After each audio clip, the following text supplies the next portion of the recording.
them their own? Yeah, you can sanitize them. Right, okay.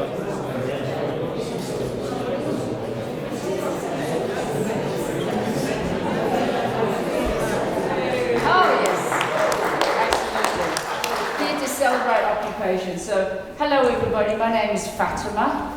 Fatima Uygun, I'm the manager of Govanhill Baths Community Trust. I'm actually not very well, but I will wear this when you're near me. Welcome to Occupy. We've got one speaker who's still on their way, but we thought we'd start anyway. We had over 118 people sign up, but obviously the best are here today, so thank you so much for coming. If you haven't got a program, you'll see there's one available outside. Our 2 volunteers checking your name should be able to give it to you. It gives you a really good idea of the diversity of campaigns and community struggles and so on that we're celebrating today. So I'm going to give a little introduction. I'm replacing Dave Sherry, who is unwell with COVID, so we wish him all the best. And Dave Sherry is a member of our Govanhill Baths Building Preservation Trust. For those of you who don't know, we have 3 trusts that are making sure the baths reopen. But as I said, he's not well today, but he has got a book which I will talk about in a minute, and it's available also here and at the back, called Occupy, a short history of workers' occupations. So 2021 is quite a year, obviously in terms of anniversaries, certainly in terms of Govanhill Baths, it marks the 20th anniversary of our community-led occupation, and what people don't know is an around-the-clock 24-hour picket of the baths by a group that came before us called Save Our Pool Southside Against Closure, and I see some of the faces here 20 years ago who were part of that campaign. We started in 2000 and we occupied the baths in 2001. This conference, however, is going to obviously celebrate that, but also explore occupations as a tactic in industrial, community, student and environmental disputes. So people might also know me as someone who's fighting to save our buildings, our venues from closure. I'm part of Glasgow Against Closures, and if anyone knows what's happening, it's hard not to miss, but there's a blizzard of municipal closures and attacks by Glasgow City Council, and in 2001 it was no different. Back then, in January in 2001, Glasgow City Council, then run by New Labour administration, was in the process of selling off Glasgow's entire municipal housing stock in the asset transfer process. It also decided then to shut down Govanhill Baths for good. And immediately the community launched the now famous Save Our Pool campaign, and in March we occupied the baths. It lasted for 141 days. There's a bit of a dispute over that. Some people think it's 141 days, with, as I said, a 24-hour picket. And it still ranks, and we're very, very proud of this, still ranks as the longest continuous occupation of a public building in British history. However, on August the 7th, 7 mounted police, 150 police officers from divisions across Glasgow and beyond, and 2 helicopters were sent in to forcibly end the occupation. It became known for us as the Battle of Calder Street. But the Save Our campaign continued, even though we'd lost the building and lost the picket, and at the end of 2004, we set ourselves up as Govanhill Baths Community Trust. Since then, we've not stopped campaigning or fundraising to reopen the baths, and if you've gone past the building, you'll see the scaffolding is finally up and the renovation work is on site. 2021 also marks the anniversary of a number of very notable, like little mini-me's compared to some of these, notable occupations in the central belt of Scotland. The famous Upper Clyde Shipbuilders working, their 50th anniversary. The Lee Jeans, you've seen that photo, that wonderful, glorious photo that we've been using to promote this. Lee Jeans occupation in Greenock, their 40th anniversary. The Lovable Bras in Cumbernauld, their 40th anniversary. The Glacier Engineering Factory in Calder Street and Kinney Park Complex also are celebrating their 25th anniversary. Also, I think there's one or two people from the Free Hetherington student occupation of the University of Glasgow. It's their 10th anniversary. It's quite amazing how long ago these sound, but they're obviously in our living memory. And we've also included, however, importantly, the Caterpillar occupation of 1987, when the Pink Panther appeared, if people can remember that. And of course, the Timex dispute, something that sticks in my memory as a young woman, the occupation in Dundee, where 10,000 people in Glasgow marched in solidarity with them. And of course, is the infamous Pollok Free State and the Faslane peace camp, which continues today. We're using the 20th anniversary of the occupation of the baths as a way of celebrating and learning from all these occupations and struggles. Today and tomorrow, we're going to hear from a variety of speakers, from those directly involved in the occupations, as well as from academics and researchers who've written extensively on occupation. We're also going to see and hear and experience a performance and video that we've commissioned from an artist, Donna, Rutherford, who's absolutely fantastic.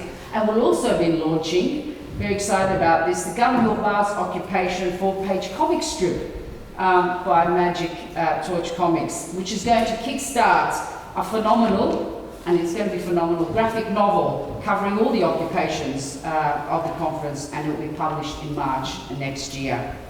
Now, Dave can't be here, but Dave has written this phenomenal book. I think it's available for £5 at the back there. And he wrote this as a way of looking back at occupations during that financial crash in 2009-10. And it's quite a wonderful book because it looks at the role historically that occupations have played in building union movements, specifically in America in the car industry of the 1930s, but also spotlights a wave of occupations that engulfed Italy, known as the Two Red Years in 1919 to 1921, which was inspired by the Russian Revolution, something dear to my heart. It also talks quite in detail about the occupations that spread rapidly across France in 1936 and again in 1968. In Scotland and the UK, however, occupations did not really have a significant impact until the early 1970s. The election of the Tory government in 1970, which hoped to use the whip of unemployment to tame the working class across the UK, provoked what became an unprecedented backlash by the working class. And it began with the working at 4 of the Clyde shipyards known as the UCS in the summer of 1971. And inspired by the UCS example, workers in other industries adopted occupation as a tactic of choice. And it's staggering to note, I don't know why we're not taught this in schools, well, of course I know we're not taught this in schools, a staggering 200 different workplaces were taken over by their workers between 1971 and 1974. I'm not going to talk too much about the role of occupations because I've spoken too long, and we've got a whole week, 2 days packed with that.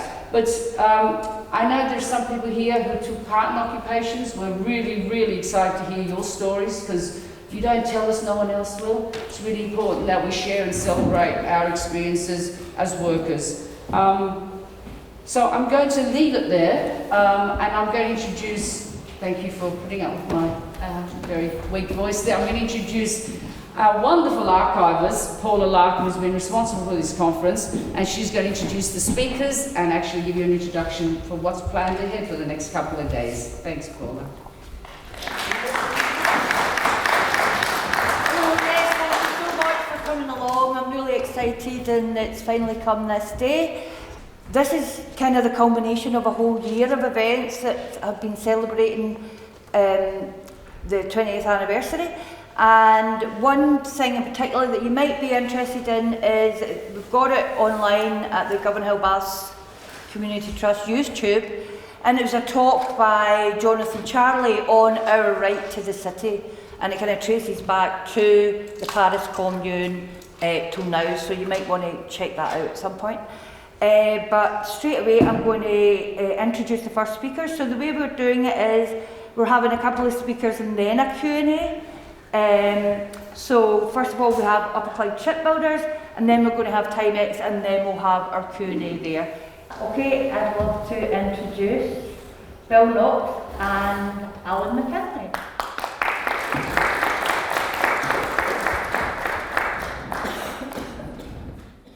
Yeah, so I'll just say, so Alan McKinley here is a professor of HRM at Newcastle University Business School, and Bill is honorary senior lecturer in history at St Andrews University. Unfortunately, James Clockley hasn't arrived yet, so we're just going to go ahead. Thanks. Just to give you the running order, I'm going to do the presentation. Alan here is going to field the questions, okay? Let me begin by saying, following what Fatima said, everybody in this room is aware that this is the 50th anniversary of the UCS working.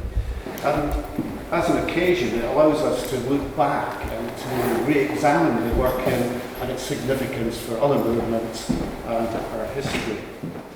So we want to concentrate basically on the factors that made the UCS working successful where other attempts have failed. So it was the intensification of international competition in shipbuilding that forced the state to intervene to provide support for yards that were failing to, if you like, meet this competition. The Labour government's policy towards Scottish shipbuilding was to amalgamate the 5 yards in the Upper Clyde into one consortium called Upper Clyde Shipbuilders. Now, it wasn't a very happy marriage. Very shortly afterwards, Yarrows was allowed to leave the marriage, and it became concentrated on the 4 yards, all of which were in need of government support in order to survive. Now, a turning point, very important turning point, was the election in the 1970 Thatcher government, Heath government, sorry. He put Thatcher in my head earlier. So they were committed to a free market solution to Britain's economic problems as they saw them. And they were opposed to the idea of subsidising what they termed lame duck industries. Now, despite UCS having a full order book worth 87 million and being forecast to go into profit in 1972, the Tories decided to shut it down, to close it. They refused requests for an injection of funds and instead, as I say, opted to close the consortium down. Now, the strategy behind the closures was a very devious one. What it was intended to do was to divide and rule, if you like. So what they wanted to do was to sell off one of the yards, keep one of the yards and sell or discard the others, whatever came to hand. So what I'm trying to say is that his government's only solution to the issues in shipbuilding was the dole. Fortunately, the workers had other ideas. Now, the workforce was led mainly, but not exclusively, by communist shop stewards. And they opted for a work-in, so could we just change that one?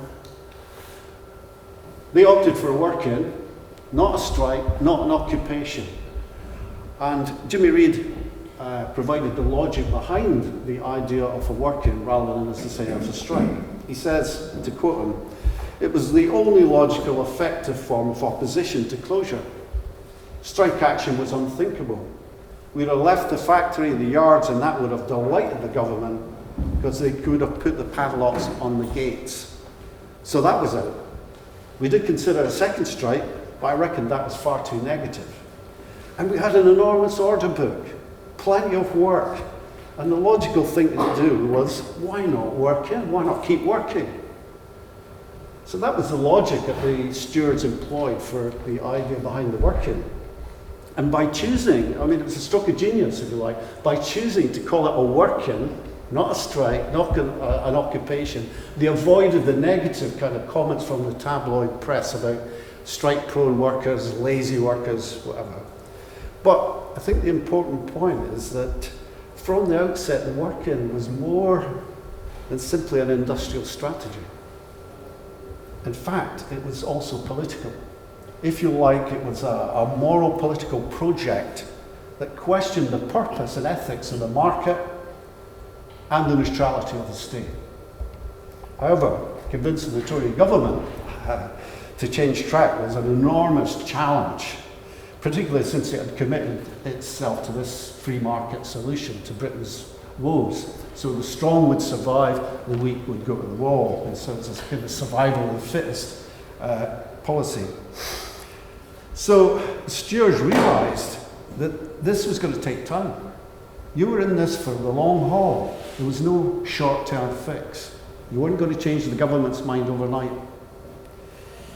Also, one of the problems was, given the history of infighting in the shipbuilding trades, the key issue which would decide whether this work-in was going to be a success or a failure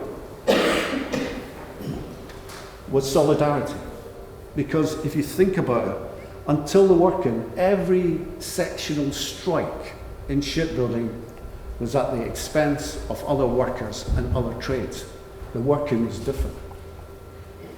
The work-in represented a realisation that solidarity hinged upon building a united front across yards, between trades, and reducing all political allegiances to one project. Now, the key elements, both internal and external, of this strategy were as follows. Firstly, a levy. A levy was imposed on the workforce to pay the wages of those who were made redundant in the short term. So, if you like, each person was now dependent on the other for survival. Secondly, they refused to accept redundancy payments. As far as they were concerned, the jobs were a community resource. They were not for sale. So the employers, the government, couldn't use redundancy to divide the workforce. They simply refused any offer. Third, and this is very important, communication. There was weekly mass meetings, and we could just switch on. Here's Jimmy Reid addressing the workers at one of these mass meetings, which were held weekly. There was also news sheets. They made extensive use of the media, very effective use of the media. So the workforce was always informed, always consulted on any new developments. And also the press and TV journalists were allowed open access to meetings. Now, we have records of these meetings, shop steward meetings, thanks to Jimmy Clockley, who's not here, but he collected them all. Now, another much neglected factor, one that we consider to be very important, in fact vital importance, was the development of a close working relationship between the stewards and the liquidator, Robert Courtney Smith. Now, Courtney Smith had nothing to do with the shop stewards campaign. It had even less to do with their politics. But his determination to maximize the value of the assets to the USCS creditors by completing the ships already under construction, we argued this was a necessary precondition for the working. Without it, it couldn't happen. Now, to cut a long story short, by October 1972, after a long heroic struggle, the combination of these factors inflicted a humiliating defeat on the Heath government. It backed down. The 4 yards were saved, as well as the jobs of thousands of workers.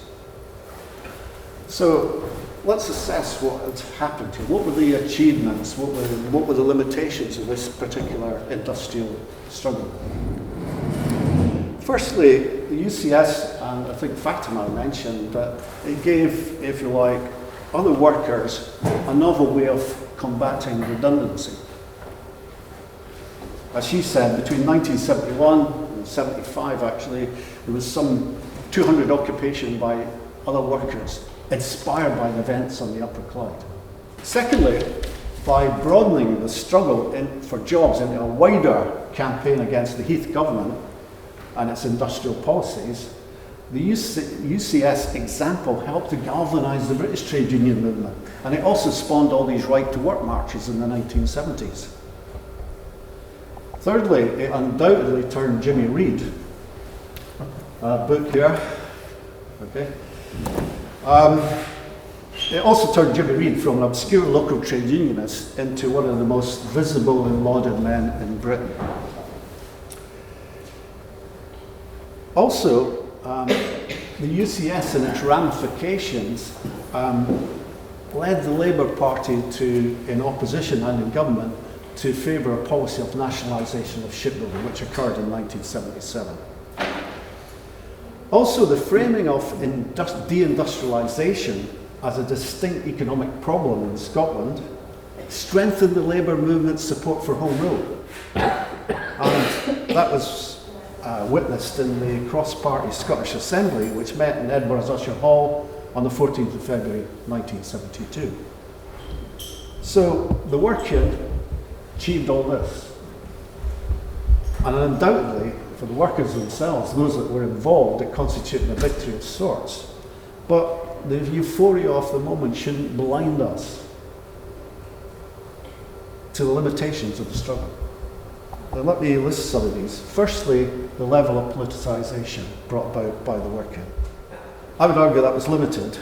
The intense media scrutiny of the working meant that the Communist Party, or the links between the stewards and the Communist Party, that connection was played down, in fact, and in some instances actively resisted by the stewards. Alan can maybe explain that later. So it became ideologically almost impossible to go beyond the rhetoric of the Labour left. Boiled down to its essence meant get the Tories out, nationalise shipbuilding. Moreover, after the working was over, the bosses were still the bosses. The workers were still the workers. And that moderateness of those involved in the struggle was amazed Tony Benn. Tony Benn, over a coffee, asked a couple of the Communist shop stewards what they saw as the next step.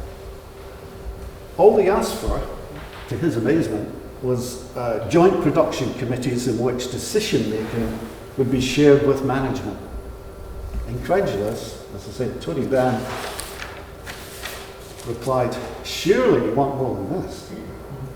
They replied, "No. You must let the workers learn before you give them added responsibilities. You must let them learn." The most modest demands are being made by these people. Reid himself considered workers' control a romantic notion. Also, the working did little to boost the membership of the Communist Party on Clyde's side. The party's shipbuilding branch of Clydeside, before the working, numbered no more than 60, with only 20 of them being active members. After the great victory, climbed down by the Heath government, branch membership only numbered 80, and still only 20 would be considered to be active out of that number. Reid's defeat in the 1974 election underscores this.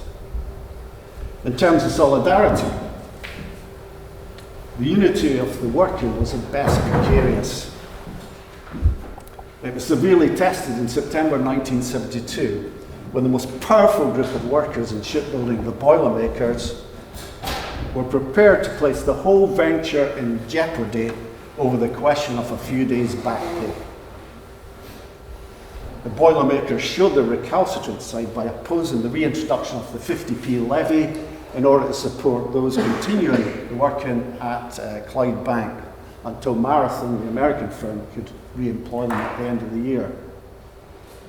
Also, the working failed to provide guarantees for future employment in shipbuilding.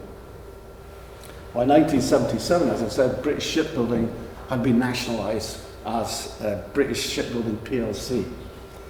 That was an admittance that the industry was unable to survive without state support. In 1980, Marathon pulled out of Clydebank, selling the yard to a French consortium. The yard itself was closed in 2001. So the once great symbol of Clydeside's dominance of world shipbuilding, John Brown's, has now been cleared, and all that left is the Titan crane.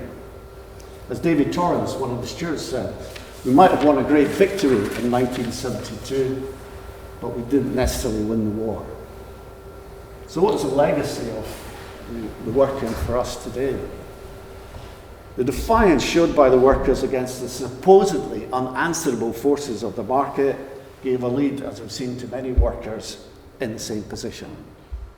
Politically, it was the ability of the UCS shop stewards to turn what was a local dispute into a national one, and we could argue even an international one, given the level of support that came from out with Britain. The mobilisation of a cross-section of society, including Tories, was at once a lesson of building alliances and at the same time a full frontal attack on the market forces, making a social or a moral case that put the community at the heart of economic planning. They made the social case for the right to work, that community comes first, and that when industries are destroyed, then the lives of people are also destroyed. So when we look for inspiration in combating the same malevolent economic forces that we face today, we only have to turn our gaze back 50 years. As Jimmy Reed said in his famous no bevying speech, we're taking over the yards because we refuse to accept that faceless men or any group of men in Whitehall or anyone else could devastate our livelihoods with impunity. The biggest mistake the men could make would be to lie down, capitulate and grovel. And that's the powerful message that UCS sends to us today. Never accept that there's no alternative. Never bend the knee to power. And never stop fighting for your communities, your livelihoods and your families. Thanks for listening.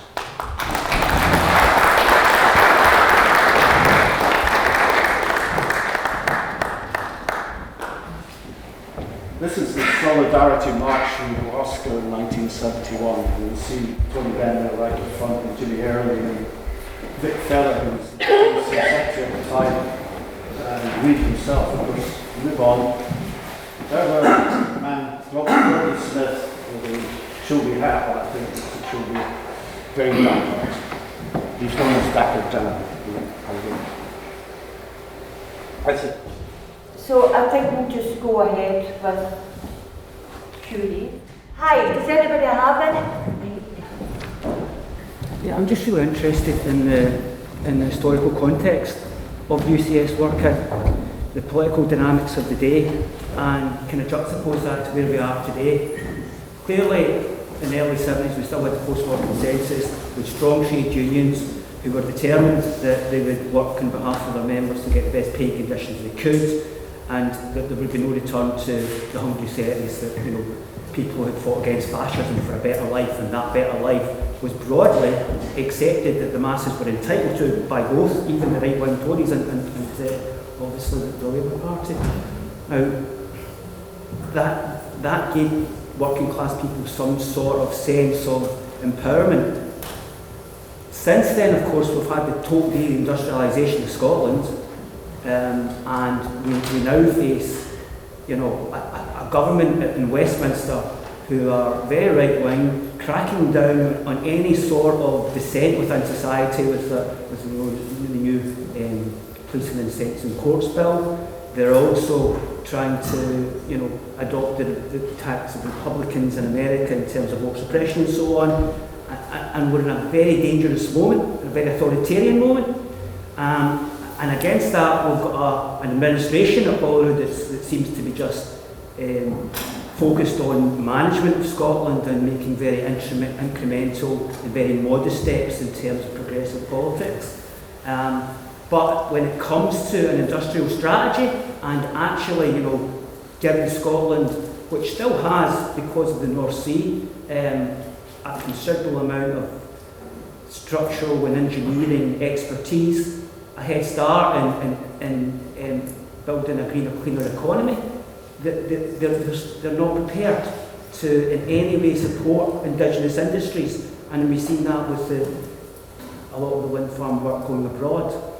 So in that context, and obviously with the historic defeat of the miners, how do we rebuild the confidence of workers in order to demand better jobs, better conditions, and to galvanise trade unions to fight actively on behalf of their members and not just accept some sort of, easy consensus with the government of the day to try and get the few crumbs that they offer to keep them sweet.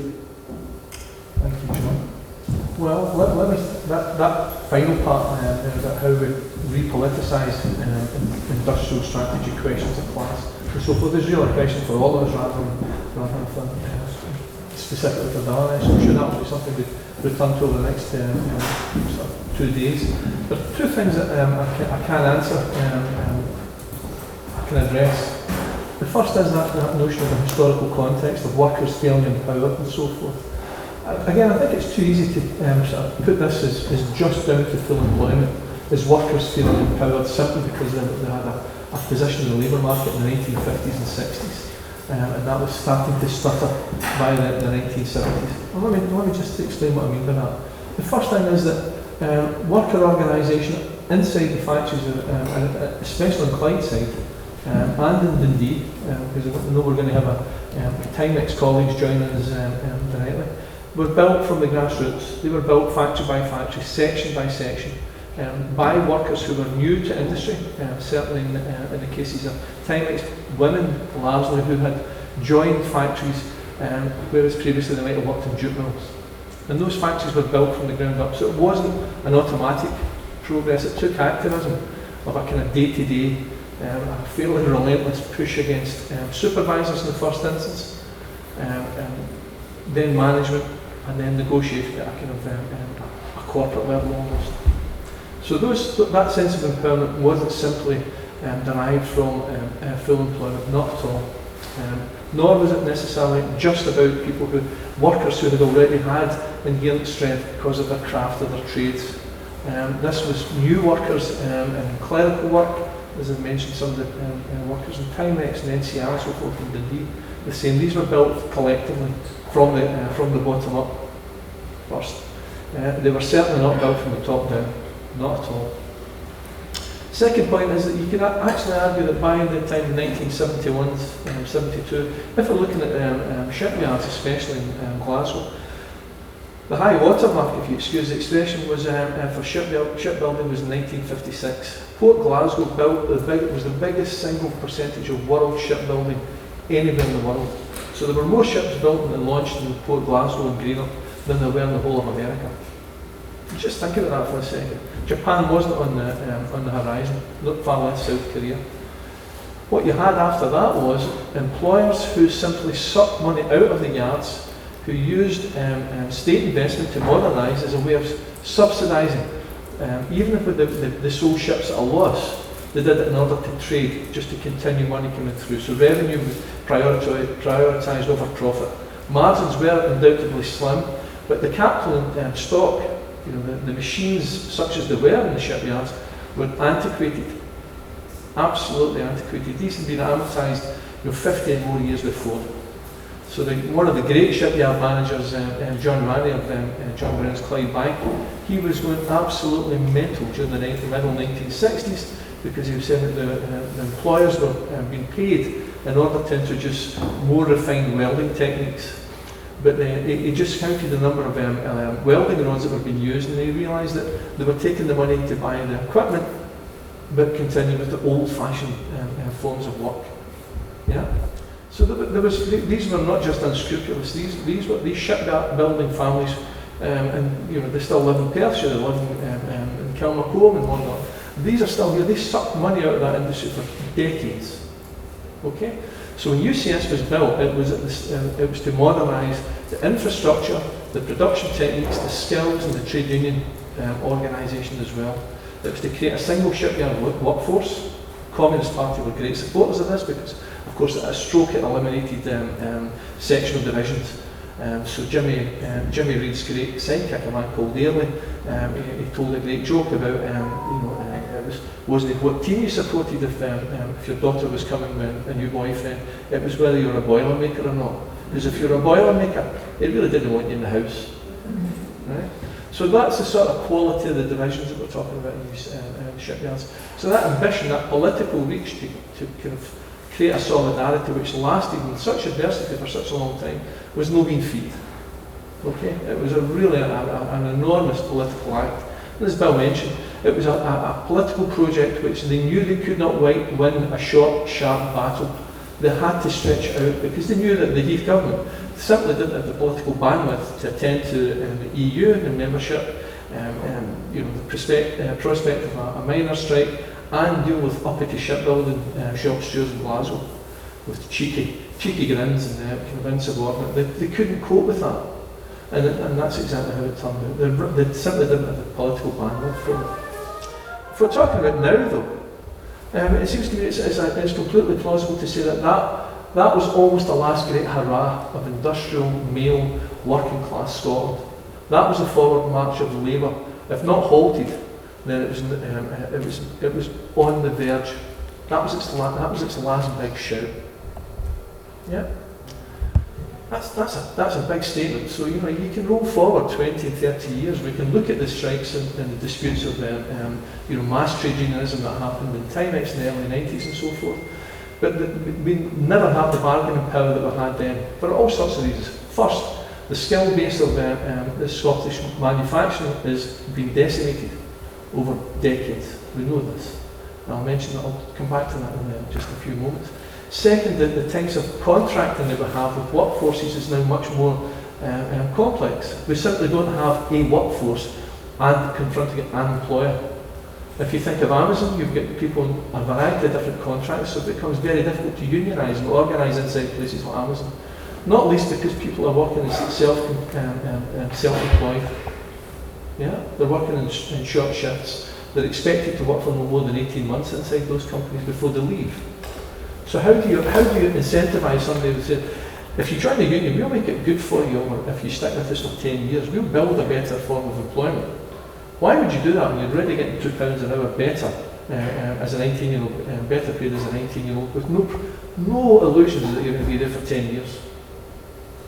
How do you do that? How do you raise a different type of horizon in terms of bargaining?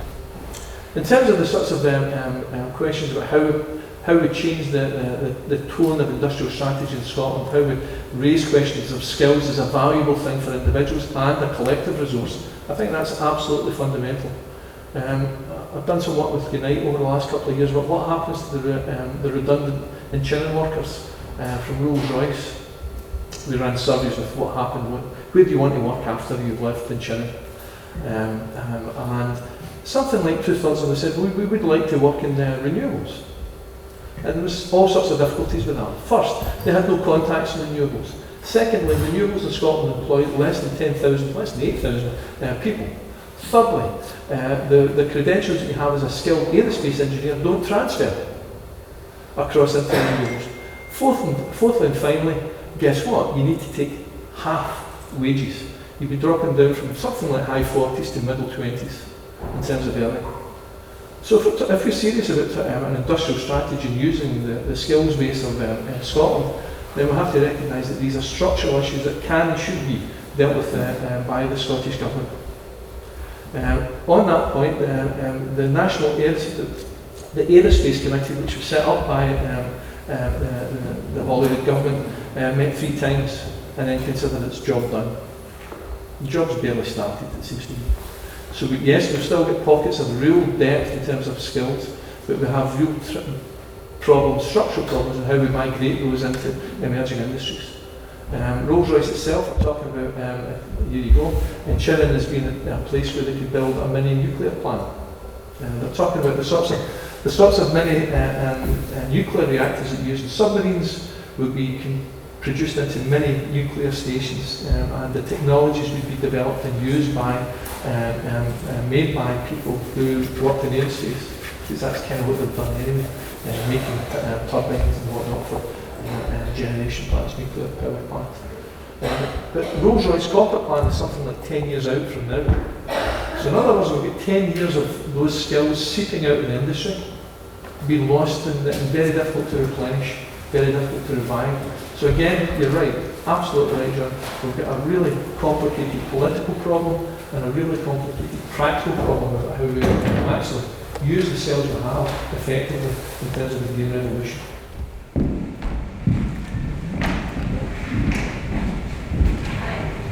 Fancy talking to you. It's really interesting at the sort of start of your talk when work-in as a strategy. I think you said something about work-in as a way of questioning the ethics of the free market. Really love to just hear you say a little bit more about that. Okay. Let me have a word on that. If I get into the detail wrong, I'm sure Bill will correct me, but there's two stories that go here. The first is that there was a mass meeting in one of the local institutes in the south side here, where an anonymous boilermaker shouted from the body of the hall, we should just work in. Now that was reported in the Glasgow Herald, but the anonymous boilermaker will remain anonymous. We simply don't know who he was or what motivated him. That went nowhere.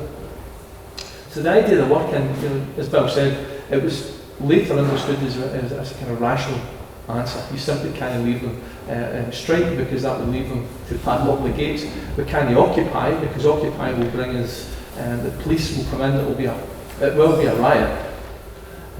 Because you're talking about something above 10,000 workers in the shipyards alone. Forget, notwithstanding the ancillary industries. So they understood the explosiveness of a moment of occupation. The third point is that they decided that this had to be a campaign. It couldn't be an explosive moment. They couldn't win doing that, but they could maybe, just maybe, win if they had a project which took the government, the youth government, months and months and months. They could chip away at it, and that's what they went for.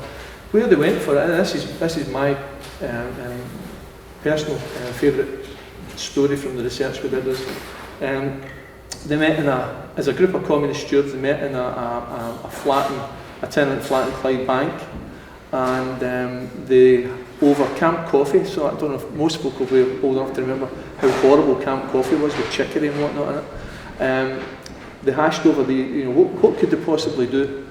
What was what strategy could they have? One of the hallmarks of communists of that generation was, certainly some of them had come through the austerity of the 30s, all their families had been exposed to it, but the communities in which they were embedded were always poor, right? Always poor. And they came from families which were, generally speaking, had connections to the left of the Labour Party or the Communist Party, but they were always strategic.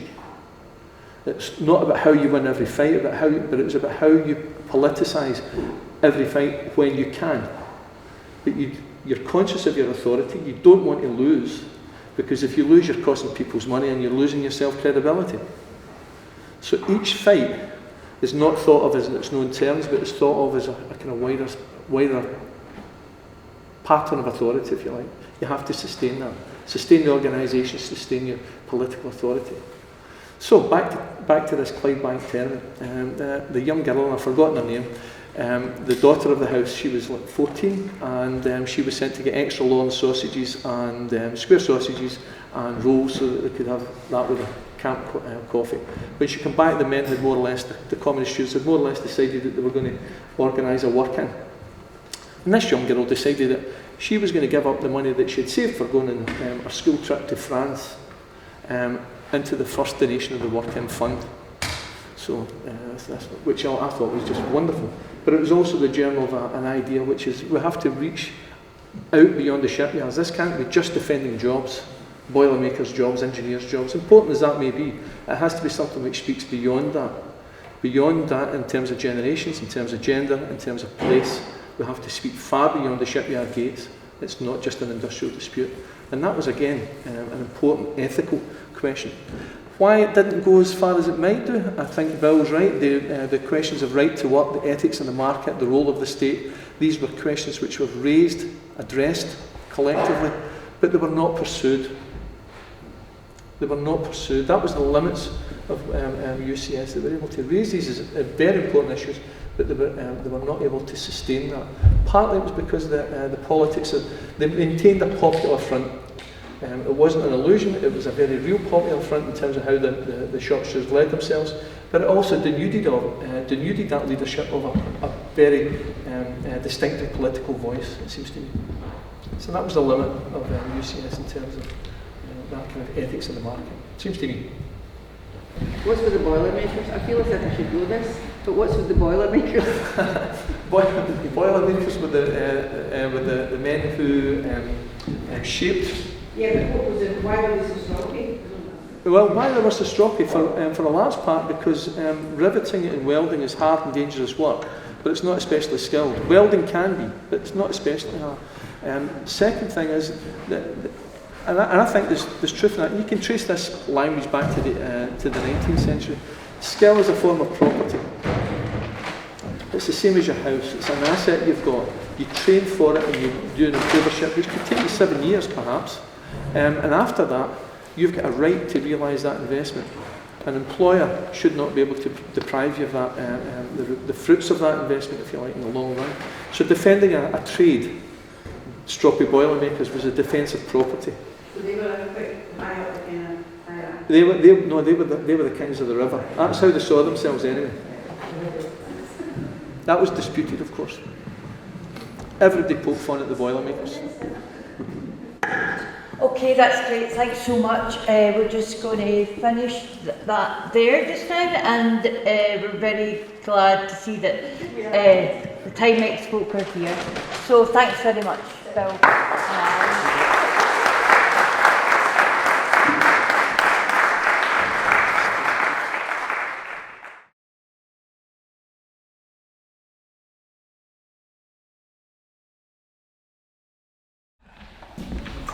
Okay, we're delighted to have Dr. Valerie Wright, who's a research associate in history at the University of Glasgow.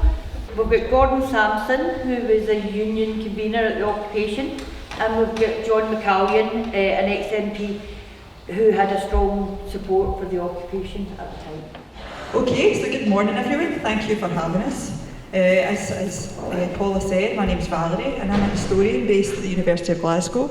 Technically I'm on strike today, but I thought what better way to spend a strike day than discussing activism and trade unionism. So I'm going to provide a little bit of context in the Timex dispute of 1983, and then I'm going to turn the floor over to Tom, well not Tom, shows I'm working from a script, Gordon and John. So Dundee in the 1940s was very deliberately presented to the multinational companies, and in particular American companies, Timex, National Cash Register, as a docile labour force. So the jute industry, which had dominated the Dundonian economy, was largely a women's industry, in the sense that the workforce was largely female. Trade unionism was not well established in jute, as women voted with their feet. If they weren't happy with terms or conditions, they walked out and found work in one of the other jute mills. And this was fine while there was a shortage of labour in the 19th century, but it meant that historically Dundee was not associated with trade union militancy, which meant that it was comparatively attractive to American employers than, say, somewhere like Glasgow, which was considered, had the reputation of Red Clyde side and arising from labour militancy in the interwar years. It's perhaps more accurate to suggest that it was the government's subsidies and incentives that attract multinationals to Dundee. Either way, Timex arrives in 1947 and it expands until it employs 6,000 workers in 1974. Expansion was often supported by funding by the UK government, especially under the Labour governments of the late 1960s. So at Timex, the skilled engineering workers were men, and the workers in the line assembling wristwatches and clocks were women. Supervisory staff were men too. So in simple terms, the men worked at Milton of Craigie and the women at Camperdown, and the two factories were about 4 miles apart on opposite sides of the city. So there's also a male workforce in toolmaking at Dunsany. Oh, I always pronounce these names wrong. In industrial estates. So it's obviously more complicated than that, as there were women working at Milton of Craigie and some men working at Camperdown. So across the 1960s and 70s, roughly 60% of the Milton of Craigie workers were male and 80% of the Camperdown workers were female. So work at Timex is better paid than elsewhere in the city, and the skilled men were able to increase their wages by moving between Timex and NCR every year following the annual wage agreements, which were 6 months apart. So in other words, the companies competed for skilled workers by increasing wages. Although some workers moved between both firms, most stuck with Timex for many years and even decades. They'd made friends, there was a camaraderie. Also, the firm always supplied really high quality equipment, and the working environment and wages were radically superior to those that applied in jute. And there were opportunities for training and advancement, which was always attractive to workers. So the Amalgamated Engineering Union had a high and stable level of membership in the plant, organised and led by a strong group of shop stewards. So the union develops an important social role in Timex, as it did in the city more generally. So the union provides bus transport between the Timex factories and housing estates across the city and beyond. The AEU was also closely integrated into the politics of the city. The Labour Party, unusually, had a factory branch at Timex, as did the Communist Party of Great Britain. So Timex shop stewards thus had a great deal of political influence. Dundee West was represented by Ernie Ross, which was another Labour member, and an AEU representative in Timex from 1979 to 2005. So while promised a docile workforce, this was far from the case. The control that the workers had in enforcing collective bargaining led to the feeling that there was always a crisis every day in Timex as management tried to assert more authority. It's a bit stereotypical, maybe cliched, but I think it's fair to say that Timex as an American company was not keen on recognising unions, even after over 30 years of having to do so.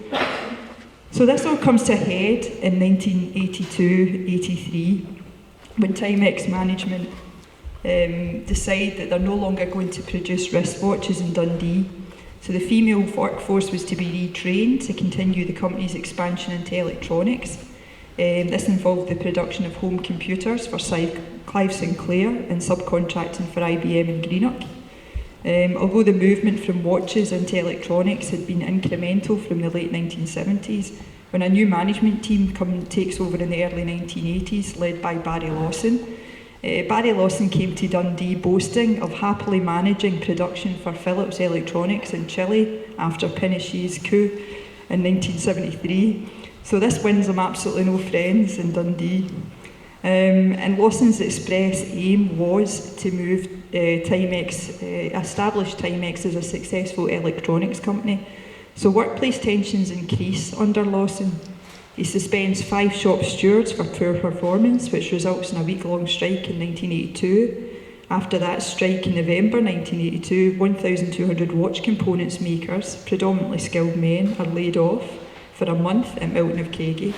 Management decided in January that these jobs would go permanently with the closure of Milton, and a further 700 jobs would go in the other 2 Timex plants in Dundee. So the engineering workers at Milton would not be needed in the production of electronic subcomponents, and therefore are made redundant. Only a small proportion are kept on to work on a sort of mini flat screen television for Clyde Sinclair, which I don't ever think made it to the market, but I'm not sure. So how do the workers respond to the news that 1,900 jobs are going, just under half of the total? Well, the organised skilled workers perceive that Timex is going to go against the terms under which they'd accepted government money to establish and run their operations in Dundee. So the closure of Milton of Craigie was perceived as a transgression of the model economy. So what do I mean by this? Well, arguably every industrial dispute from about 1974 onwards is characterised by management's threat of the firm's viability as a whole and its existence in Dundee. So in other words, the threat to workers was essentially that if you ask for better pay or conditions, or if you oppose redundancies, well, we'll just have to shut everything and go away. There was no moral concern with what these men and women would do next term in terms of finding new work, little acknowledgement of the obligations the company had made to the city and its workforce. They'd taken government money on a basis of expansion and increased productivity and keeping people in jobs. So what's the workers' response? So this is where I'm going to hand over to Gordon and John, because they can tell you what happened next, their reflections and their experiences of the occupation, their main memories looking back. But first I just want to show you another slide, and you'll see why. So I couldn't help sharing the quote here. Our fight is our right and the right of every member of the working class. That is the right to work. And you'll see the delegation here. Okay. Right. Well, thank you first of all for an invitation to come along, Mike. I think it's important as well. I give a little background to Timex, just to show. Like, the Timex was formed in Dundee, right, by the Olsen family who just escaped from Norway, right, and although they passed through Dundee and went to America, right, and they bought a company there, the Waterborne Waterbury watch clock making, and it made explosions for the bombs, etc. The timers. It made the timers. During the war, they manufactured the timers for the United States, and they made a fortune out of it, right? But as soon as the war finished, right, because of the wages that they paid in America for during the war years, they found that too much, so they moved from Waterbank down to Middlebury to get cheaper labour, right? So when they come to Dundee, it was to get cheaper labour also, as regards it, right? So that's why they come to Dundee, but they come to Dundee mainly because of the skills of the women who worked in the jute industry, right? So the first factory up at the hill, it used to be, they called it Harrison Road after the first watch, you know, the Siemens all these years ago. And they just were assembly, and they brought in all the parts from America. But then they started to evolve because of the skills, and we started to manufacture all our own parts. And eventually we were making all parts for a mechanical watch that serviced the whole of the Timex complexes throughout the world. And then when process came, they found that if they moved to Taiwan or the Philippines, they could get assembly a lot cheaper because it was labour costs against labour costs as regards assembly. But when it come to the manufacturing of the parts, then that was machine time against machine time, and we could compete with any. Right? So that was the background to it. There was actually, in the Milton factory, there was conveyors, that was one, and in the watch factory, assembly up the road, there was all different conveyors. Really, the only time they met was when it come to wage negotiations, and what was negotiated covered the both factories. But when it come along to 83, or coming up to 83, as I said, the Timex assembly was almost totally extinct. There was only a handful doing certain repairs, etc.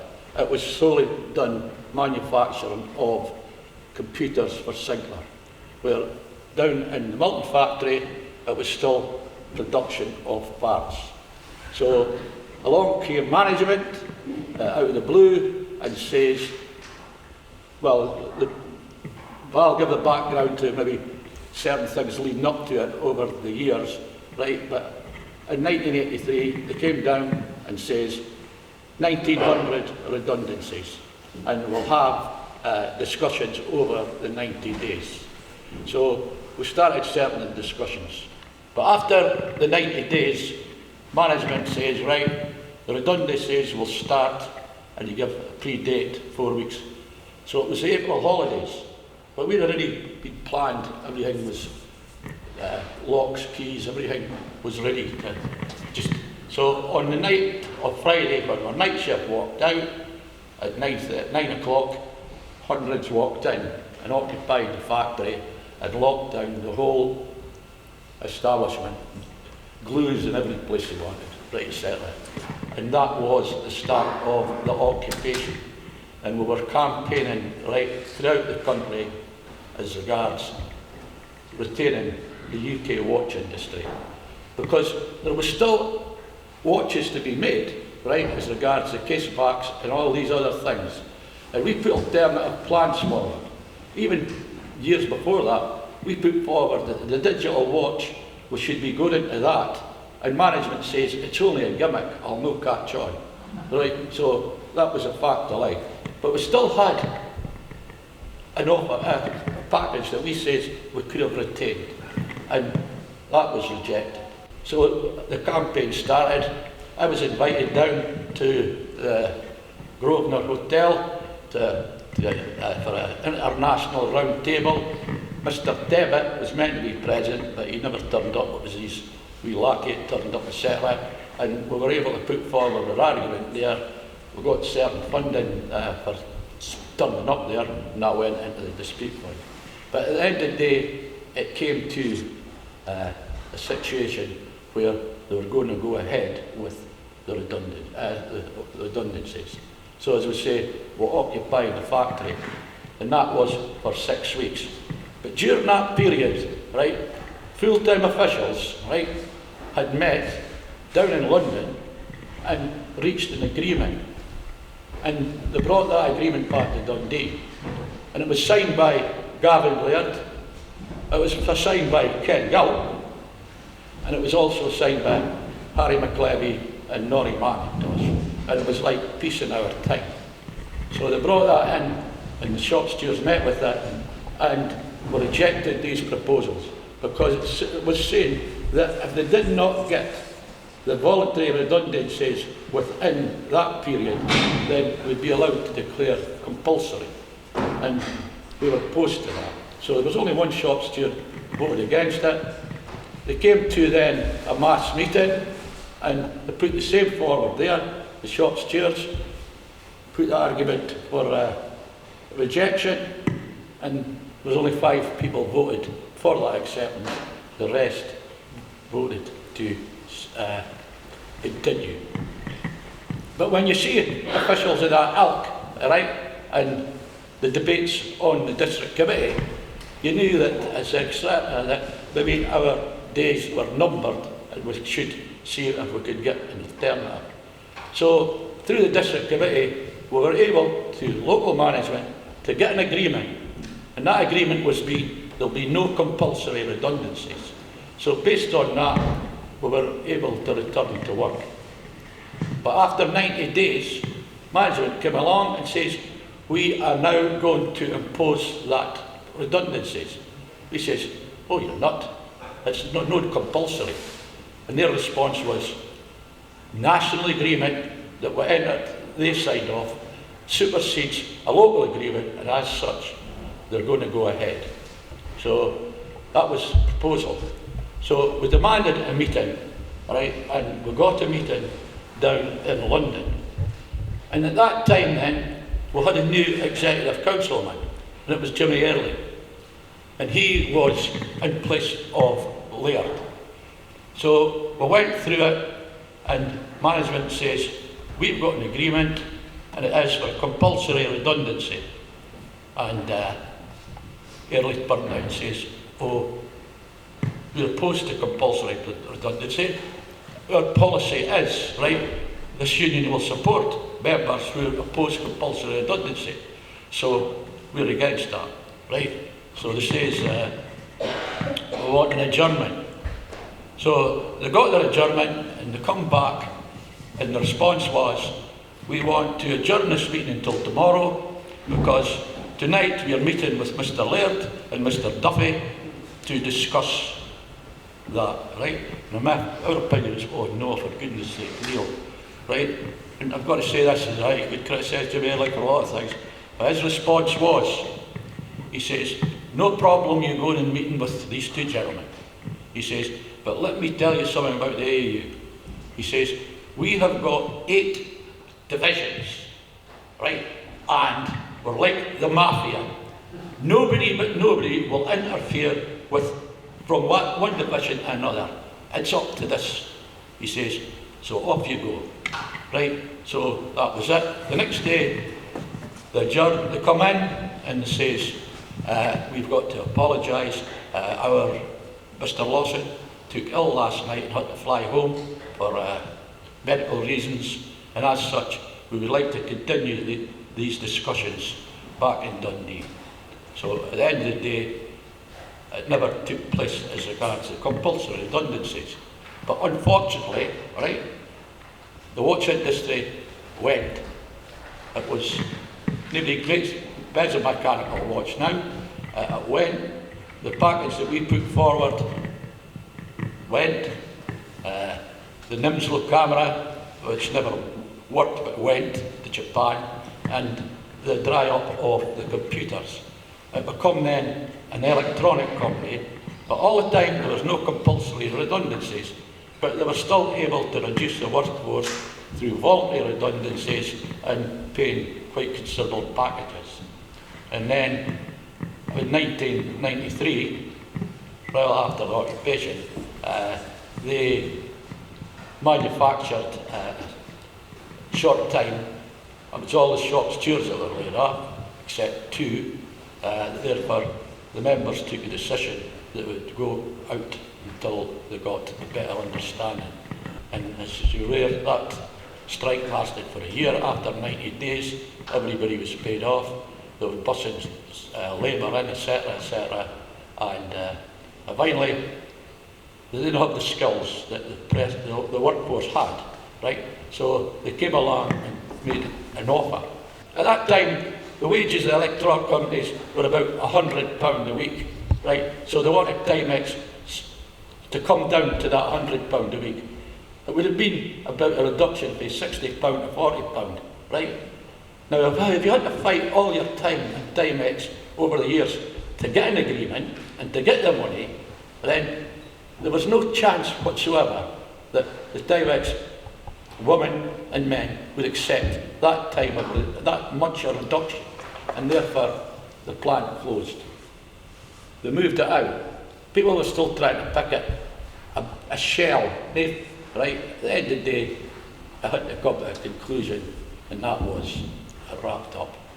So that was really the background of the occupation, and it was the demise of Timex. 47 years they were in Dundee. 47 years they were good to Dundee, but 47 years Dundee was good to them. And as such, that was the conclusion.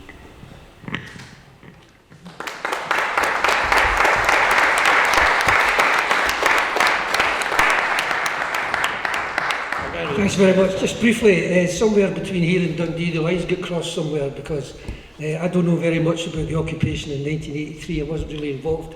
But I do know a lot about the 1993 strike, where I was an MP at the time and worked with the unions to try to win that struggle. But just a couple of comments maybe to throw into this conversation. Val mentioned about Timex coming in as an American company and being anti-trade union and so on. But there was other American companies that came into Dundee at that time and weren't like Timex, NCR in particular, to the extent that some people in Dundee were calling the NCR and the EU a sweetheart union, because they laid on pipe bands, they laid on social events, they laid on football clubs, they paid for the strips, they tried to avoid any confrontation with the workforce, and there was hardly ever any industrial action at NCR. Timex was the exact opposite. From the word go, Timex was confrontational and was determined to get its own way, and would only stay there as long as it was getting its own way. The other thing was, I think what's interesting between 1983 and 1993 is to remember that the Tory trade union laws had come into place. And what was possible in 1983 wasn't possible by 1993 because the law was right behind the company and the owners and right against the workers. It was much harder in 93.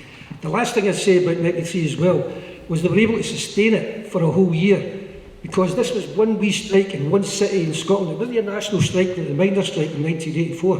This was a wee local strike that was tamed for a year because it spread out. They sent delegations to every factory and plant in Britain. They sent delegations across to America. They tried to meet President Clinton, but he wouldn't meet with them. They tried everything they could, but they spread it, and they got a massive support, social support, from outside the workers themselves. And that's why they kept it going so long. And although they got beat, they didn't deserve to get beat, and that's one of my great regrets, that they were beaten.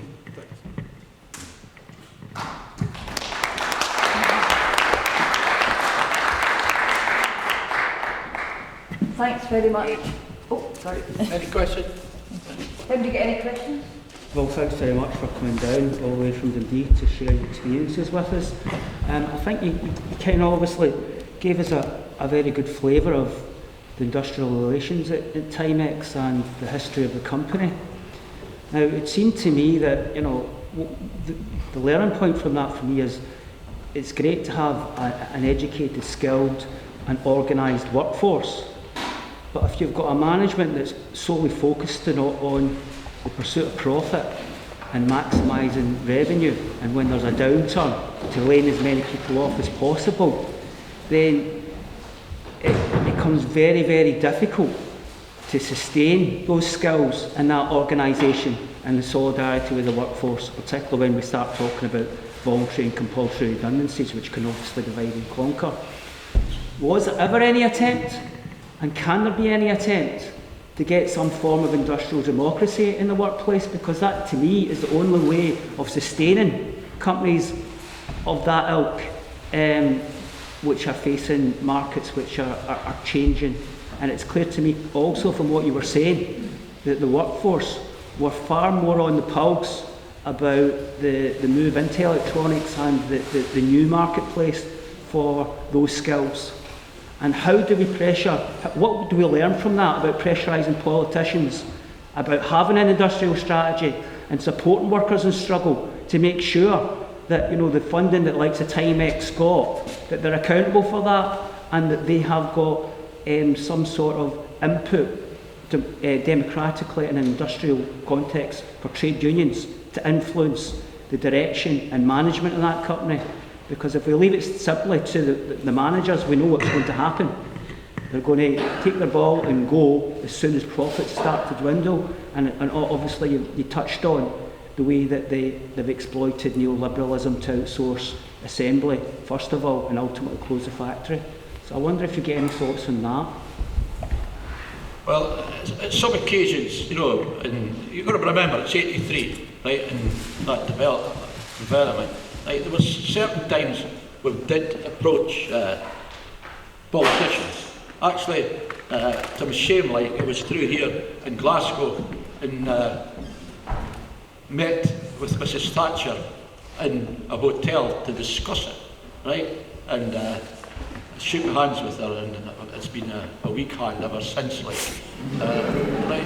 And she was like, she just told us straight in the sense that you do what your management tell you, a full stop. That was the type of attitude she had, right? We got more sympathy from employers when we talked in, I think it was, maybe it was the Dorchester hotel it was, right, where there was a lot of politicians there and there was a lot of big managements there, right? Because I got a lift from that Mr. Jones at ICI to my next meeting in London from him, and they were critical as regards the type of management that Timex had. But it was type of management, it was when you fought through the wage negotiation on a yearly basis, right?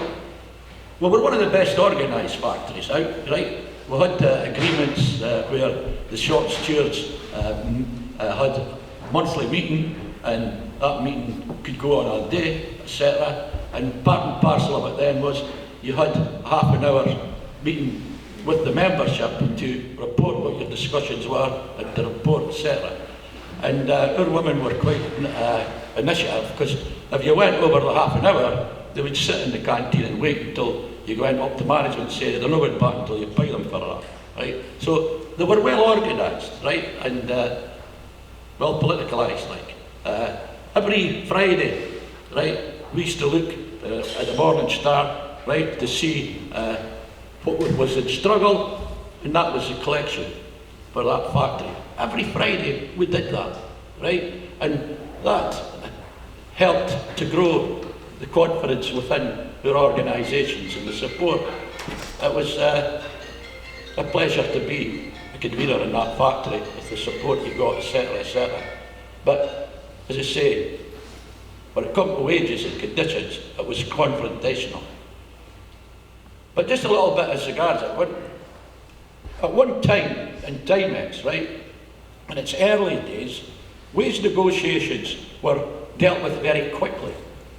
And then the skilled men used to go in, toolmakers first, for another deal, right, auto shop for another deal, right, and at the bottom was the women, right? And remember, they were still on the women's, you know, percentage. They weren't on equal pay.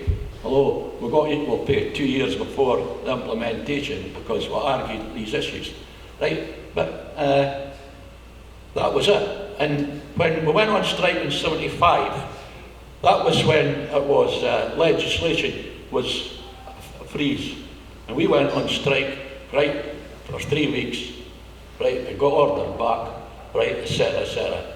And when we were going back, the vote, it was very close, because the vast majority who voted against it were the women, right? Because the women there, when you get them convinced that we're on the right path, then they want the law, no compromise whatsoever.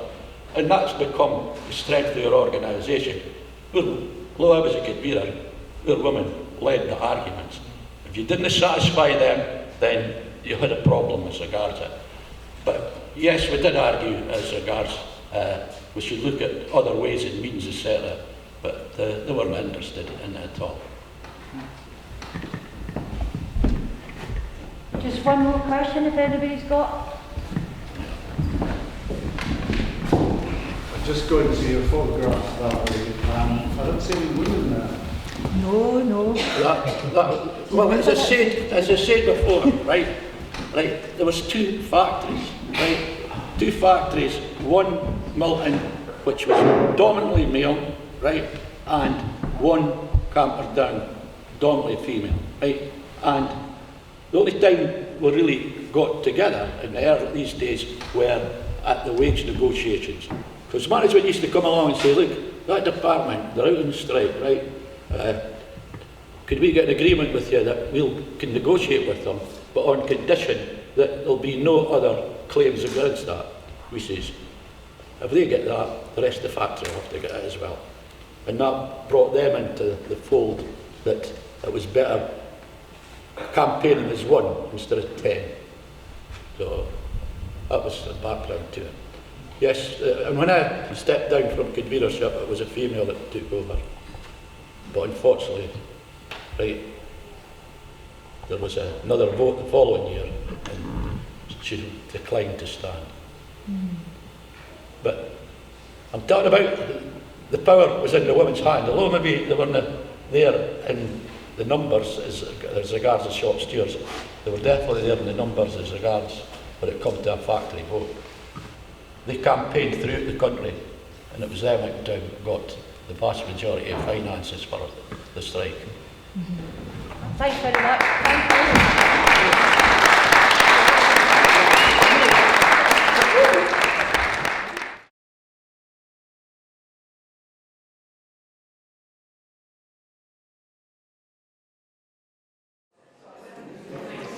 Hi everyone. So I'm delighted to introduce the former convener and deputy convener of the Caterpillar strike or occupation. Thank you, John Brannan and John.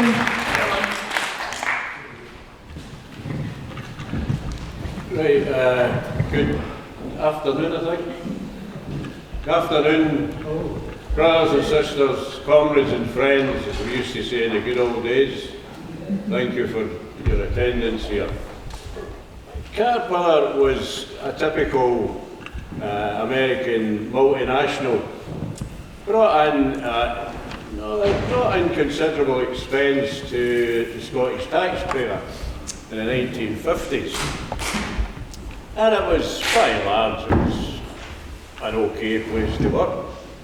I think that was, a lot of that had to do with joining trade union activities and other comrades like him.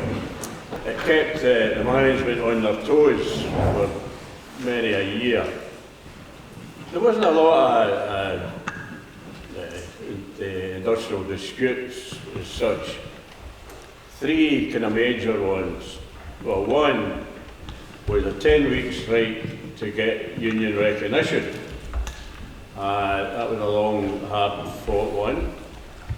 Then there were a couple of ones about wage claims. I think, and John will correct me, as he quite frequently does, we got a decent rise in year one. Year two, it kind of slumped a wee bit. And by the end of, say, about 4 or 5 years, you're going, oh, wait a minute, where's the money going? So bang, on the streets again, I get another decent rise. Remember, Caterpillar was a state-of-the-art plant. It wasn't a kind of run down, it had done its time. like a lot of the yards, a lot of the steelworks, there had been massive investment. Speaking of which, we were in the middle of one.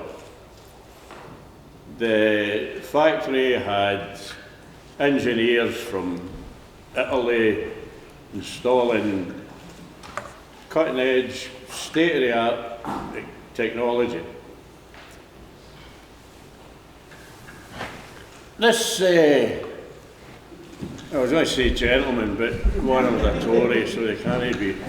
This was an announcement in September where with great aplomb, TV cameras, the whole bit, they announced that they were going ahead with a £62 million investment in the factory.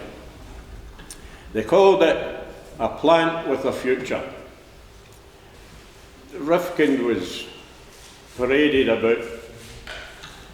His quote was that this was the way forward for Scottish capitalism, inward investment, blah, blah, blah. Needless to say, at the start of the occupation, that particular clip of film was used in all the major news media, showing at one stage they had Malcolm posing like a haddy, as my granny used to say, on a tractor, saying, here we go, this is the way forward. Aye, right, Malcolm.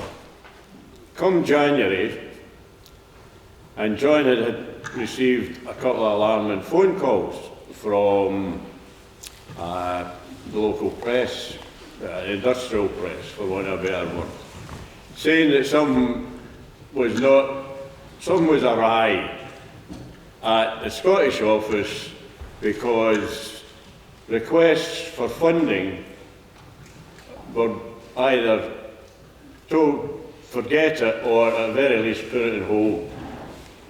And some of the female comrades who worked in admin were saying, although it was kind of after the event, were saying that they also had glimmers of warnings because things weren't getting ordered the way they should have been, and that put the wind up, to say the least.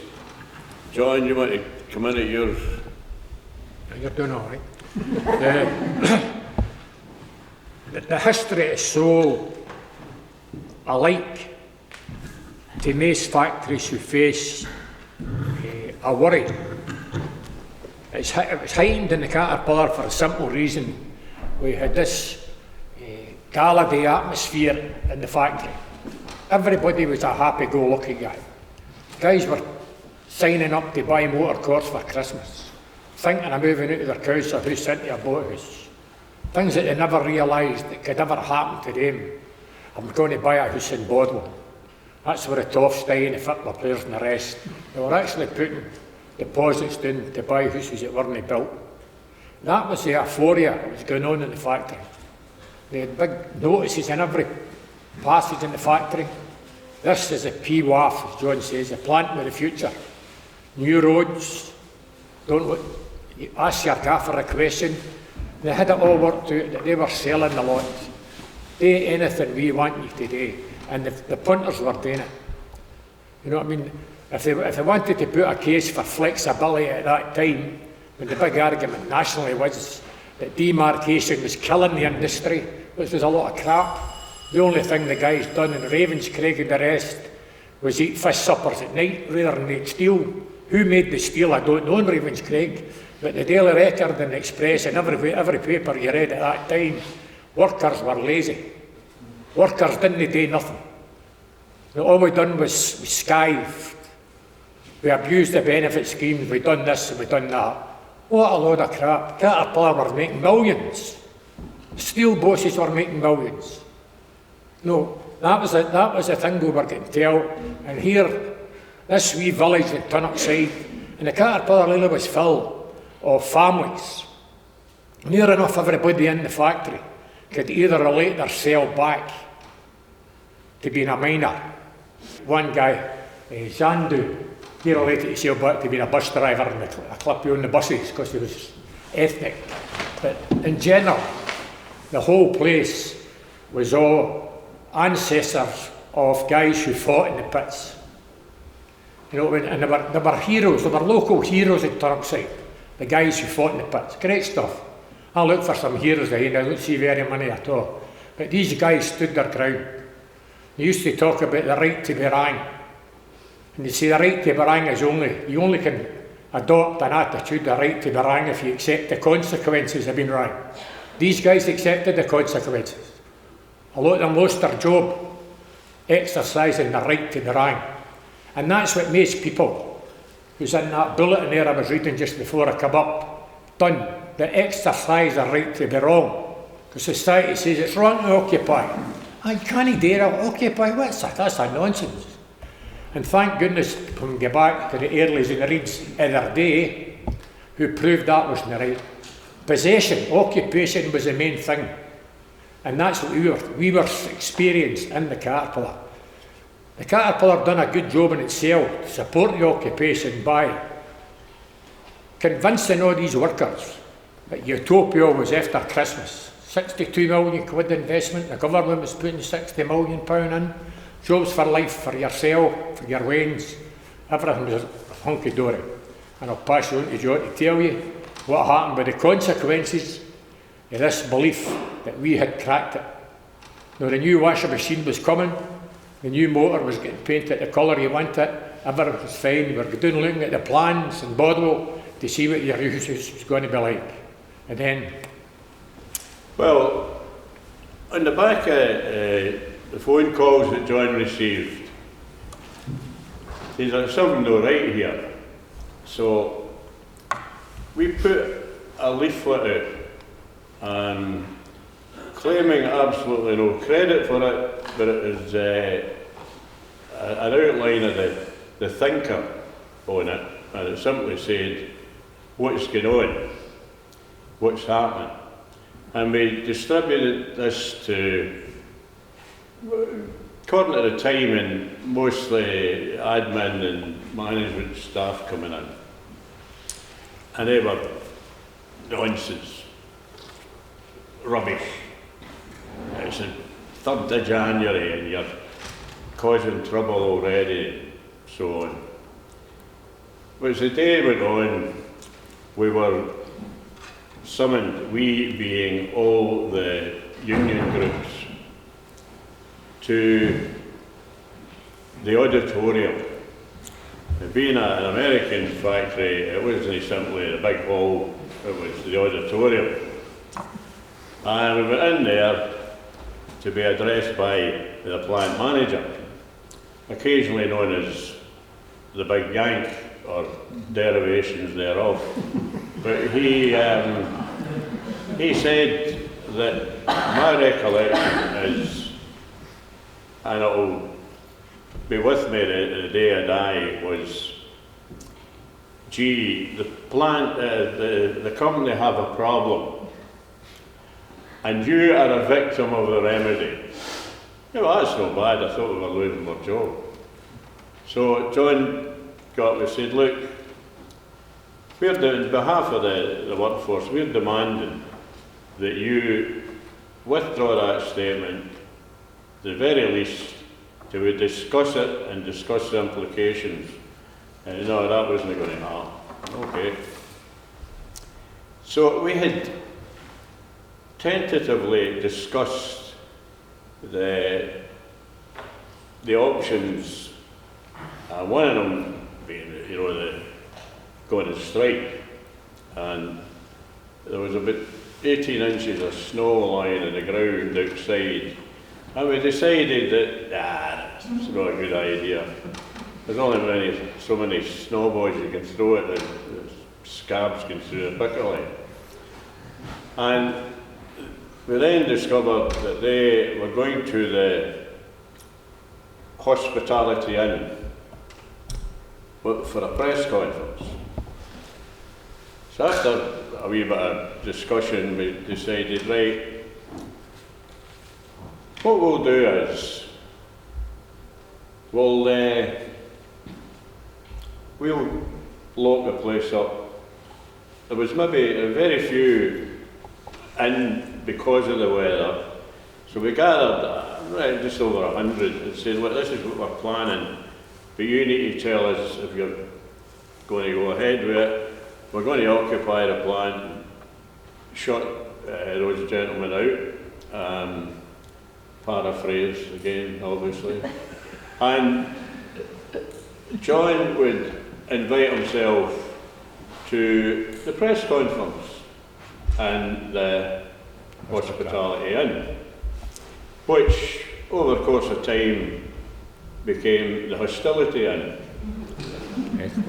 Anyway, John, back to you, in you go. And they all went, oh good, there's John. Aye, right. What happened when I arrived at the Hospitality Inn,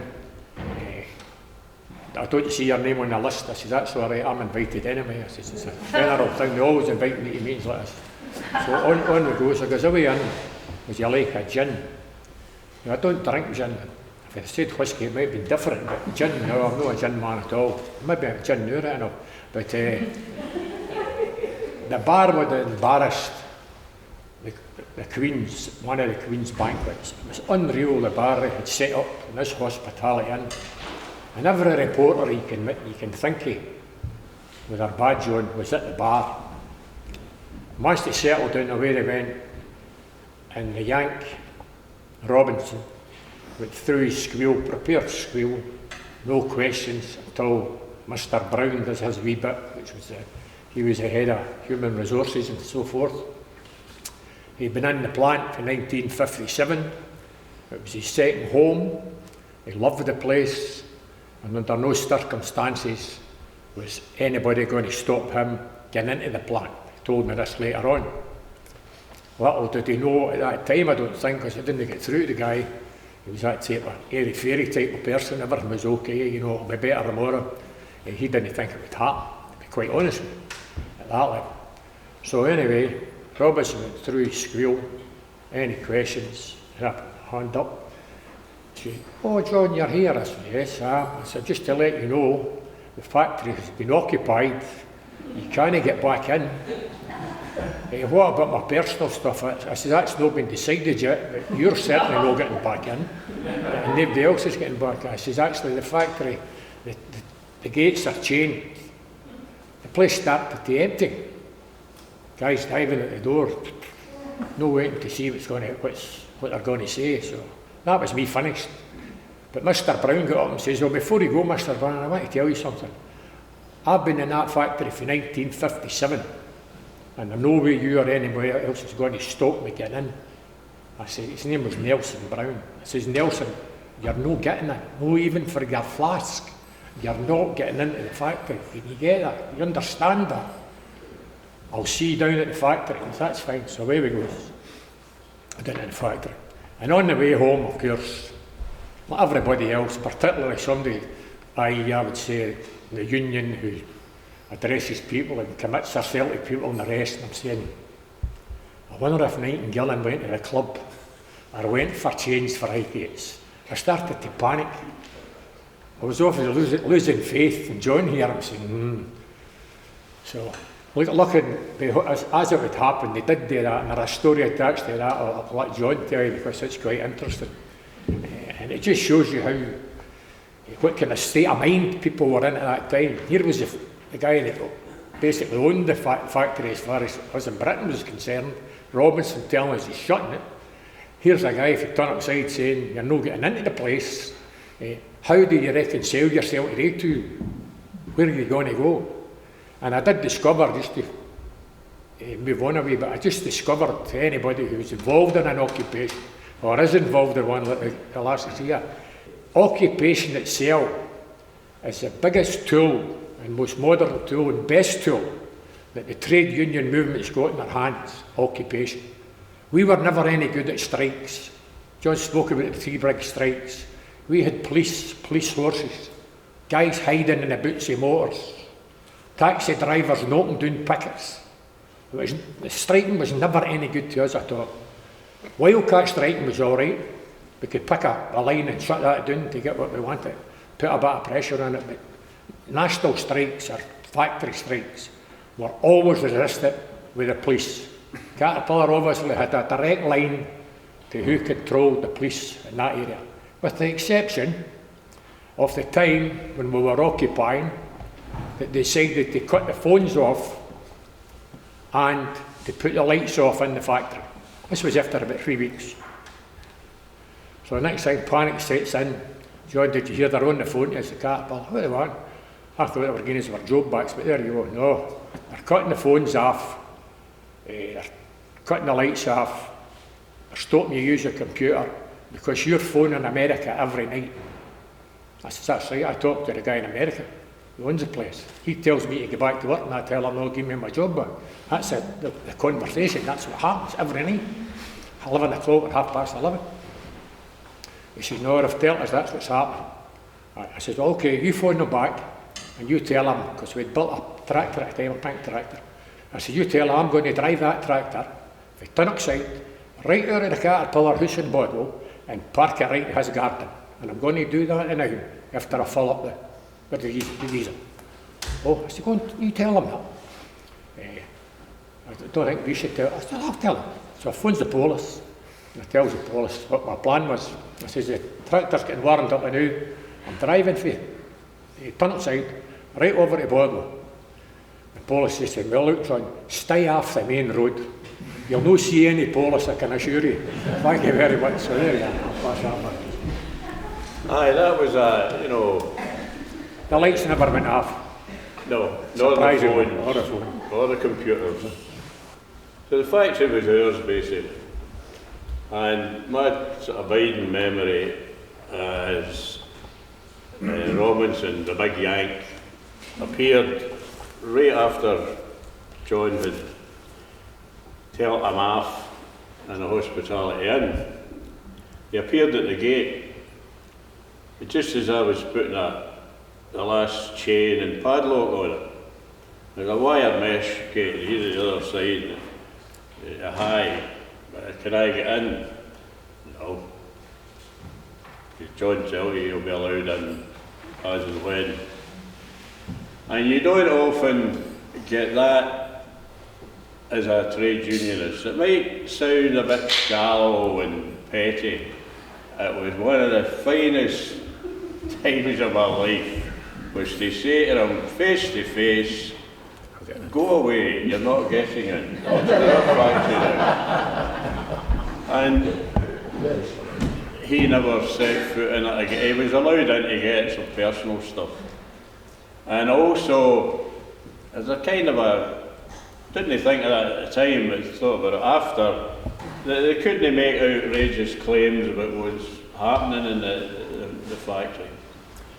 So, from then we went to a mass meeting, and there was hundreds, I mean, like, of the 1,200 affected, I mean, there could be, let's settle on 1,000 at the mass meeting. And they, with a show of hands, to continue the occupation. I think it was 8 or 9 against it. And of that 8 or 9, 2 of them dashed out for the meeting to talk to the press and said, nah, it's not happening, there are a lot of people against it. But fortunately, the late Davy Knight, one of the stalwarts of the occupation, went out after him and said, put them right, the reporters, what it was. But that was quite significant because, unfortunately, it led to a bit of a trend thereafter. So, there we were. Factory was ours. Right, what are we going to do next? And the great and the good for the trade union and labour movement were chapping the door to get in and photo opportunity and all the rest of it. Which didn't last. We knew it wouldn't last, it couldn't last, but it was fine while it lasted, everybody and their granny wanted to interview us, and then we thought, well, a minute, what will we do with us. So we started to invite supporters, groups, left-wing socialist groups, and fellow trade unionists. One of whom, probably the first through the door, was none other than my good friend and comrade, Sammy Morris. He was there that often we thought he was in the committee at one time, but I think he was. he raised a lot of money through his SOGAT connections around length and breadth of the country. Money became very important because the first thing we done was arrange different subcommittees. There was one, the Uygun Collection Committee. Uygun, as in, what do you mean you can't do that? You can. With the Finance Committee, with a lot of the tightest, most miserable members we could get, which again was important because there was never ever any question of, question about the money, where did the money go, who got the money, what was the money used for. It was used for a lot of things, expenses for people. Later on, we were sending people down to London, down to England. And there was one very important committee, the Hardship Committee, that dealt with Social Security. This committee, one particular guy, Bob Burrows, who he really took to it. It was like, it opened up all kinds of things for her. Which is one of the things throughout the occupation and reflecting on it, was discovering the talents that ordinary working guys had, that they would never have been able to exploit, to use. It was, every day you were astounded with them discovering what they could do. So this was all built up in the course of time, kicked in and worked relatively well.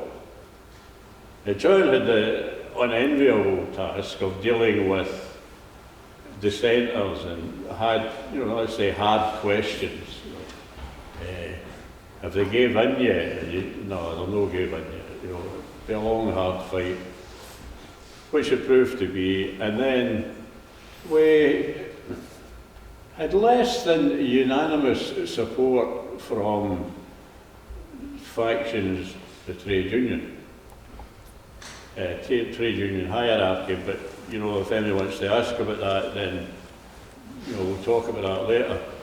There were some particular highlights, because one of the things you've got to do, you've got to keep it in people's minds.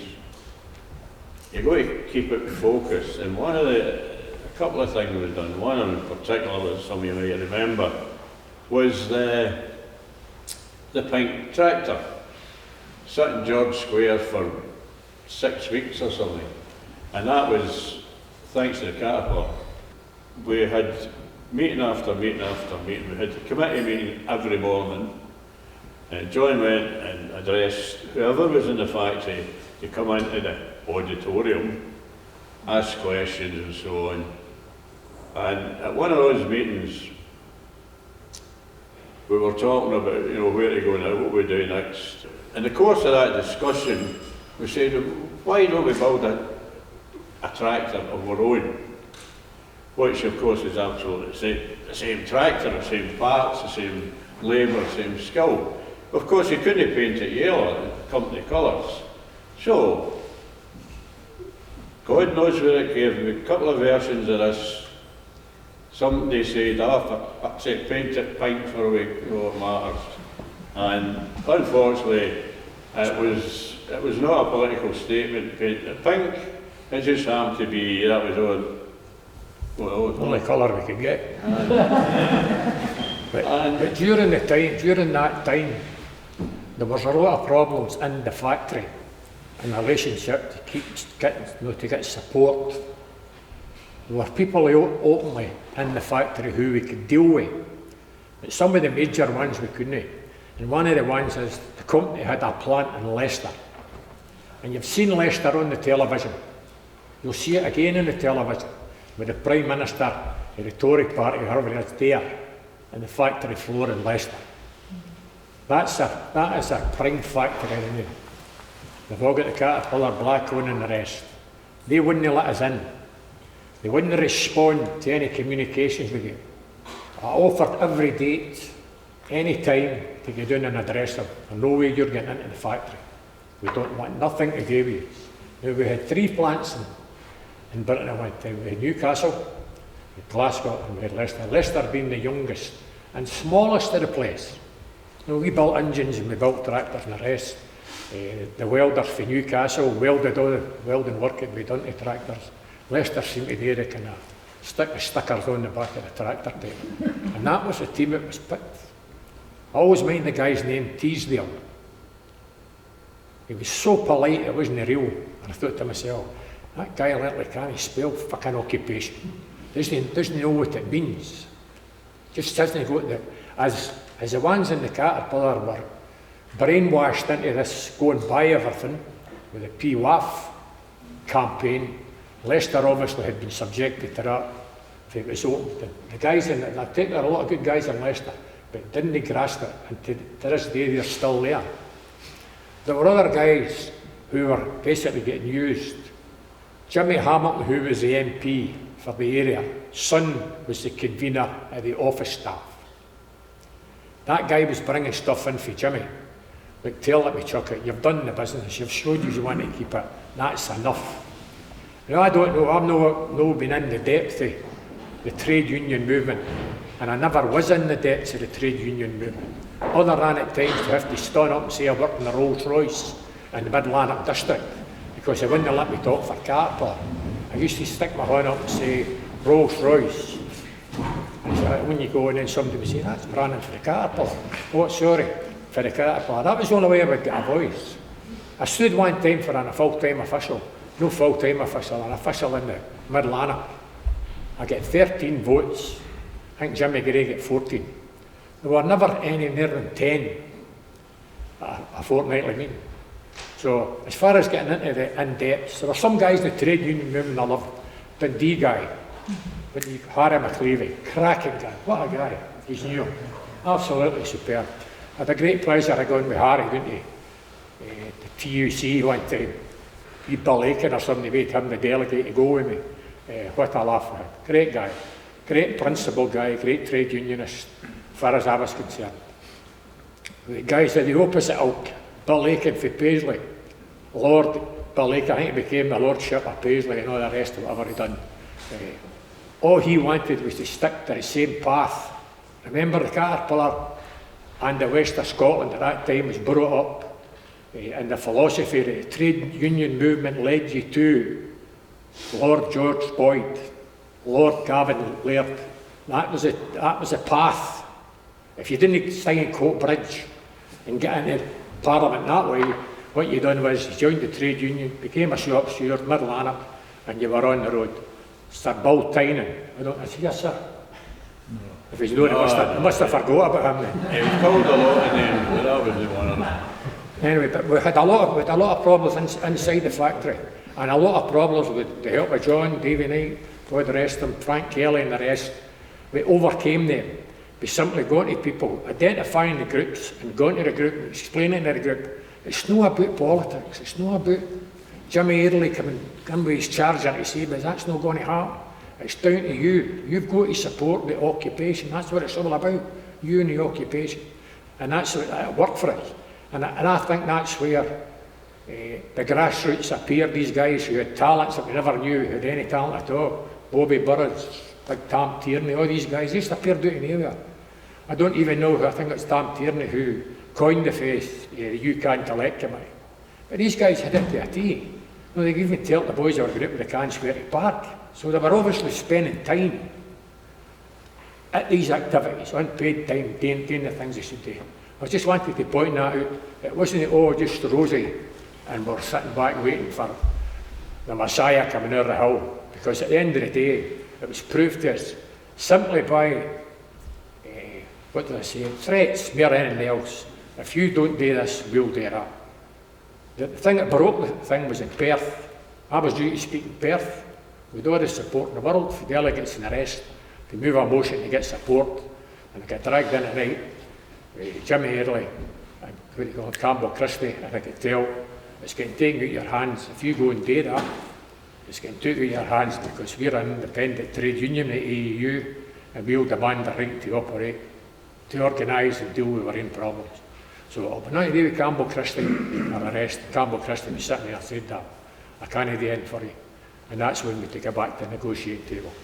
Because we just stood the test against the courts, found against us in the courts, and the punters still tore the what do you call it? Interim at the gate and burnt them in front of the police. And we got away with that, for want of a better word. The train was still in the tracks until basically, as I say, the AEU moved in and says, we're taking control of the matter, you're not to do it. I said, well, I'm not leaving them in the hands of these guys, who, in my opinion at that time, was only interested in their own self-career. And in Mid-Atlantic, at that time, if he's any work, in Mid-Atlantic, you'll experience what was happening. There were very few locally and nationally committed people. Jimmy Earley I always felt sorry for. I thought the world of Jimmy Earley. And I sat with Jimmy Earley and he was in tears, apologising. He couldn't do anything for us. It must have been a shame for Earley getting sent up with Laird and Co to tell the boys in the car park, because he was ways for day one, right until he got help. So, back to you. Right, so we had the enemy within to deal with, some of whom were always running away to the friendly press, who by this time were just dying to hear bad news stories. Oh, they're no support, there's no support there. We'll get threatened with all kinds. With some very fiery meetings with full-time officials. We went to a mass meeting every Friday, wasn't it? And the vote to continue was getting less and less, till we were left with a majority of 6. And of course, we were all horrified. You can't even carry on with about a majority of 6. Why? Parliament can run with a majority of 1, sometimes without a majority. So we will carry on.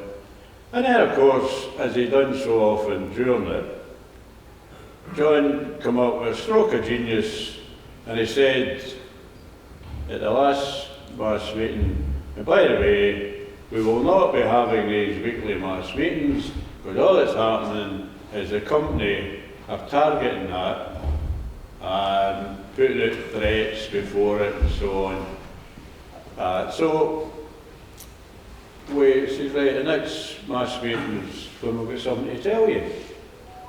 Of course, the bad guys went nuts. Can he do that? Can he do that? Which was probably the most common expression we heard right through the whole occupation. People telling us, you can't do that. We should have made that our slogan. Aye, we can. We just did. Still game stole it for us, didn't he? He stole it for us, that. You too, still game, he stole that for you. Can't do that. We could take up a whole day if we went through all the things that happened. In fact, this was written by Charles Wilson and John Foster. John Foster might be a name that many will know. And it's a verbatim account. It's an incredible book in the style, because Caterpillar wasn't about 1,200 jobs. Caterpillar was about boots, sweatshirts, what have you. And so we can't leave that with the legacy. And we set up a legacy group, and that developed of itself into quite a catalogue of events. We were even invited to address the Scottish Parliament. No, sorry, not to address it, to Attend. To attend. I think it was the Labour Party had proposed a debate commemorating, and that was quite hilarious actually, because it was all party support. Yeah. And here we had the great and the good for the Tory party, if that's not an oxymoron. All parties support. Oh yeah, that was great, but that was then. Forget it, sort of thing. And that was one of the highlights. And that's where the staff man that should have been here today, Uygun Gibbs, come into our life, and Uygun got us to address all kinds of people. And we actually tried to get the local school kids involved. Uddingston Grammar, we were actually allowed in to address the kids. The class. And they done projects about and that was, hopefully one or two of them will actually remember something. What else did we do there? One of the fun, if you want to read about it, there's a lot. We put on a play, we made a record, all these things. But one of the funniest things, if we're funny, time to finish up with it, I don't know. One of the funniest things, and I'm sorry I missed it, because what an experience it was for me for starting. I started in there at 18, brushing the flare in the Caterpillar. So I was there about 23 years. Now, a funny thing about that was, all the ones that were involved in the dispute, i.e. occupation, all started about the same time. They were all, that was the age group. So we were there 20 years, so you can imagine we were in touching late 30s, touching on 40s. So it showed you the influence of the few who was in there relative to socialism, comradeship and all the rest. It developed into the youth. You couldn't make any impressions on the older ones who fought the 10-week strike, because funnily enough a lot of them became gaffers. And they had a reputation. So if you had somebody who was a bit mouthy and didn't think it was right, that you could wash your hands outside the toilet, that was another gag with the Caterpillar. Maybe it was the same with the Telex, but no. They decided after, when I was a convener anyway, they decided that we were spending too much time at the toilet. No, I was there for a sit down in the toilet. So they says, what we're proposing to do is we're going to take the wash hand basins outside so the supervisor can see. I said, take the supervisors in, take them in, then we can show them how to wash their hands. Anyway, but one of the things, just for me to finish, the things I always regret it, and I missed it, and it must have been a great experience. When I was going back to the hospitality inn, Ian and David Knight and Co, they'd got changed and they were going to lock up the gates. And the guy at the time, who you would have thought with this news breaking would have been the top guy in the Caterpillar, he did the security. You know, he'd a bit of clout, he would be saying something about this. He's wandering up and down the corridor, the story goes, outside this auditorium, and John and Davy's going by with the chains. So I think it's Davy or John decides to say to the guy, do you realise what we are doing? And what he said, we're locking the gates. What do you mean locking the gates? It's an occupation, you've heard about it. What's that what you do, lock the gates? Ah, carry on, boys. I thought that was superb. And then 2 minutes later, he come running up, shouting, you can't do that. Oh, you can't do that. We just done it. Okay, I'm going to say thank you so much.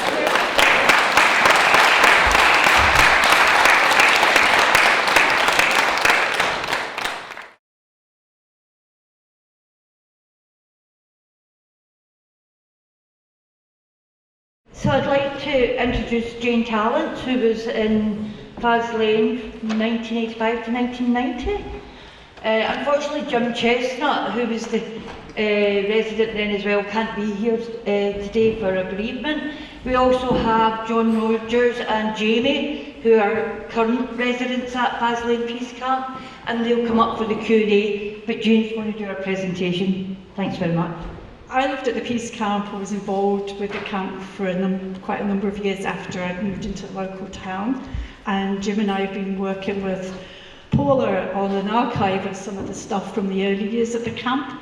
So I've been digging out a few photographs, so I thought the easiest way to do this is to run through some pictures to tell you what we're about.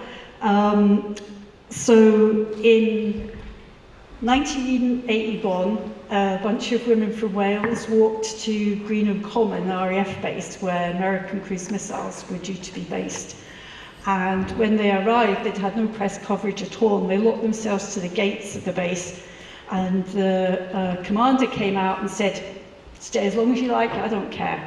So they did, and they stayed a very long time, and they set up a peace camp around that base. And from that, it kind of inspired all around the country. I think we had at one point well over 30 peace camps at lots of military bases and other establishments connecting to the nuclear system. So in June 1982, just as the Falklands War ended, and it had been announced that the old Polaris nuclear weapons system was going to be replaced by Trident, Dumbarton CND decided to come and set up a peace camp outside Faslane. That's the first Christmas in 1982. When they first set up, they went and put a few tents up on the verge right alongside the base, and the MOD police turned up and said, "Oh, this verge belongs to the MOD, they won't let you stay here." Tell you what, if you go down the road a wee bit, there's a verge in front of St Andrew's School, and that belongs to the regional council, and you might stay a little bit longer there. So they packed the tents up and they moved down the road. Next year that'll be 40 years that there's been occupation of that bit of verge. This is Bobby Harrison from Dumbarton CND, no longer with us, but a great cyclist. And initially the camp was tents, and then gradually began to find some caravans and build different structures and make it home. The politics of the situation, being back in the days when we had old Labour and we had proper socialists around, there was Ian MacDonald, who was the regional councillor, and he lived just down the road in Rue. And so he set up that we would rent that piece of land. We had a wee receipt book, and we paid £1 a month rent to the regional council to have the right to use that land. And Les Robertson, who's one of the founder members of the camp, he and his wife Louise lived there for many years. Les then actually got elected to the Dumbarton District Council.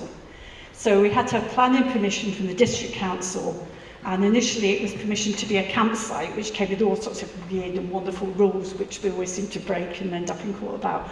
But when Les got elected to the council, he got that changed. And so we got permission to be a peace camp. And the only condition on it was that we displayed the sign that said we have permission to be a peace camp. And all the other silly rules went away, and then we were able to just organise ourselves as we saw fit.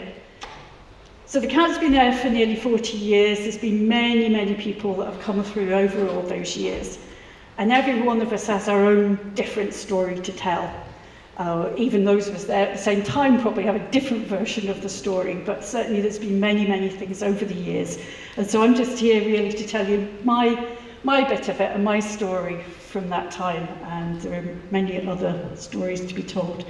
So I lived there for 6 years in the 1980s, was involved after that, and I'm still campaigning against nuclear weapons on a daily basis, I guess.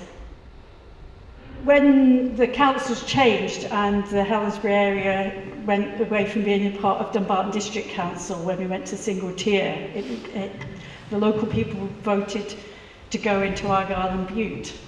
They didn't want to be associated with all those socialists down in the bottom. They thought it would be much better, nice reduced Helensbury to be up in Argyll and Bute.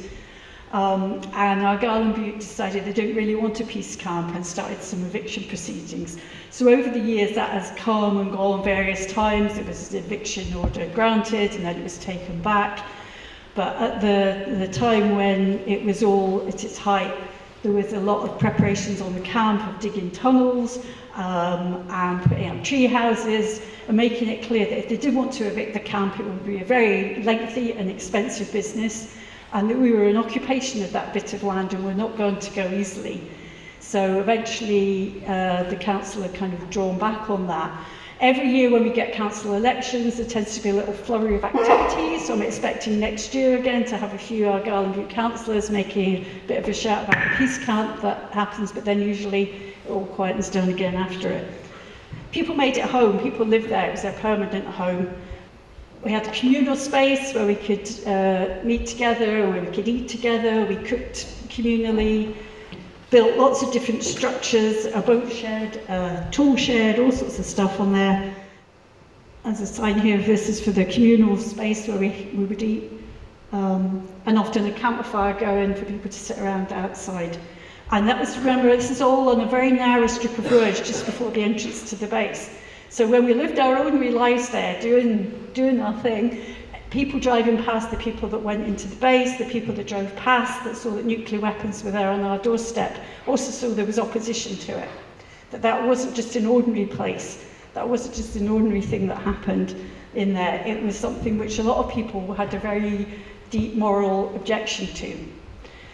We were also trying to, while being there and showing our objection to nuclear weapons, we were trying to create an alternative. Both in the way that we lived, but the way that we made decisions, the way that we took responsibility for our own lives. We worked very much by consensus. I would say that pretty well everybody, the majority of people that have been at the camp over the years would identify themselves as anarchists. But we like to work very much in solidarity with other people and other groups. And it's really interesting that now in all the different groups that are here over this couple of days talking about occupation, I can see all these little connections here and there and everywhere. I know if Jim Chestnut was here, he would be talking about how proud he was when Jimmy Reid came to visit the camp. And so there was lots of connections, I think, across lots of different politics that we know, although we may be organised in slightly different ways, we kind of know, we know who our friends are, or we certainly know who the bloody enemy is. We also talked a lot about sustainability, about the environment, about how we tread lightly on the land. We had a wind turbine that would power a wee computer, one of the very early state-of-the-art computers that we had there. Another way so that we could keep in touch with people.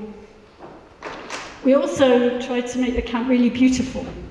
We were opposite this base that was big, bleak, stark buildings that was wire, lots and lots of wire, lots of barbed wire. It was replaced eventually by razor wire. And in a way for us to say, well, look, this is the alternative that we want to that. It's not only to how that base looks, but what it represents, about the destruction that we would have if those bombs were ever used. We made gardens and we painted caravans and did our best to be a contrast to all of that. Painted lots of beautiful murals on caravans of lots of good artists over the years. We also made some beautiful children between us over the years that were there, a couple of these are mine. You know, we were a family, a big family in a way, but within us as well we had the small groups, family groups. And we welcome visitors, we welcome lots of people. We were wider than just the people who lived there. We had a much bigger community of people that we could call in to help us, to join us for protests, to join us lots of things, and people would come and visit over the years. There may be some of you here that recognise Tartan Heather, who was a regular at this time. And also CND groups. This is some folk from Clyde Bank CND who regularly used to come up, bring us wonderful food parcels, and come up and visit to offer solidarity as well with us. And we'd, you know, make everybody a cup of tea, and then we'd go down to the base and stand there for a wee while, get some banners out, and to say, here we are, we're much wider than just this group of us on this verge. So why were we there? Just a wee reminder. the UK's nuclear weapons system is basically all based on submarines. They're all based in Scotland, on the Clyde, at Faslane, and at Coulport, which is the armaments depot just over the hill. And that's what brought us all there to live together, was our opposition to those weapons. So in 1980, there was a decision to replace the old Polaris system with Trident. We have 4 Trident submarines currently. There's always one at sea, 24 hours a day, 7 days a week. Each one carries a maximum of 40 warheads on 8 missiles, and each of those warheads is 8 times as destructive as the bomb that was dropped on Hiroshima.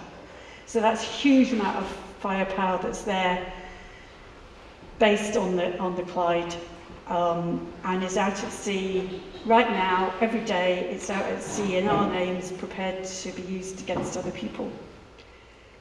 Now it's quite interesting, following on from all these other talks about workers' occupations. Now obviously we're there and there's workers in that base, but we weren't opposed to the workers, we were opposed to what the base did and what it represented. And we could see that there were all these hundreds of very skilled people that went in there every day. Our call was for that changing over to work that produced something, because this place doesn't produce anything. There's a lot of building work goes on, but it doesn't produce anything. There's nothing comes out of there except a weapon that only works if we don't use it, and I hope to God we never do. But it doesn't produce anything useful that people can use in their lives. And there's certainly been a lot of work done between CND and STUC on diversification and on what other ways that we could find to provide work with those skills. But I know it's not simple, and I've spoken many times with workers within the base, and it's, I think, sometimes a simplification of, right, instead of making nuclear bombs, let's make kidney machines, simplifies the argument because it's more complicated than that. But we were clear that we were not opposed to the people who worked in there, just what the base represented. To bring in the Trident system, there was this massive building project that went on. This is over at Coulport, which is the armaments depot. This whole hillside was basically dug up so they could provide new docking facilities and new bunkers further up on the top of the hill for the warheads for Trident. This is at Coulport. This is a massive, big floating jetty. The water's very, very deep there, which is why it was chosen as a submarine base, because you've got deep water that you can come in from the Irish Sea and sail up to these bases. And so they couldn't actually build a jetty there because of the deep water and the huge tidal range. And so they created this big floating jetty that was built at Hunterston and floated up. What did our resistance look like? Well, apart from our everyday just being there reminding people that it wasn't okay that we have nuclear weapons, we also organised protests in lots of different ways. We worked with non-violent direct action, taking direct action at the bases and any of the other places connected with it, but including the political spaces as well. It followed on from a good tradition before us, many people that had used non-violent direct action, and we took a lot from that history and that way of organising, and it certainly goes way on now, and we see it all over the place with lots of other groups, Extinction Rebellion and Insulate Britain, and people opposing the hostile environment of the Home Office's policy on migration, lots of different ways that people are using that same method of direct action.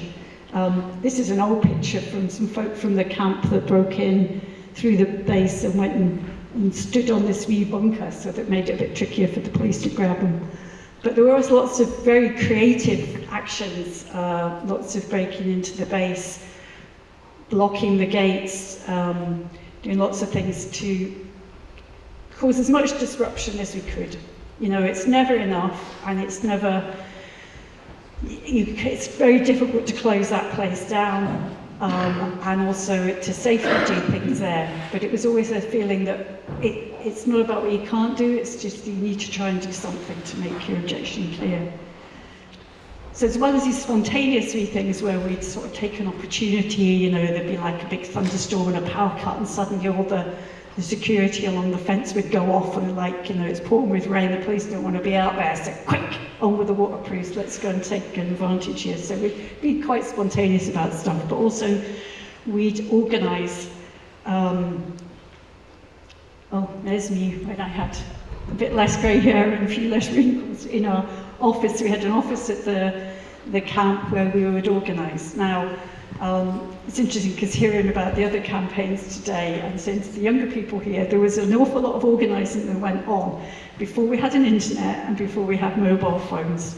We had a phone, we met with people, we posted out things, we posted out newsletters, we communicated, and we found a way to organise that I think sometimes is unimaginable these days without all that magical digital stuff that we have now to do it with.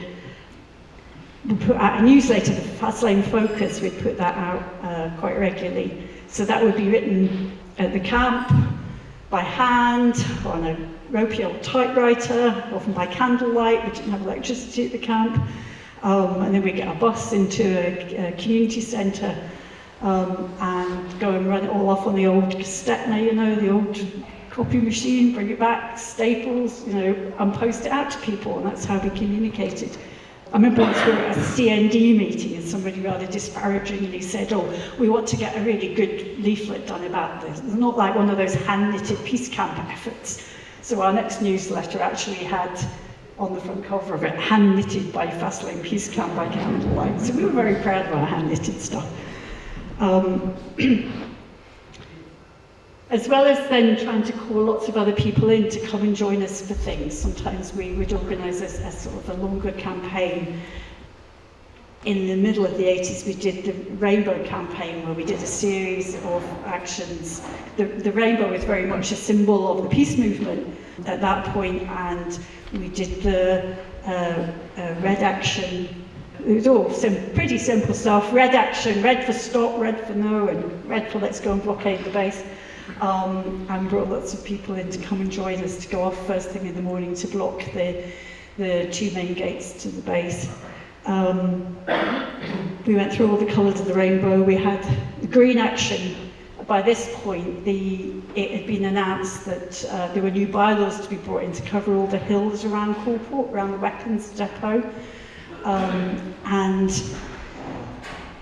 that land would no longer be free for people to be able to walk on. The police could come at any point and tell you that you had to leave under the bylaws. Because they had to catch you first, and of course we knew those hills pretty well, so there was a lot of cat and mouse running around those hills. But for the green action, we had people came in from all different directions with camping gear to set up camp and occupy that hillside. This is a meeting just after they've arrived. I think we carried enough stuff with us to stay for a couple of weeks. But I think it was a couple of hours before the police poured over the hillside to come down and had to actually carry everybody back up to take them into custody. So there were lots of people arrested over the years at all these actions. Lots of court cases, and some of us went to prison for refusing to pay fines as a point of principle because we didn't feel we'd done anything wrong. At the end of the Rainbow campaign, we had, this is another one of them. The STC don't want to try the GU. It was trying to make connections with our union colleagues who are also having problems with nuclear weapons. And then we had, at the end, we had the Rainbow Marches. So from the camp, we sort of paired up and went and organised marches from different places that were connected with Trident, where there was going to be a big radar facility up north. I walked from Chapel Cross, which is a nuclear power station where material was initially produced, which is still the material we have that's used in our bombs.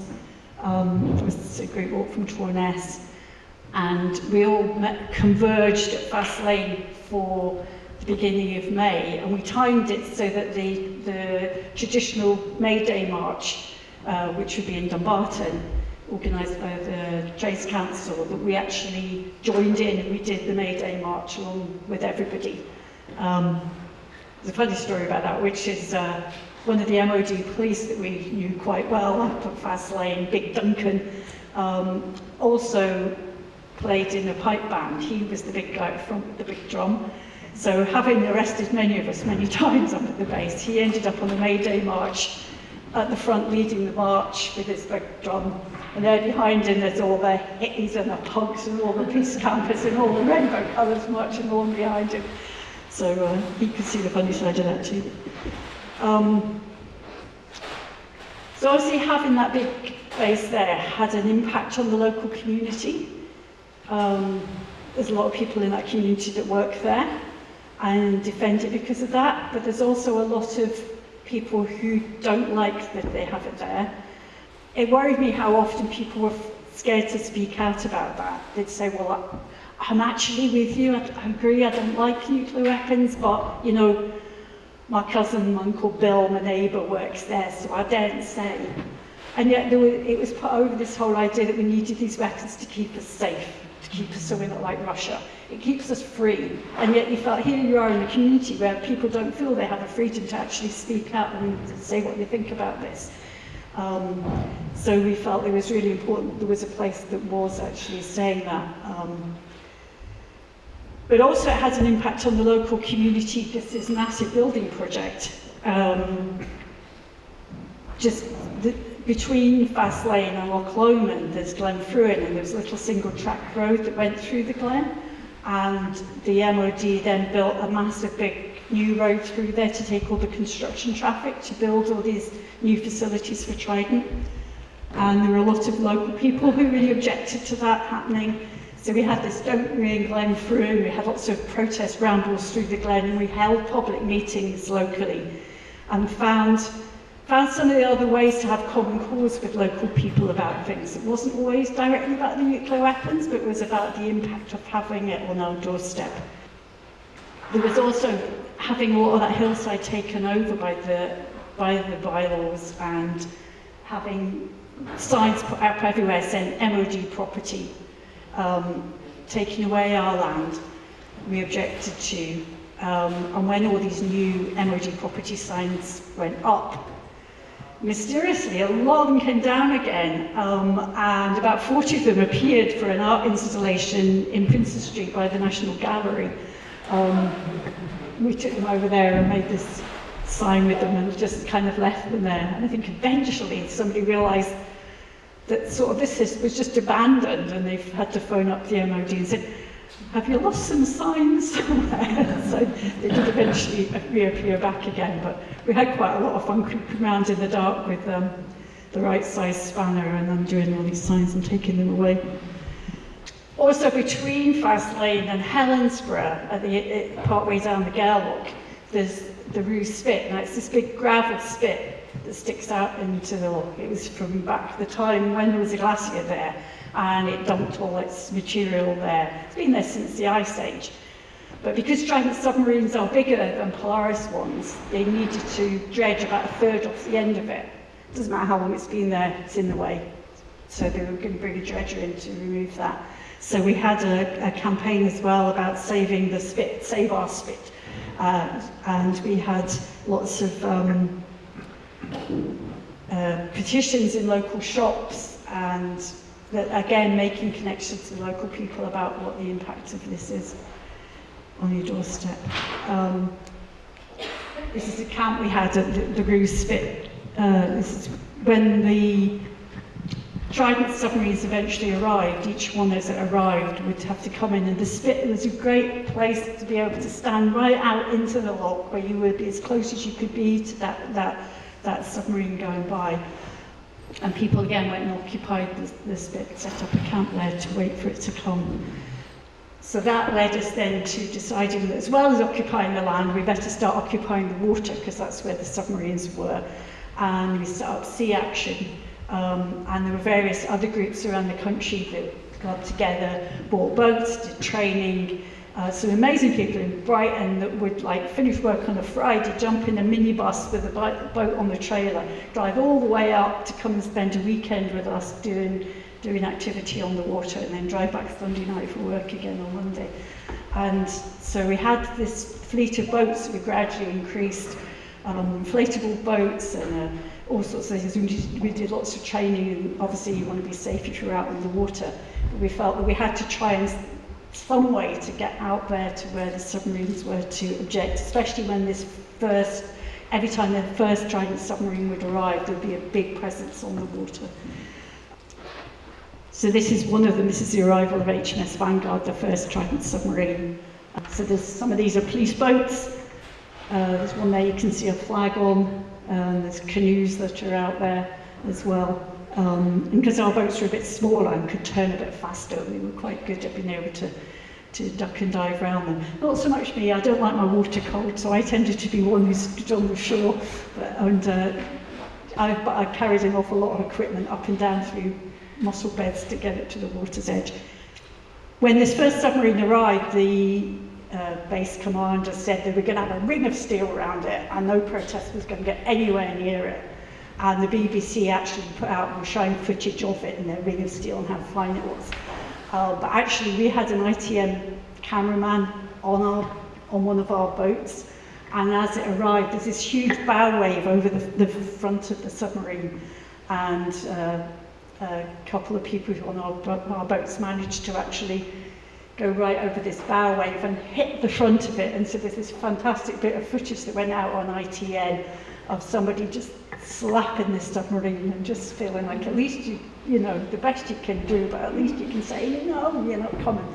So that proved their ring of steel wasn't quite as good a ring of steel as they thought it was.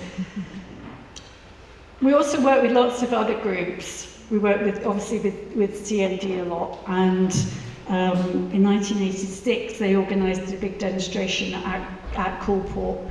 The MOD decided to suspend the bylaws for the day because they didn't want to have to deal with all these hundreds of people that came up there and walked about.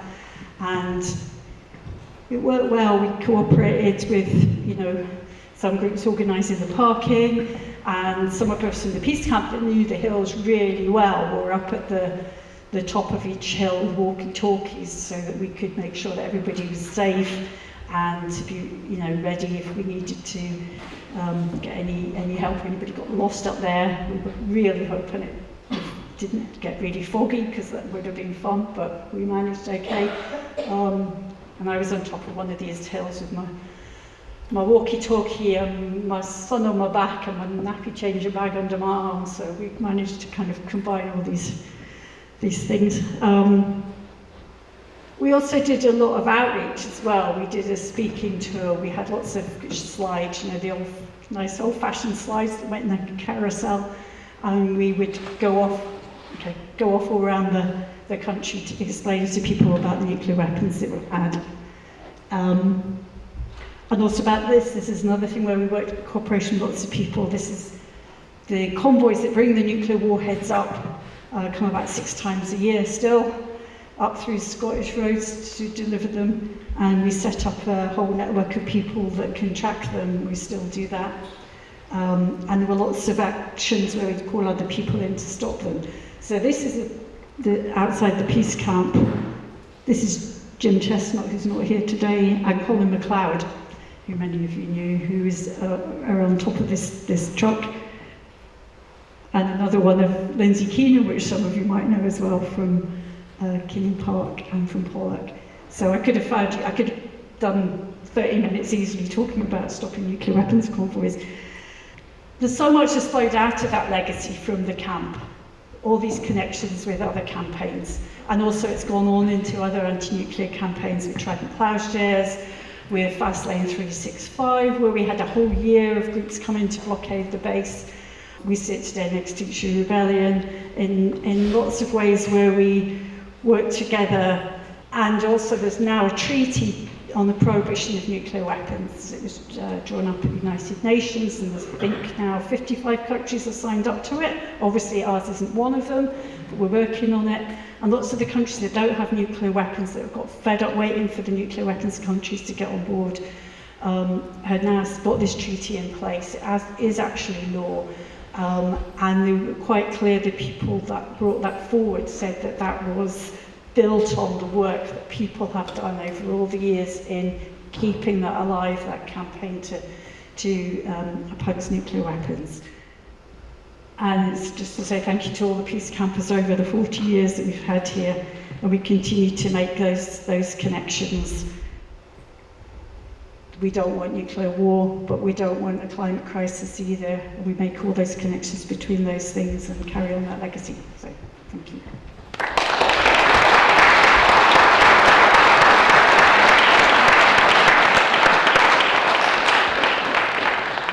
Does anybody have any questions? Thanks very much, that's really interesting.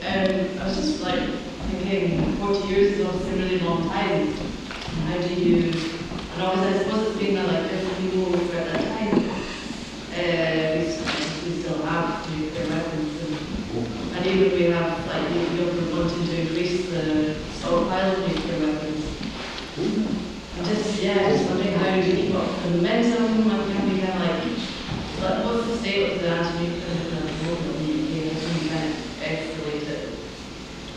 And are there any objectives in your proposal? Yeah, I mean the anti-nuclear movement is wider than just the camp, and so there are groups that are still active. It's been more difficult the last couple of years, obviously with COVID, particularly because like parts of the movement that I'm in are all a bit older and have had to be a lot more careful during lockdown. But I think there's still, Scottish CND and plenty of groups that are trying to find ways to keep this all alive. I don't know if you want to talk about the camp. So, it's 40 years is a long time, but the way I see it is, so I've been at Peace Camp for about 6 months now, so I'm definitely the new guy. But, which side of history do you want to be on? Do you want to be on the side that just let it go ahead with no opposition at all? Or do you want to be, do you want to be on the side that actually did something? I mean, if we don't achieve it, that's bad, but it's better to not achieve it than to not try. I don't know if I have actual hope, but again, I want to be on the right team, you have to ask yourself those questions, don't you? Well, how do you want to live your life? Do you want to just do the bare minimum and get by, or do you actually want to try and make a change for the better for everyone, because we all, live in the same world, and that's why I continue to do it, and why I'm sure a lot of people continue to do it. I'm really astonished that you've lasted 40 years, and well done, but you never get bored.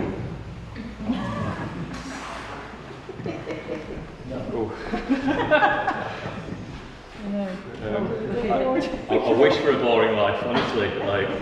Love a boring life.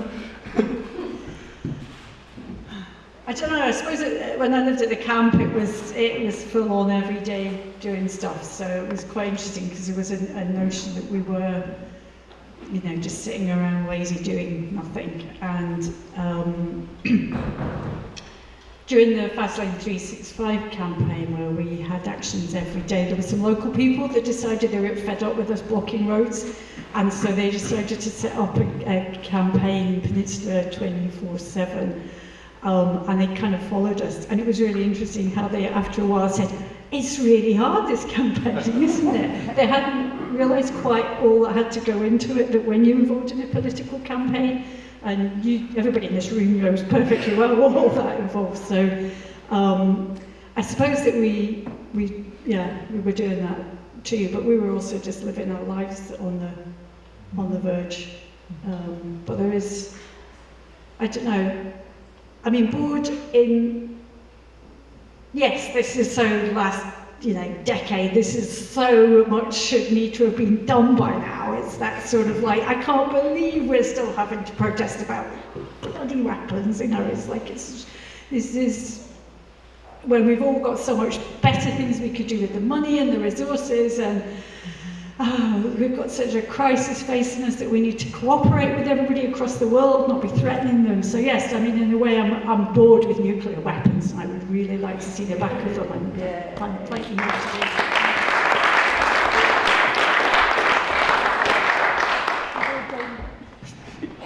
No, I found when I was at the Peace Camp, I spent quite a lot of time and with others, joining in with other campaigns round about the UK in solidarity.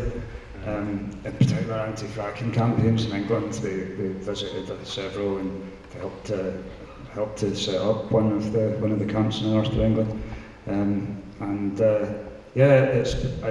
between that and the people that came to visit us in Scotland, it was really a pleasure and a privilege to meet all these great, exciting people around about the country that were taking direct action to get achieve the aims of their communities and groups.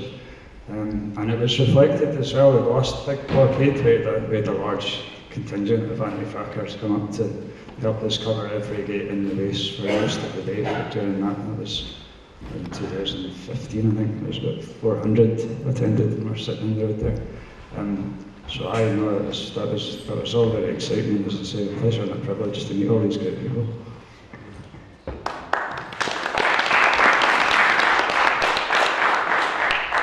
Yeah, so I think the thing, sort of coming back to what someone said before about what we got coming up at Faslane, we don't have a lot of people there at all,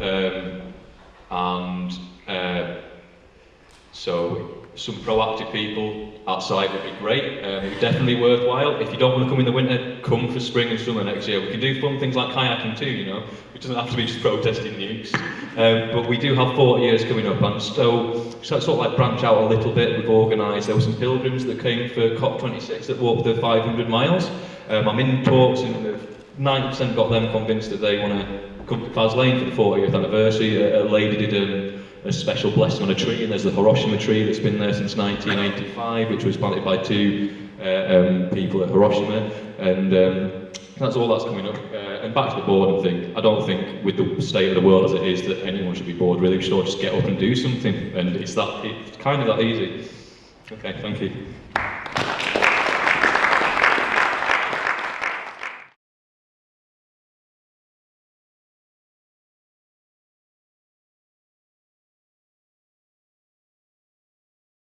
So, but we're very, very happy to have Danielle, who was going to be doing the talk with Jahan anyway, Danny is coordinator of Wheels of Fleet, and where are you? And I run a youth club. And you run a youth club. And you'll hear him later as well with the Sabre Pool campaign. Here you go, Danny. Hi everybody. What a great event. It's quite an honour to hear all these different actions. It's part of our history in many ways come together. And as a child of 1965, one of my early childhood memories was being in the women's strike at the BSR up in Clyde, you know, seeing my really calm mum, who I totally doted and loved, you know, say to me, right Dan, you've got to see this non-PC term, which was blackleg at the time, and scab when these buses arrive. And I knew this early memory was preschool because it was just all preschool age kids and all I was. And seeing the buses arrive, I never saw my mum like this before in my life. The veins were bursting out her neck, you know, so it's just like, and I was like, okay, this is going. So that was a good part of my upbringing. So it was interesting to hear the UCS and talk about all that embedded energy of 71 to 73, you know, and then bringing it into like what was the 90s for a lot of us who were full-on activists. You know, I knew Jane then, I knew Helen Kyle then. There was a family of all of us in Scotland that were all tied in some ways. But in a way it was quite newsworthy. I don't know if it was the introduction of internet worlds and stuff like that, but we all became quite world socially aware and other people's pleads and thoughts. But here we're listening to stories about Timex and Caterpillar. You know, multinationals coming away in then, and lo and behold, the BSR, who were based up in Clyde and major record players and that, they never laughed, they bugger you lot, and they went off to Brazil in sort of 1974-75 for cheaper labour. So not much changed, eh? But positively, what's not changed is just to hear people and the good fight still goes on. And you know, I'm all sort of, I'm a bit of a solutions guy. I'm always like, how does this sort of thing go out to the wider community? This community. Do you know what I mean? Because I think we all know, all of us have been part of actions. There's times 10, times 50, times 100 us. You know, like how Jane, you described, like Jane Downs from Faslane can talk about her time, but there'll be people there at that time that can talk about that in many other different ways, and just so many people. I've just met a guy just 10 minutes before I came on there. John, how you doing, mate? And John came up with a CD. He said, Dan, you see it 1 minute 63 in here? I filmed people at Pollok Free State. Do you know what I mean? And And John says, I used to bring curries down. I was like, are you curry man? Right, so again, everybody all their names and monikers, but just that whole, you know, sometimes we can get sort of too wrapped up in, no, we don't get too wrapped up, it's important that we get the message out there, but the media really portrays us so bad. But I think we underestimate the impact that we all have in each other and others, you know, and how that goes on in life. You know, there's many a young person who went to Ballymena High School, they got demolished because of the goddamn M77, you know, who got in touch with us years later after the Birdman and Pollok TV programme came on, about how that impacted on their life, and they got environmentalism, but they weren't really listening to it, the Stoics and all that. So just all those little impacts, and I can talk about that more when I do the Govanhill Baths one as well. So as much as I want to keep this really relevant to what today's all about, but I think we can see it's all big part of a bigger jigsaw, and just what I hear is solidarity and support, but how that's evolved. So in the 1990s, we could maybe look at it evolved a lot more. I mean, positive, I'm really glad to hear about the guys from Dundee are away, but I spoke to them earlier on. I think it was Gordon, not George, just who mentioned just the power of the woman. And it was their power and their actions, and then I can relate to my own mum and the women's strike in 1969. But I think what was not mentioned a lot in the 1990s was a lot of women, girls, females came to the forefront. And yeah, the media never caught, I think they caught like some other girl power that was happening, pop music somewhere. But for all the places I went to, be it Faslane, Trident Ploughshares and all that, I was at Newbury, Manchester Airport, etc. and all that as well. There was just all these really strong females everywhere, and I think that was part of the, you know, there was a big intention of having a safe place for everybody, and everybody had a voice, etc. and all that, you know. So why did we end up occupying the woodlands in Pollok Park? Well, lo and behold, as words might go, in 1939, some John Stirling Maxwell got an Act of Parliament made in Westminster that Pollok Park belonged to the people of Glasgow. And we all know as activists and maybe not how shallow words and laws and degrees can be, and how they really don't stand for much, when prior to a lot of the park had taken away for the motorway. Previously the park would take away for the private golf course, and then and there was players and all this. So the players in the whole M77 game was the Scottish Executive, before it was called the Scottish Government, you had the Westminster Government and the big roads plan that Thatcher, Major, Tony Blair carried on, the Glasgow City Council, and then you had, and there's lots of players, there's the National Trust, and they've come up recently, the National Trust haven't they, about positively, there's no more shooting, hare chasing allowed in National Trust land. Why it was, we say, but it was. So that's banned now, and that was a vote. And connecting with other things we heard about today, there was no consultation. And I think something I want to bring is I can easily label myself a working class boy, right? Brought up, working class mum and dad, the East Coast Bride, etc. and all that, blah, blah, blah. And I just felt like a lot of times, sometimes, you know, when you wear your labels, it's like environmentalism's for environmentalists, stroke hippies, etc. and all that. It's not really the working class cause sort of thing. And I thought that was a sort of put down for working class people and just our wide range of what we all do and how we live. Because I get brought up learning about how Glasgow and how they created the carpet huts for people in Glasgow that could get outside, get some fresh air, and where, you know, people were trained to go and fight the Spanish Civil War, which is, I was brought up by my beautiful communist grandfather, Pat Flood, getting all these amazing stories. But also, you know, there was always these stories, and I'll tell you about a man who came to Pollok Free State, Ronnie Morrison. He was those traditional men, 30s, 40s, and finish at the railway line in Glasgow, and then every weekend he'd walk miles, get up to Loch Lomond, or up the other way to Barhead Dams, light his wee fire, do some sketches, etc. and all that, you know, and Pollok Park again, bringing that to it, you know, there was quite a label of that's a middle class protest when we did the anti-Go-8 thing, where it was like, wasn't appreciating a lot of us where we kids loved going to Pollok Park and getting some nature, because we didn't have cars, you know, it wasn't as accessible getting out of Glasgow or even Snowbride to nature. So there was that sort of mishmash of things going on. I saw it in the 1990s where I think it was a confidence thing, we were getting more of a voice. But do you know what? It's also like hearing about Timex, and a lot of us subconsciously took all that in, and it's just to say like, a lot of us grew in confidence from all these past actions and how we can fight back, etc. and all that, you know. And I met folk like Sammy when I was younger as well, and a lot of the things that he did in protest and speaking up. So it stretched on the gap. And what was interesting with Pollok Free State, which was different from a lot of other protests around the time, as I said, I was down in Newbury in Manchester Airport and the Twyford down. We were right on the Pollok scheme. And it was a guy from Pollok who went up that tree for 3 weeks, you know.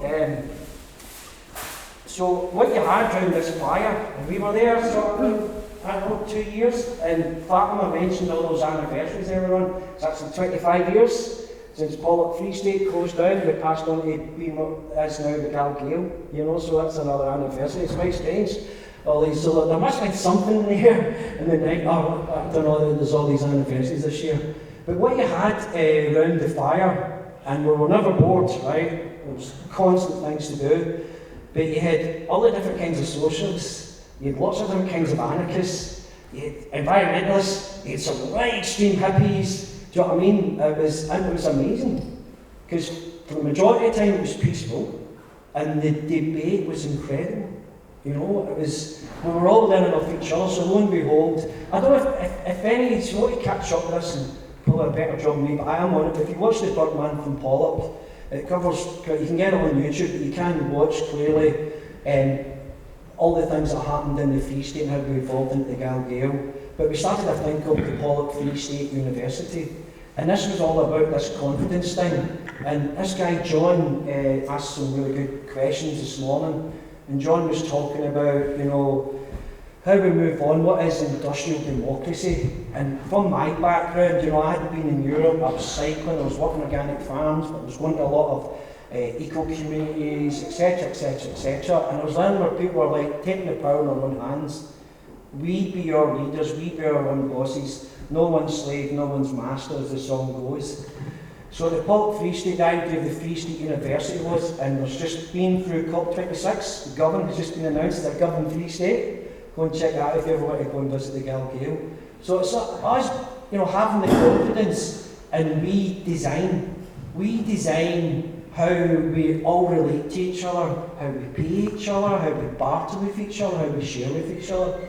So the Free State was a road protest, but it was about a lot more than that. And it was about that design we have of, you know, at the time where there was no consultation from the council.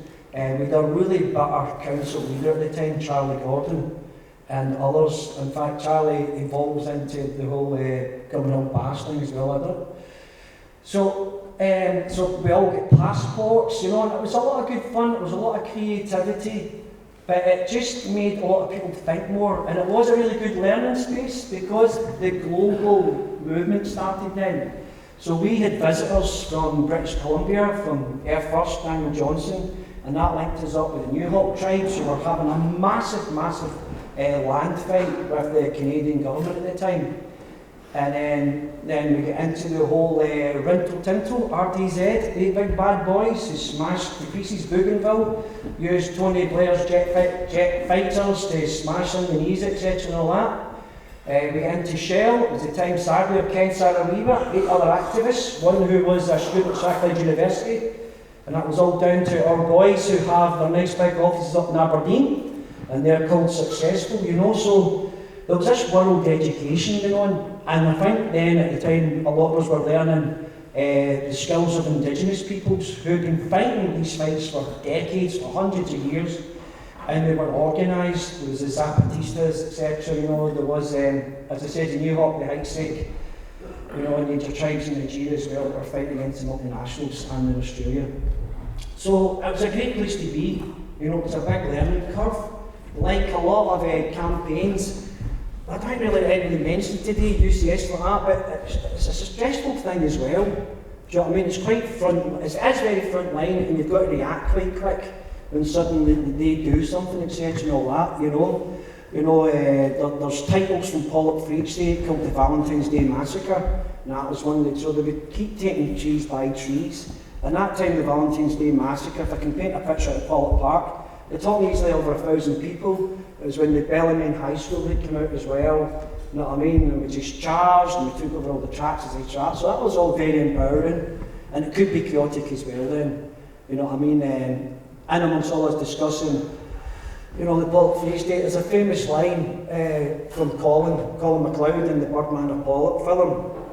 You know, when he said, you know, there was guys coming down, man, and saying, thought this place was a free state, you know, and it was all about freedom and stuff like that, you know, and Colin saying, well, they were smashing bottles in the fire and stuff like that, you know, and Colin's line was, with freedom comes responsibility. You know, either do that or piss it off. Do you know what I mean? That was Colin's line, not all of our lines, so we had to deal with those sort of things, and it worked out. That was a minority, etc. But we wanted to make it a safe space so that people could bring their babies in. In fact, Tony MacLeod's a wee baby lived there as well.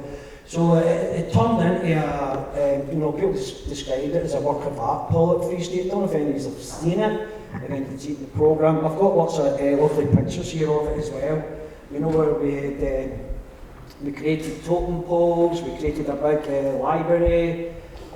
We built quite a lot of what was called benders, which is traditional travellers, you can build gillies as well, to live in. And we had to make quite a lot because we were the early glampers then of the 1990s. We could come and glamp and be an activist at the same time. And that was true because one of the great things for me, because I lived here 24 hours a day and it can be quite tough, and I was quite tough on folk. Do you know what I mean? I didn't want people just sitting around a fire and burning wood all day and just talking and stuff. I wanted people active. The fire had to be on so we could pour people, I know, a cup of tea and stuff when they visited and things, but I didn't want wood to be wasted. You know, I was learning about resources. I needed wood so I can make, and others, make dinner at night, do you know what I mean? And we've only got X amount of wood to last us till we get another bit of wood in the water. You know, we'd walk 1.5 miles in Pollok Park to the whale women's cottages and we'd fill up the barrels full of water. So there was all of these responsibilities, but there was this beautiful space. So we had regular visitors. So there was people from Pollok who would come in all the time. Old Joe and his granddaughter Kelly Ann, he would bring down some Greg's pastries for people living there, etc. as well. The people would come and stay like every second weekend or something. You know, everybody was all welcome and everybody brought a different thing.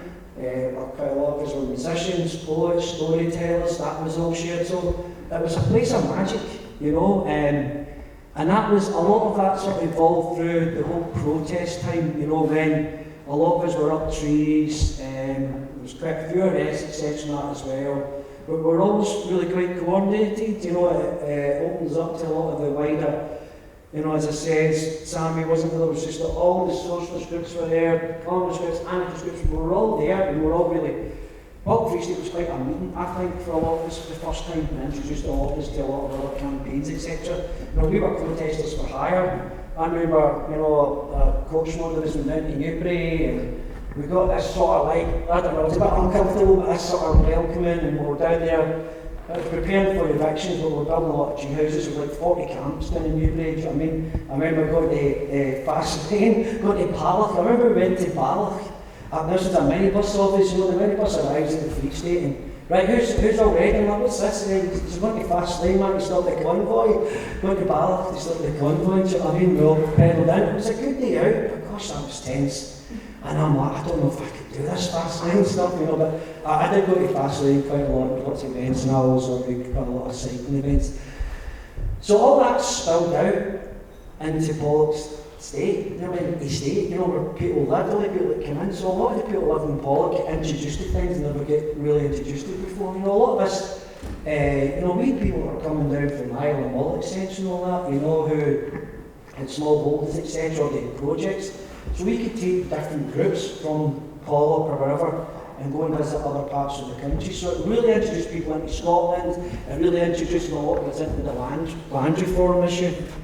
So community-wise, you know, we constantly had visitors from near and far, you know, and a lot of our families would come and visit, and that was quite a strange thing. You know, my dad would be like, you know, Danny, can I come and visit you? Are you really living in the woods in Glasgow and stuff, you know? And you're like, and you know, he couldn't have met probably the nicest people he could have ever met in his life, do you know what I mean? There was always music going on in the fire, so It was a beautiful place to be, and as I learn about the world, the politics, etc. as well, and local politics.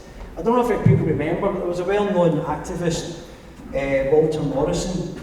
Walter ended up getting an MBE, which was interesting, but Walter's got a book which was famous for when he was in the British Army after the Second World War, and they were asked to shoot, basically, people in the thing, gun squad thing, and Walter put his gun down and says, "These people are my brothers and sisters," and refused.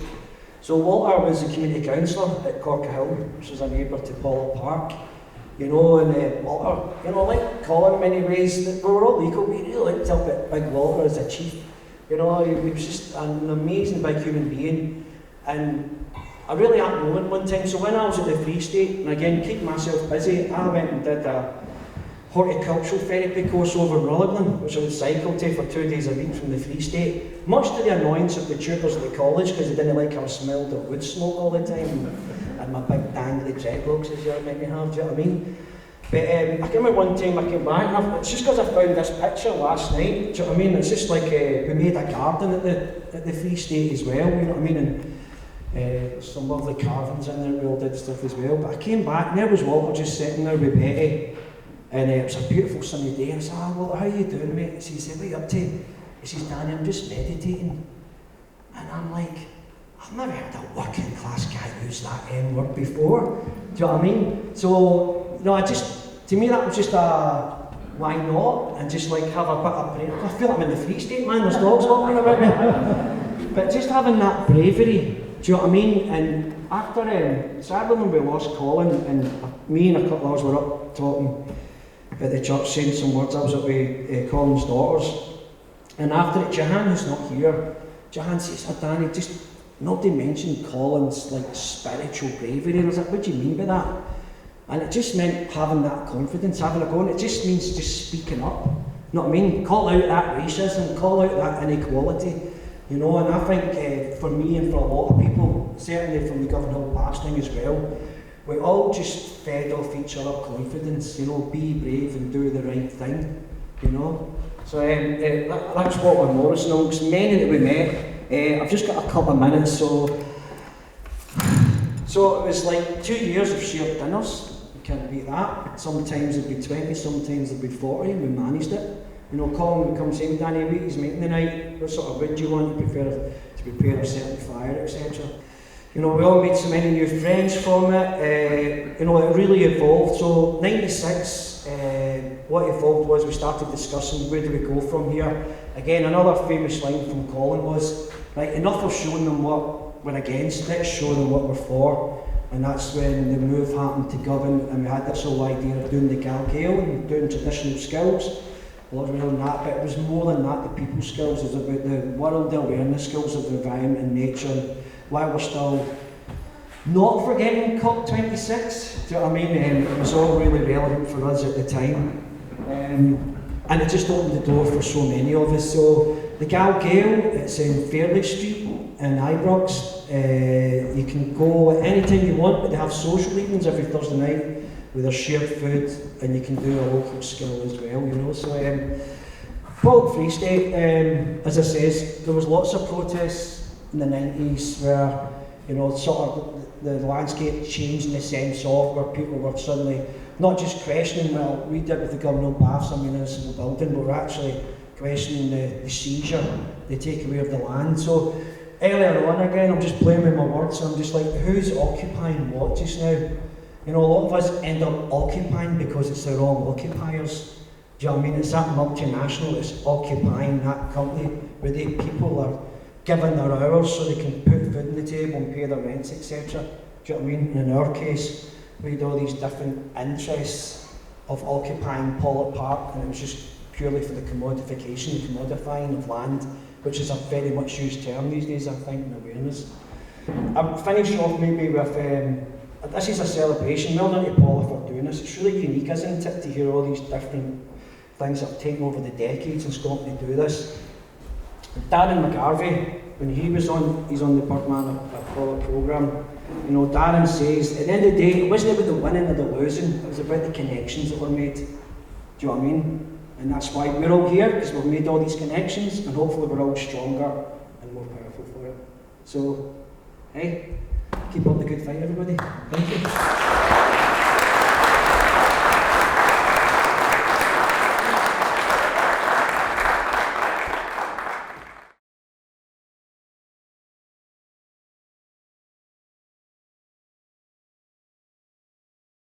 Hello everybody, I'm just going to introduce myself and who's on the panel with me, okay? My name, as you know, is Helen Kyle. This is Claire McIntyre, and this is Nikki Patterson, and this is Dr. Joe Murray. Okay, these two are going to tell you what's going to happen in the future.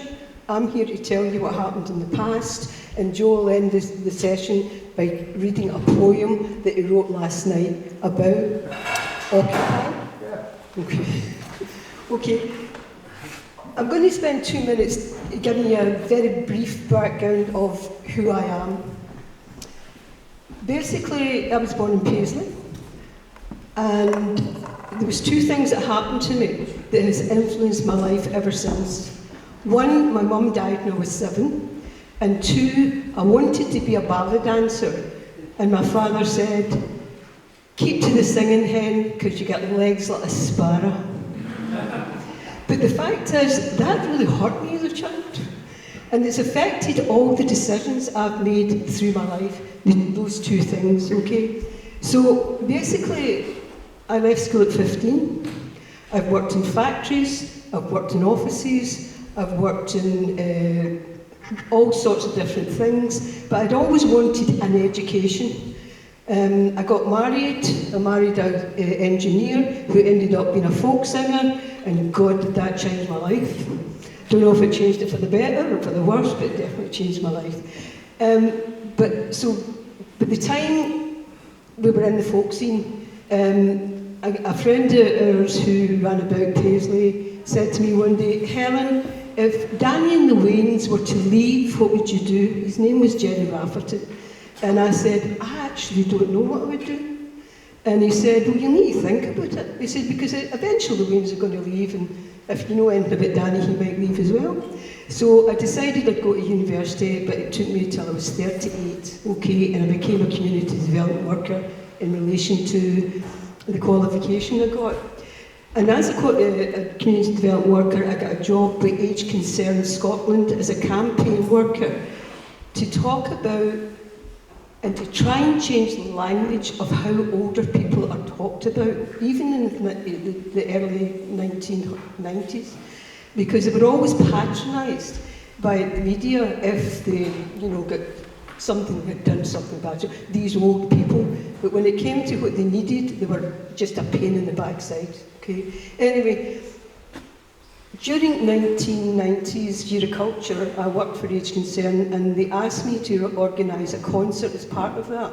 And the job was to go out to all the outlying housing estates, housing schemes they were called then, and bring the older people who actually ran everything that happened within these community centres and all the rest of it. So we called it the Real to Go Festival, and from that I met quite a lot of people from Europe. After that, the funding, which was Urban Aid, came to an end, so I was unemployed. So I decided I'd go to live in Paris to see what it was like to set up a voluntary organisation in Paris. And I went up to the Pompidou Centre to get information and to do research about working class environments within the French and the Scottish. And there wasn't an awful lot of information, it was all about the aristocracy. And I looked up this encyclopedia, and under the encyclopedia it said, Scotland, a region of Great Britain. How do you think that made me feel? So I left the Pompidou Centre, I got 3 friends that lived in Paris with, and I went down to the Mairie de Paris to set up Scotland in Europe. And I came back to Glasgow, and I set up Scotland in Europe in Glasgow. Basically, here is a story about the legs like a sparrow. Because that stayed in my memory, I kept thinking, there must be people out there who have got ambitions to do something in an art form, but never get the opportunity, because you don't get an awful lot of it in school and all the rest of it. So basically, when I came back, from Paris. We were organising things, and I was using Kinnan Park Neighbourhood Centre, as it was known then, as a rehearsal space for different events that we were trying to put on in the Greater Glasgow area.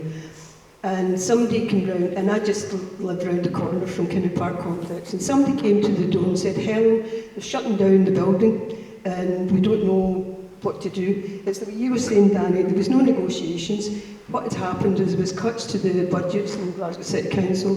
They came round the area and made a decision that they would keep open Lawn Street Community Centre, which was a very small centre, okay, and that they would shut down Kinnan Park School, because it was a 3-storey school, and that's what people said, well, we actually can't do without that, because the people that were in the school, the biggest amount of people that used the neighbourhood centre was the after-school care. And an awful lot of the people in the after-school care, the parents, and in particular the sort of single parents, actually needed that service. So, I mean, basically what happened then was, because I had background in actually being involved in campaigns before, I went over and we found out that they were going to shut it within 6 months of actually that decision being made. That meant that all the sports, all the after school care, everybody that used that building would actually not have anywhere to go. So because I had a background, and Danny and I, who was my husband, actually helped a French couple to make a film about the UCS sit-in. So I used to feed them all. So we actually knew about how to do a sit-in. So I said to the people in Kinnan Park, would you like to, or would you consider actually a sit-in? And the biggest majority of them said, what's that?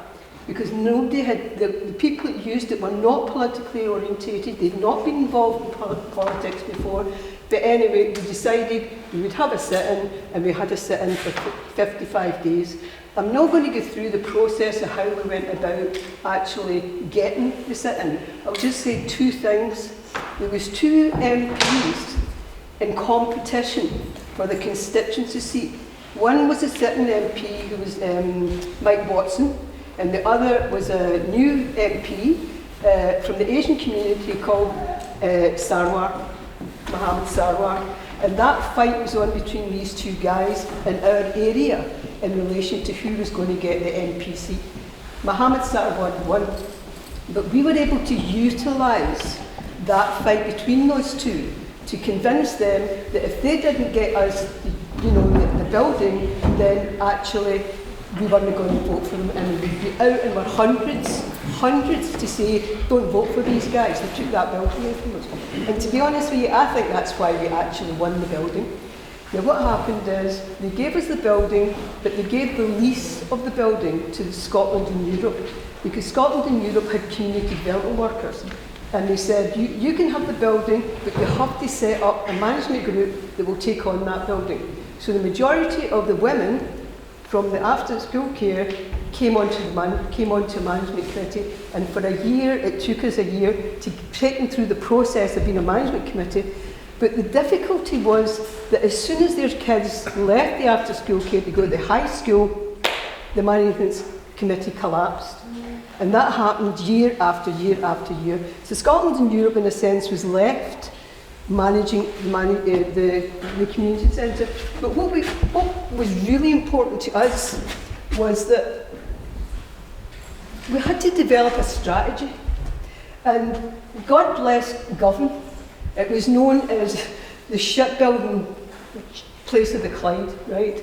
But at the end of the day, I hope I'm not upsetting anybody, but that shipbuilding industry was kind of coming to an end. And because we were sort of artists and we wanted to see the arts being promoted much more, the strategy that we created was a strategy for the arts. When we got the building, the whole top half of the building, which was classrooms, it's a school, was classrooms, we hired out to artists, and that's where our first income came from. It came from artists renting studios. The second part of the income came from the after-school care, because they were paying, to have their children there. The last part, the downstairs part, was for general use for anybody that wants to use it. So that's actually how we got sustained the building for a long time, but we knew that was limited. So what we actually started to do is look at what kind of strategy do we need to actually make Kinnan Park Complex alive and continue, and how do we actually expand the idea of actually the arts in Greater Govan.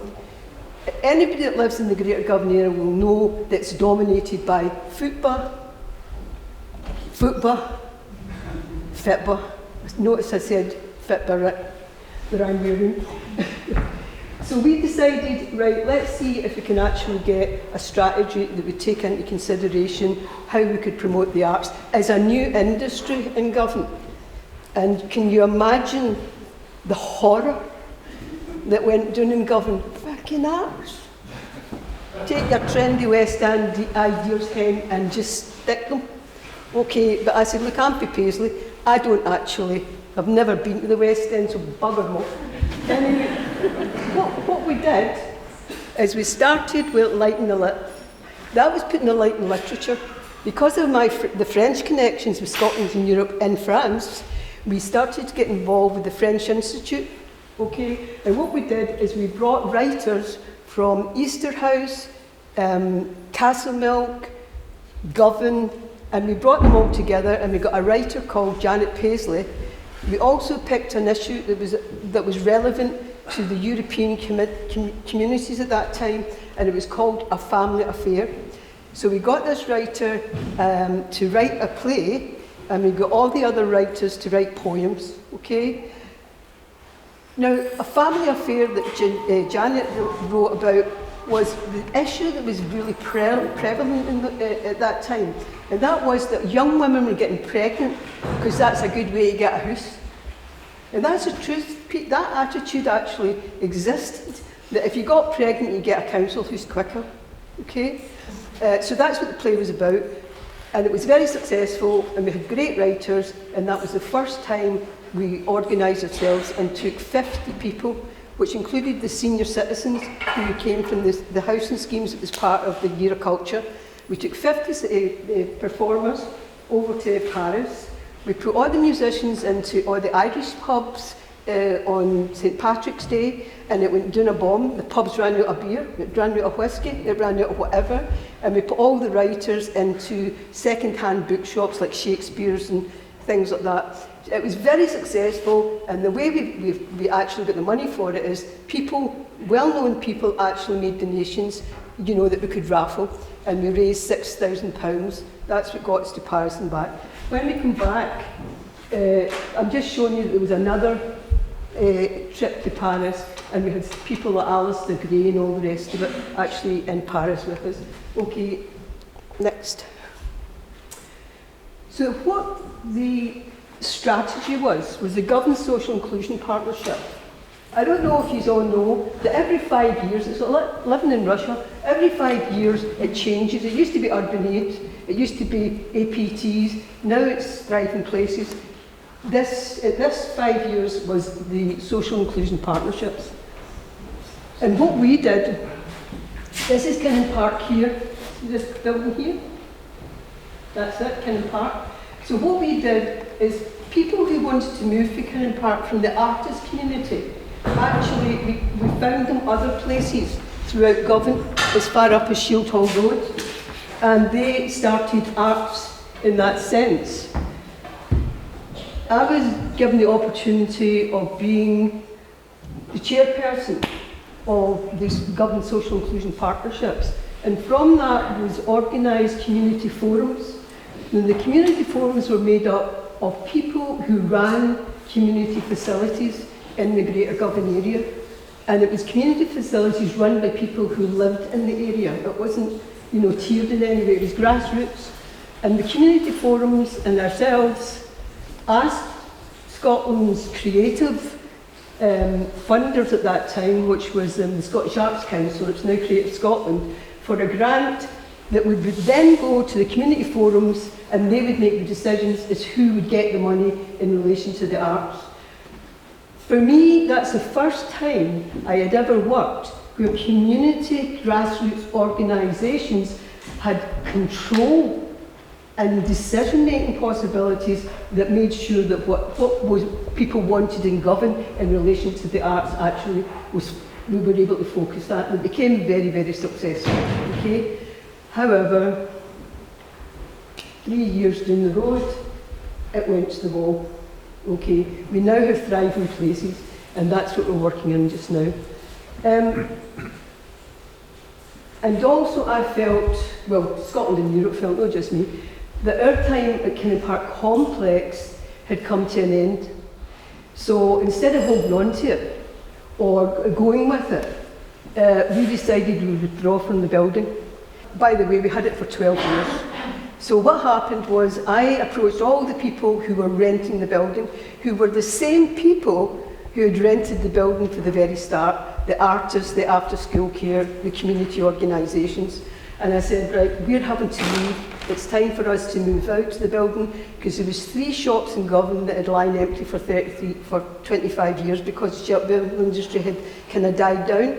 So we negotiated with the Govanhill Housing Association to actually, would they help us to find the funds to bring these shop fronts into some sort of pattern again, okay, as art organisations, because there was a lot of drug dealing in Govan at that time, and our idea was that if we had an alternative to something where young people would get an opportunity to do something different, then that's a way forward.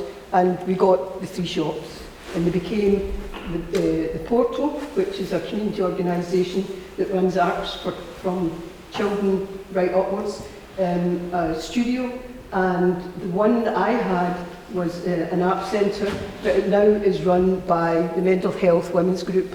So those 3 shops have been taken over. Anyway, the people who were in the Kinnan Park Complex did agree to organise themselves into a management committee after 12 years. I was so happy, right? And they are actually now in control of the building. That's where my story ends, and I hand over to the future.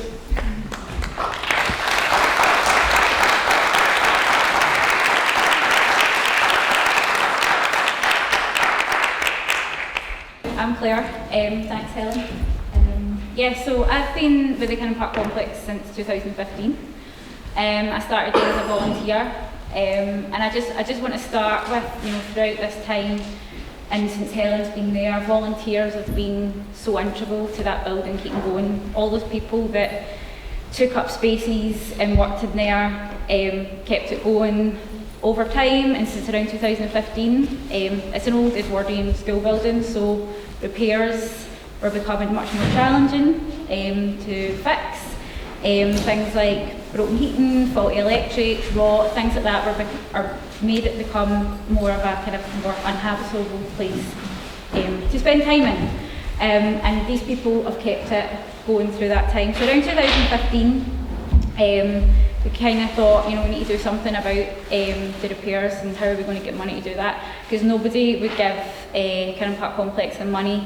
It was too much to fix a building when it was on a short-term lease through city property at that time. So through the new legislation that came in the Community Empowerment Act at that time, we decided that we wanted to take ownership of the building, bring it into community ownership, and that was the way to sustain the building, protect it. It's a well-used space. It could be better used if it was warmer, drier, and that it would have a future.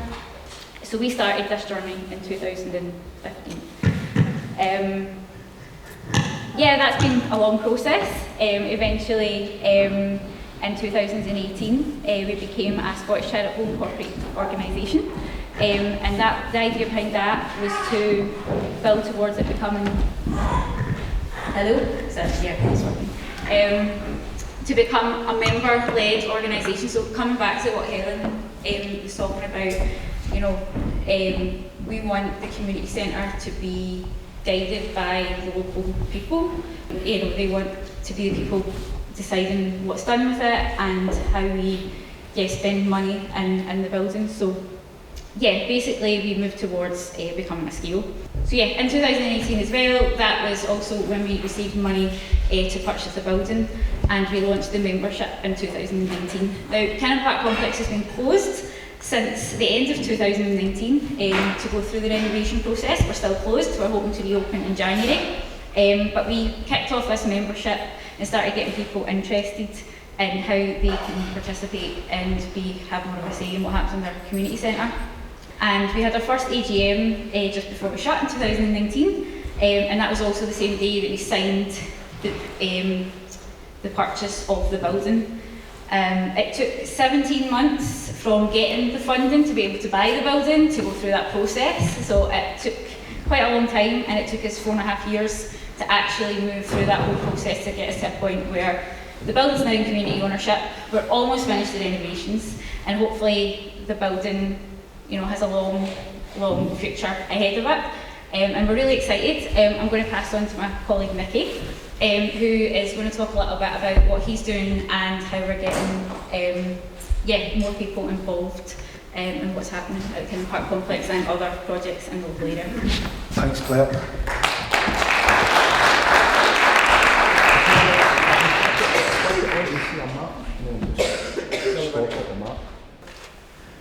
Thanks Claire, thanks Helen. Can everybody hear me up the back?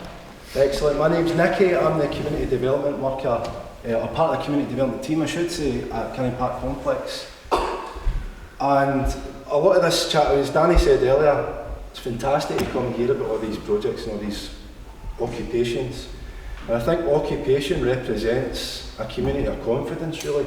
A confident community will occupy. It'll occupy a workplace, it'll occupy a swimming pool, it'll occupy a community centre, it'll occupy a street, like many of us did earlier this year in Kenmure Street, to stop 2 of our neighbours being deported.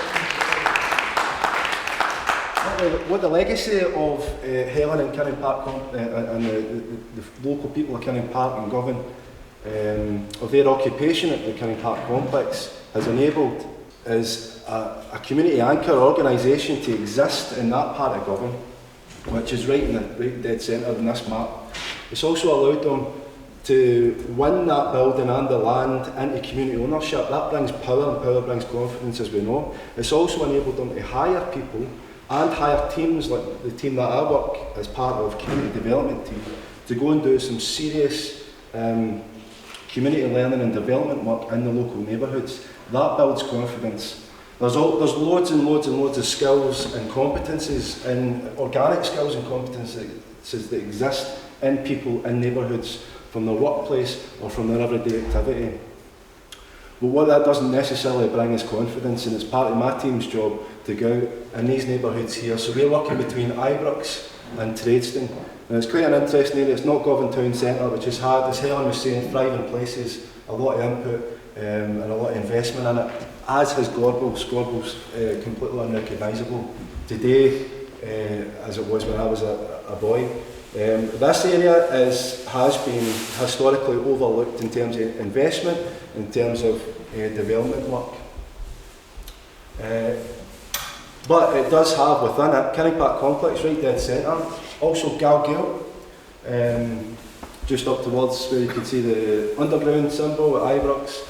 And it's also got our new neighbours from Ballyhouse occupation, down at Kingston Tradeston end, and where there is also a DIY skate park called Kingston DIY, who have occupied space under the what would you call it, the off ramp from the Kingston Bridge, to turn it into a community occupied skate park, and they've built everything themselves. It's a fantastic project.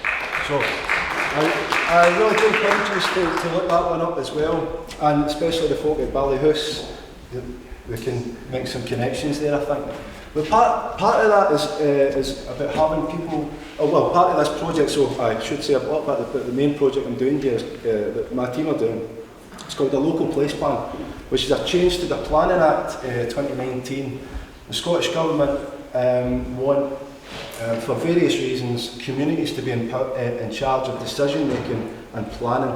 That includes urban planning and locality planning, which is what Thriving Places kind of is. but it's about looking at local services and the lack thereof, or what's needed and what people want, and developing those. But community-led is the key watchword there. The Scottish Government don't really want, nor do the local authority as well, no, really want communities to really properly be in charge. They still want their planning department, etc., to be making the big decisions. But since they're using the language of community empowerment, since they're using the language of the climate crisis and so on, this is a gift for us to do some serious community development work. And one thing we are doing in this area is looking at key vacant and derelict spots for land and or buildings, and talking to local people and trying to draw together their skills, their organic skills and their organic knowledge into groups of where confidence can be inspired, and confidence can take folk towards doing something like, as I said, occupation is confidence. They can do something like Kenmure Street. They can also do something like community asset transfer. What they're just not sure about when they hear about these things is how to go about it, and that's our job. And this is part of the legacy of occupation of Kinnan Park. And I think it should be encouraging for everybody to see that while some occupations don't actually meet the kind of intentions, or the outcomes aren't as successful as the original intention, I think the guys from Timex mentioned earlier on about their was it them that talked about legacy, and they also talk. I loved their chat about everybody saying you can't do that, and like I hear that a lot in the neighbourhoods around here, and you're like, aye, we can. How not? Like, how can we not do it? Let's just do it. I think that's the beauty of being a community anchor organisation as well. Coming off the back of occupation, you can do things that the local authority aren't going to do, the local community council aren't going to do, and the local councillors certainly aren't going to do. You can act, direct action, you can occupy, take over, build power, build confidence in your community, and the world's your oyster, basically. Thank you very much.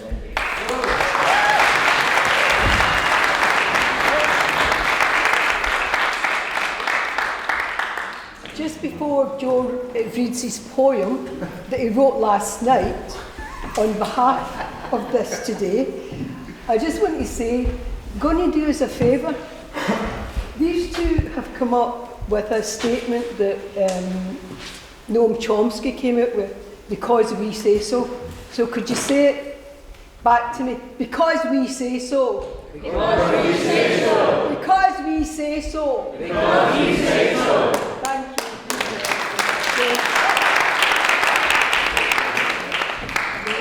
This is what I wrote last night. I meant to write it last week, but I've just been so busy.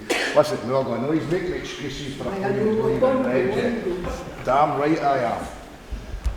I tried to pick up on the thesis of this conference.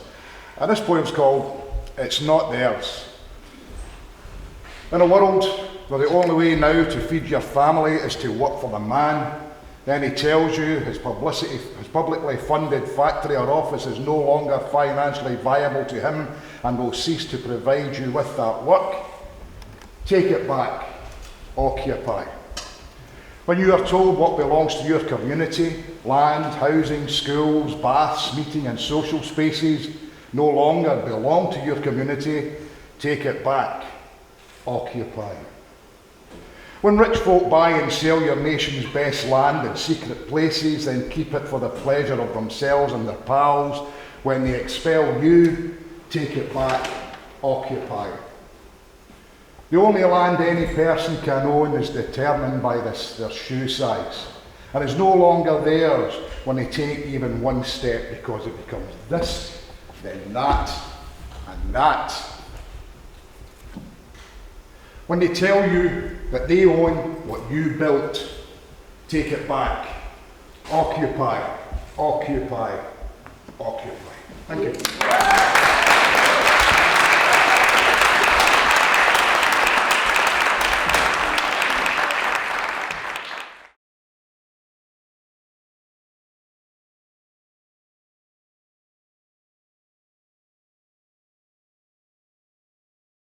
Yeah, so I'm delighted. Danny's got two hats on today, because he was really involved with the Save Our Pool campaign as well. Just shows you how that cross-pollination. Cross-pollination.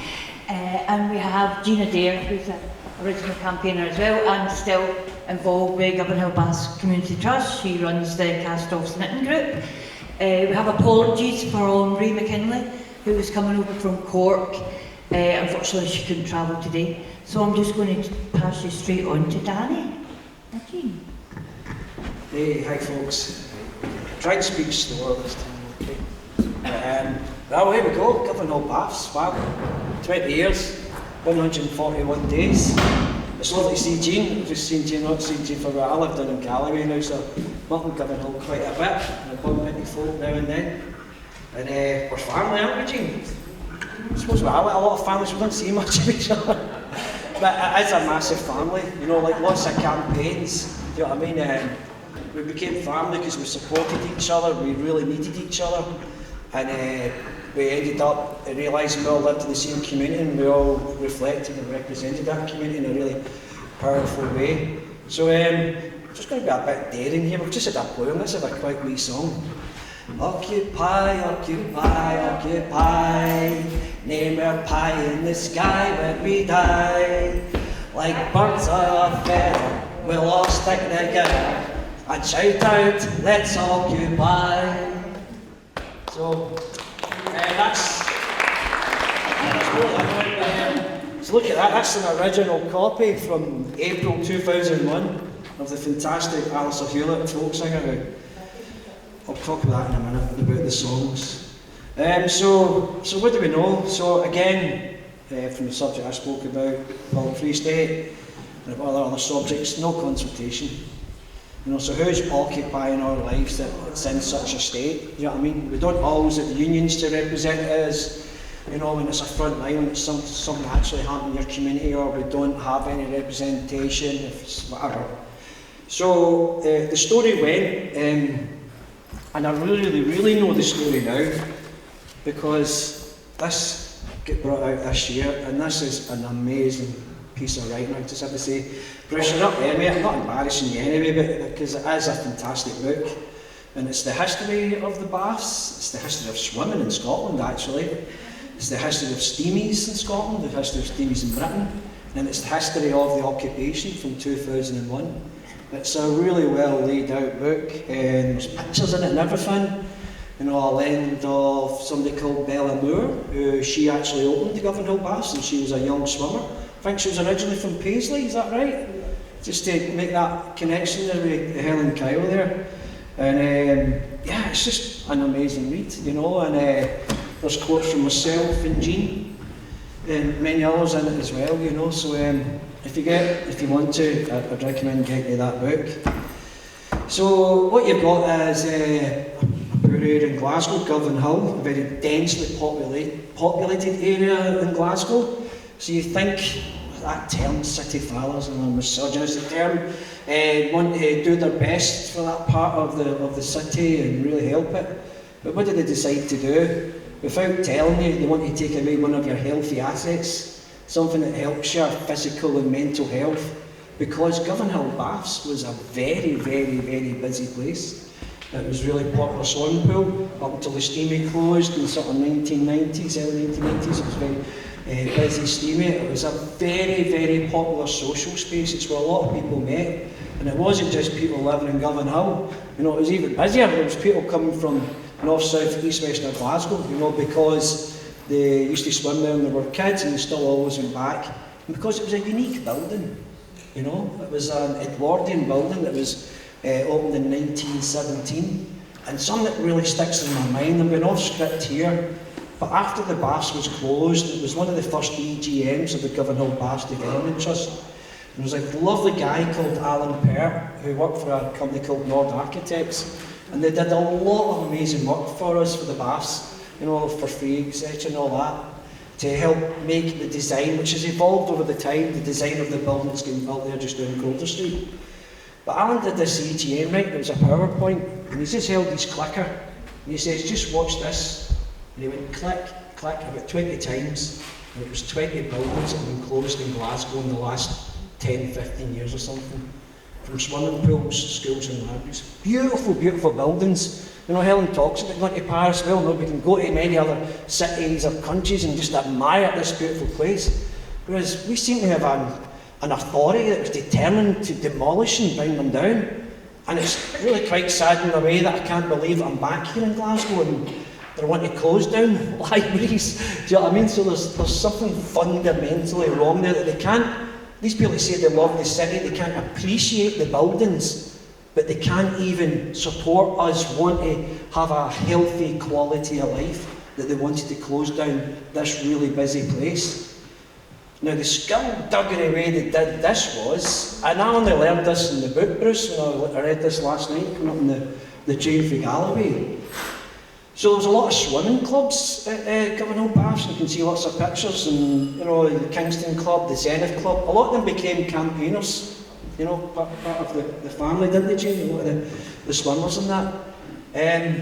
They actually left a letter on the reception with Govanhill Baths in 2001 for one of the swimming clubs to tell them the pool was closing down. That's how the community was notified.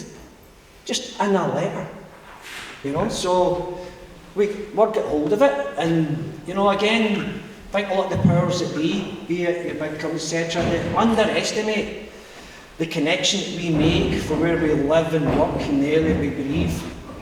They underestimated the connection that swimming club had with that swimming baths. Do you know what I mean? Because this book proves a really unique, amazing history. And I'll talk about that later in Doors Open Day, that really opened our eyes to the history of the baths. So the swimming club got together with the other swimming club and they told them, and then that filtered out to other users of the Govanhill Baths. And then plans were afoot and there was a campaign started, you know. So 141 days, and how did it begin? You know, what sticks in my mind is when we did meet.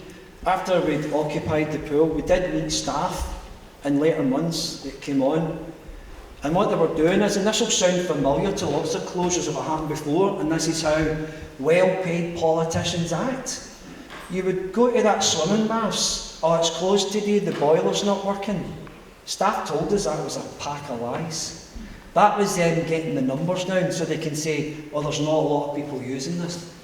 Now, I'm sorry, but if somebody's done for smashing a bus up or something like that, and I know young people that end up in Pollok excess and all that, you know, there's just so many people that have got away with so much and too much, do you know what I mean? That shows you that imbalance in life, be it if you're just from poor working class into the powers that be, and sadly a lot of them have come from where we've came from, and they soon forget that, you know. So, you know, there's a lot of things drive our passions to do all this, you know, and look, alright, I'm speaking again, right, but there's people here I can look around this room and I know they've been involved in 10, 20, 30, 40 campaigns. Jean, Fatima can tell you, there's about 100 people who could stand up and say what I'm saying just now, you know. But we got united and we've won, do you know what I mean, which is great, because a lot of us say, gosh, we've been involved in so many campaigns, but we've actually won this one.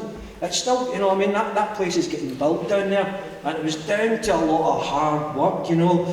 Be a striker from the factory or Cannon Park complex and stuff like that. You know, a thing I think we've got to, as a legacy, is that people give up time, you know, people give up family time, people just give up a lot of their time because they have this connection, they have this passion, and they know there's something wrong and they want to make it right, you know. And then I think the Govanhill Baths really has inspired lots of other projects and things around the country, and we were inspired. I need to mention Jill. I can't remember her second name, but what's her second name? Right. Jill Wright. So she came up from Victoria Baths in Manchester, and again that was a Victorian Baths that was getting closed down, and they won some. Did they win a TV programme or something? They get like lots and lots of money, you know. But Jill was amazing, and she just loved the spirit of Glasgow and Govanhill and all us good mad folk, do you know what I mean? But she really inspired us and she gave us hope. So there's lots of things, but I think nothing gave us more hope than the Govanhill community, which was multicultural, it was working class, middle class, we were a really big mix of professions and unemployed, etc. and all that as well.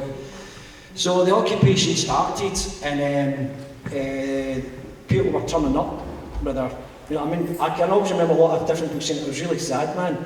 3 wee Pakistani boys have come up with their towel under their arms. They're going for a swim, and like, oh, you can't come in. So we've closed it, but it's so we can save it. Do you know what I mean? Trust me, we're on your side, you know what I mean?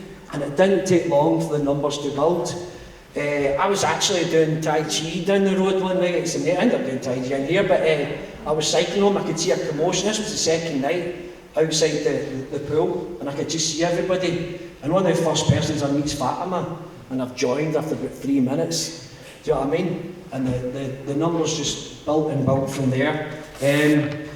Jean, do you want to say a wee story about, so I'm going to talk about the picket line, which is a major thing for the swimming baths, but the occupation thing, actually being inside a building, especially a big swimming pool, can be all sorts of scary things, because you can hear the traffic and all of us outside. I was inside as well a few times, but do you want to tell any story, Jean, about being indoors?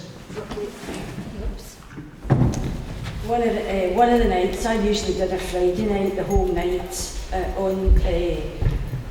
not just outside, but this night I turned up and somebody never turned up to actually go inside.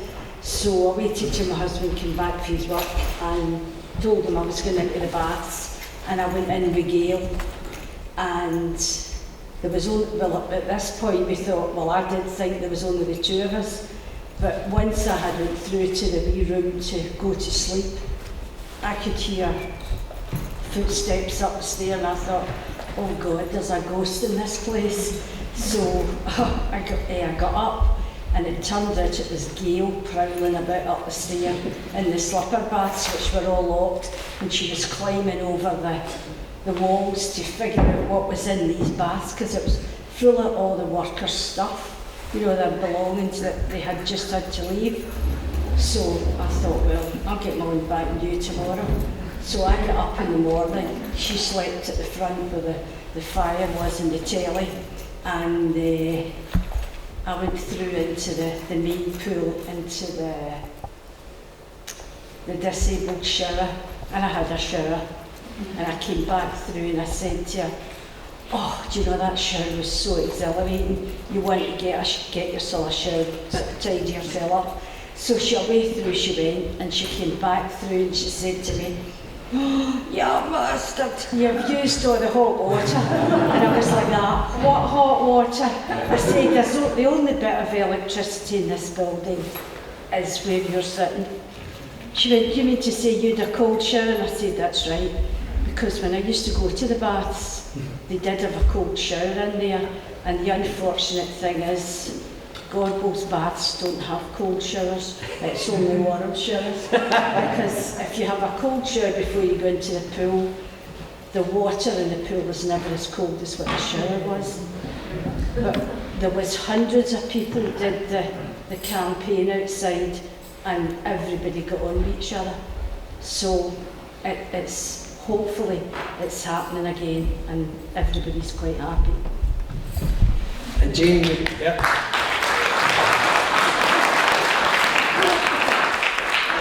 Mentioned there the slipper baths, so that's where people went for a bath because they didn't have those washing facilities.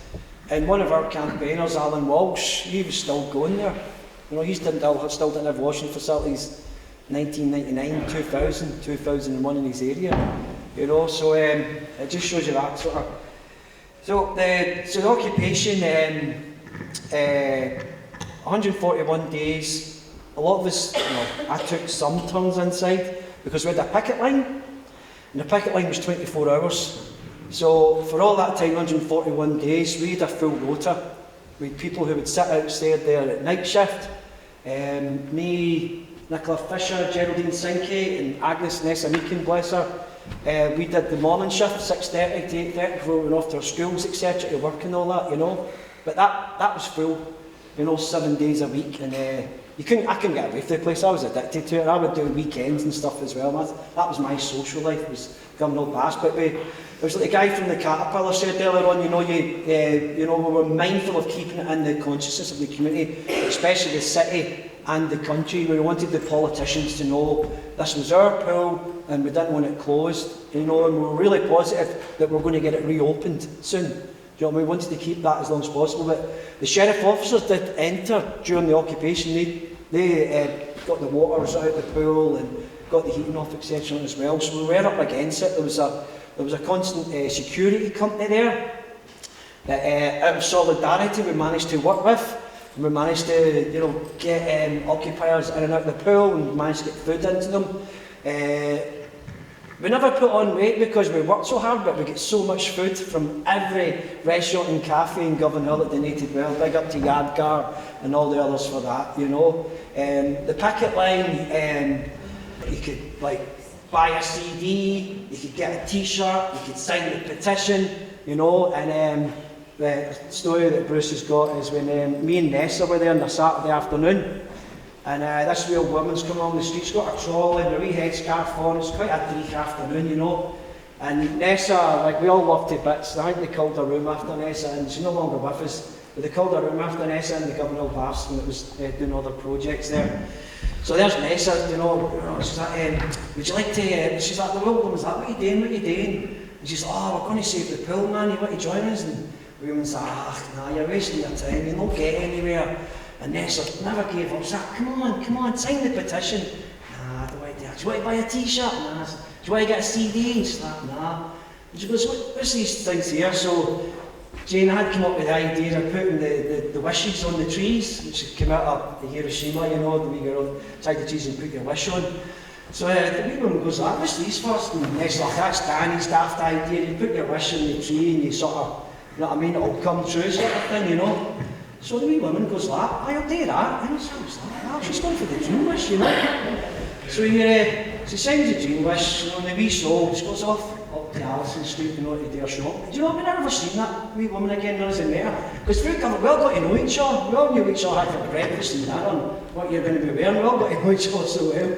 But we never seen that woman again, so she wandered off and she'd fold up your jean tie and she goes, there, son, you put that, I'll never reach that branch.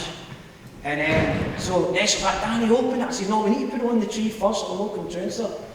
And all it said was, listen to us, you know. And I think that was a really powerful statement. To me, she represented the unrepresented.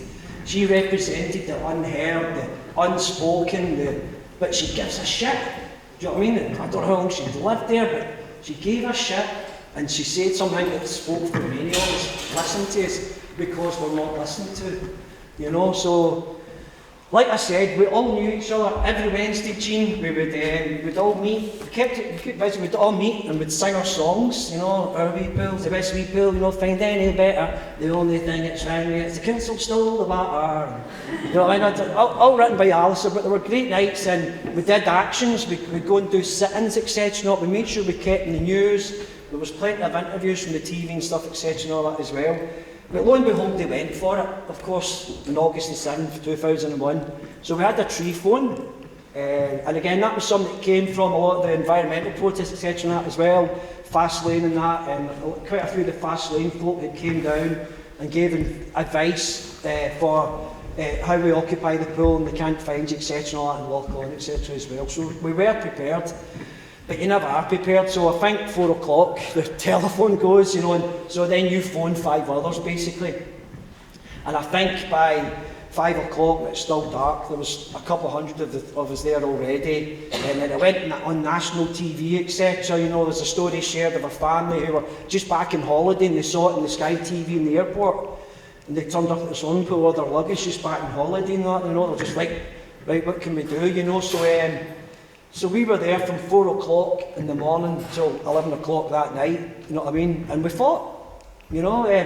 I'm Mr. Non-Violent Direct Action, very peaceful, but we watched these strangers come into our community and trash it. They started smashing the windows so they could put their steel girds up. People in tears. You know, we looked after that building, we were keeping it the best we could, and then they just turn up and vandalise it. You know, in a very undemocratic way of who made that decision, probably Charlie Gordon, speaking to the head of police, go for it on August the 7th, you know. So the day got really, really busy, you know, there's famous scenes, and you can see it on camera when the horses rode over some people that were sitting on the road. It was really stressful. It was a horrible day, Jean. Can you remember what's on that day, Jean? Or? What I remember Because Jean lives right in the corner beside us. just lived at the corner there, the baths. What happened was, I think it must have been about 5, I heard Nicola screaming, and I got up, and Alan, what's Alan the radiator's name? Robertson. He came into my house and he started to phone everybody, and by 7 o'clock there was about 100 people in the street. So I got a rope and I tied it to the railing and the pole and stopped the bus, and the driver, well that was the road closed for the day, and the bus driver had to put everybody off the bus, and I can assure you, I think I might have got lynched. So I ended up having to go home to get ready to go to work, but I went back up at dinner time, and there was nothing done by anybody that was in the campaign or there until those policemen split everybody up. And the riot squad had stood all day in Kingath Street, which they never used, they just kept them there, because for the whole time of the campaign there was no violence at all. So the men came and smashed it up. Yeah. And we witnessed a lot of racism as well, you know, we had lots of lovely young people, was Ali and Kaz and all that, you know, during getting arrested. Supposed to have need. I went to the courts when Kaz went up to supposedly need some female officer, and he must have had a hell of a long knee, because at the point where he was supposed to have need this officer, he was a big fat policeman had him over the barrier of the railing down at the bottom, and she was up at the top. So how he did that to her, I don't know. So we generally thought it was a stitch-up. You know, we just thought, they've planned, let's go in heavy-handed, we'll get a reaction. And as again, as sadly in lots of campaigns, the media put us out to be the badgings in it all, do you know what I mean? So, no, that's the famous ramp here, the bottom left picture. And the ramp was, that was a place that we were trying to keep occupied for so long, you know. So, gosh, it was a long day, it was chaotic. Yeah, there was a lot of solidarity, but I don't think any of us would want to, you know, live that again. And I think then the next day, you know, it was, we were all drained and depressed, we were grieving, we were mourning, and we tidied the place up. You know, we tidied it up, they trashed. And then the next day, August the 9th, just like that, it was a sunny day, there was about 300, 400 of us. We were in the garden next door that we'd cleaned up, we made an international peace garden, we made banners, we took over the road, and we marched into George Square, the city chambers. You know, so there was a defiance, and we thought, right, we're not going away, we're not giving up. I remember that day well, because it was my birthday. I remember we accidentally ended up where we were like 50 young folk without their parents, right, for school holidays in the city centre. So I was like, right, I don't know why, I decided not to say, let's not go back in the bus, we'll go back in the train. So we got them over to Central Station. I had my bicycle as well. And I just always remember going up and saying, listen mate, we're Govanhill Baths and was behind me, I've got a whole lot of young kids, how will I get them through the gates here? I've got people to make donations, and fair play to our good friends in the railway place, they let us through for free, we all got on the train for none. So a wee thing that just came up that stuck in my mind, you know. So yeah, what after that, you know, we sort of, the meetings did get quieter, do you know what I mean? It was tough, it was stressful after that, you know. But we tried to keep going. I can remember we were singing our songs at Christmas and stuff down in Buchanan Street and stuff like that, you know. But we just, I know Paula, you're going to talk about the trust and how that all evolved, you know, but, you know, we just felt it was ours. You know, there was word that it was going to be demolished. You know, the word came out, there was some pre-papers have been found that Scottish Homes were involved in that as well. So there was all these behind backdoor deals happening. One of my realisation memories that this was going to happen again, I think, was when they had the idea, we approached the council about being part of the Doors Open Days. I think maybe a lot of you have heard about, and I think our first one was 2007 or 2008. And I'm not kidding, so if you know Calder Street, the queue was away down to the health centre. And I think there was like 5 of us that were going to be doing tours. And we always remember Andrew Johnson talking for too long. Move it on, because basically we would walk around all the pools, up to the slipper baths, showing the steamy and giving the history. And I'm not kidding, we did it for a few years, but I always say to folk, I had somebody for every decade for the 1920s in the tours talking about an experience in those baths. You know what I mean? And it really sunk, if I hadn't already before, it really sunk into us how special and dear that place was to people, and just this whole, you know, we just went on our own thinking, you know, we're agitators, we want to stop the council. There was something genuinely, you know, special about a place and a space that shouldn't have been taken away from the people. And Jean, what was your memory? Because you went to the steaming, didn't you, with your mum and that, didn't you? No, my mum went to the steaming. Your mum went to steaming? But my two boys and my husband, we all learned to swim in that pool, so, I mean, that wasn't yesterday. Yeah. So, I mean, we really missed it, because the council put on a bus in the morning to take you to Bellahouston, but they never told anybody. And one Saturday morning, we all decided to get on the bus, and I was the only one on the bus that was actually genuinely going for a swim. And what do you call it? We ended up at Craigie Street, because what was his name that was doing that? He was doing his surgery. It was an MP. Oh, aye, Frank McKay. No, Charlie Gordon. Was it Charlie Gordon? No, it wasn't Charlie Gordon. It was some horrible politician. It was a politician, and he was in Craigie Street. Take your pick. Doing his, whatever he does, and listening to something that he's not going to do anyway. But, and we all ended up there, and at 1 o'clock the guy had to put us off the bus because he was to go and pick up people to take to a football match. So, but they ended up, they got the police in because they thought everybody for the pool was going to attack them, which was nonsense. Yeah. But we did it all the time. Yeah. Annoyed them. Yeah. So I think like a lot of the presentations today, I don't like going, but we could go on and on and on, right? There's just a thousand and one stories about the people involved in what we did. You know, we opened up a charity shop quite soon after that, and that gave us hope as well. We started our soup song in Swallies, which we got from the New Orleans activists so they could pay their rents, and we did them in McNeil's Park, etc. So we had a clear vision that we were going to open the baths again, and Paula will go on and talk about the amazing folk that carried it on and did the trust. And I would just finish with, it's a long way to Bellahouston, where the wains want to swim.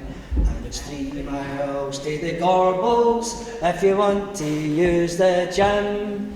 Listen, Charlie Gordon, get your hand out of the till. We don't want a pool in Bellahouston, we want to swim in Govanhill.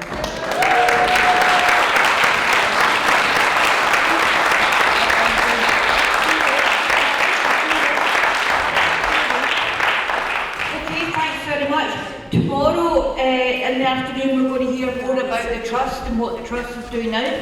I'd just like to invite up the Kinnan Park people, Danny's Pollok estate, for a quick Q&A if anyone's got any questions. Yeah, I was just wondering how you avoid burnout. Like, a lot of the campaigns have taken a really long time.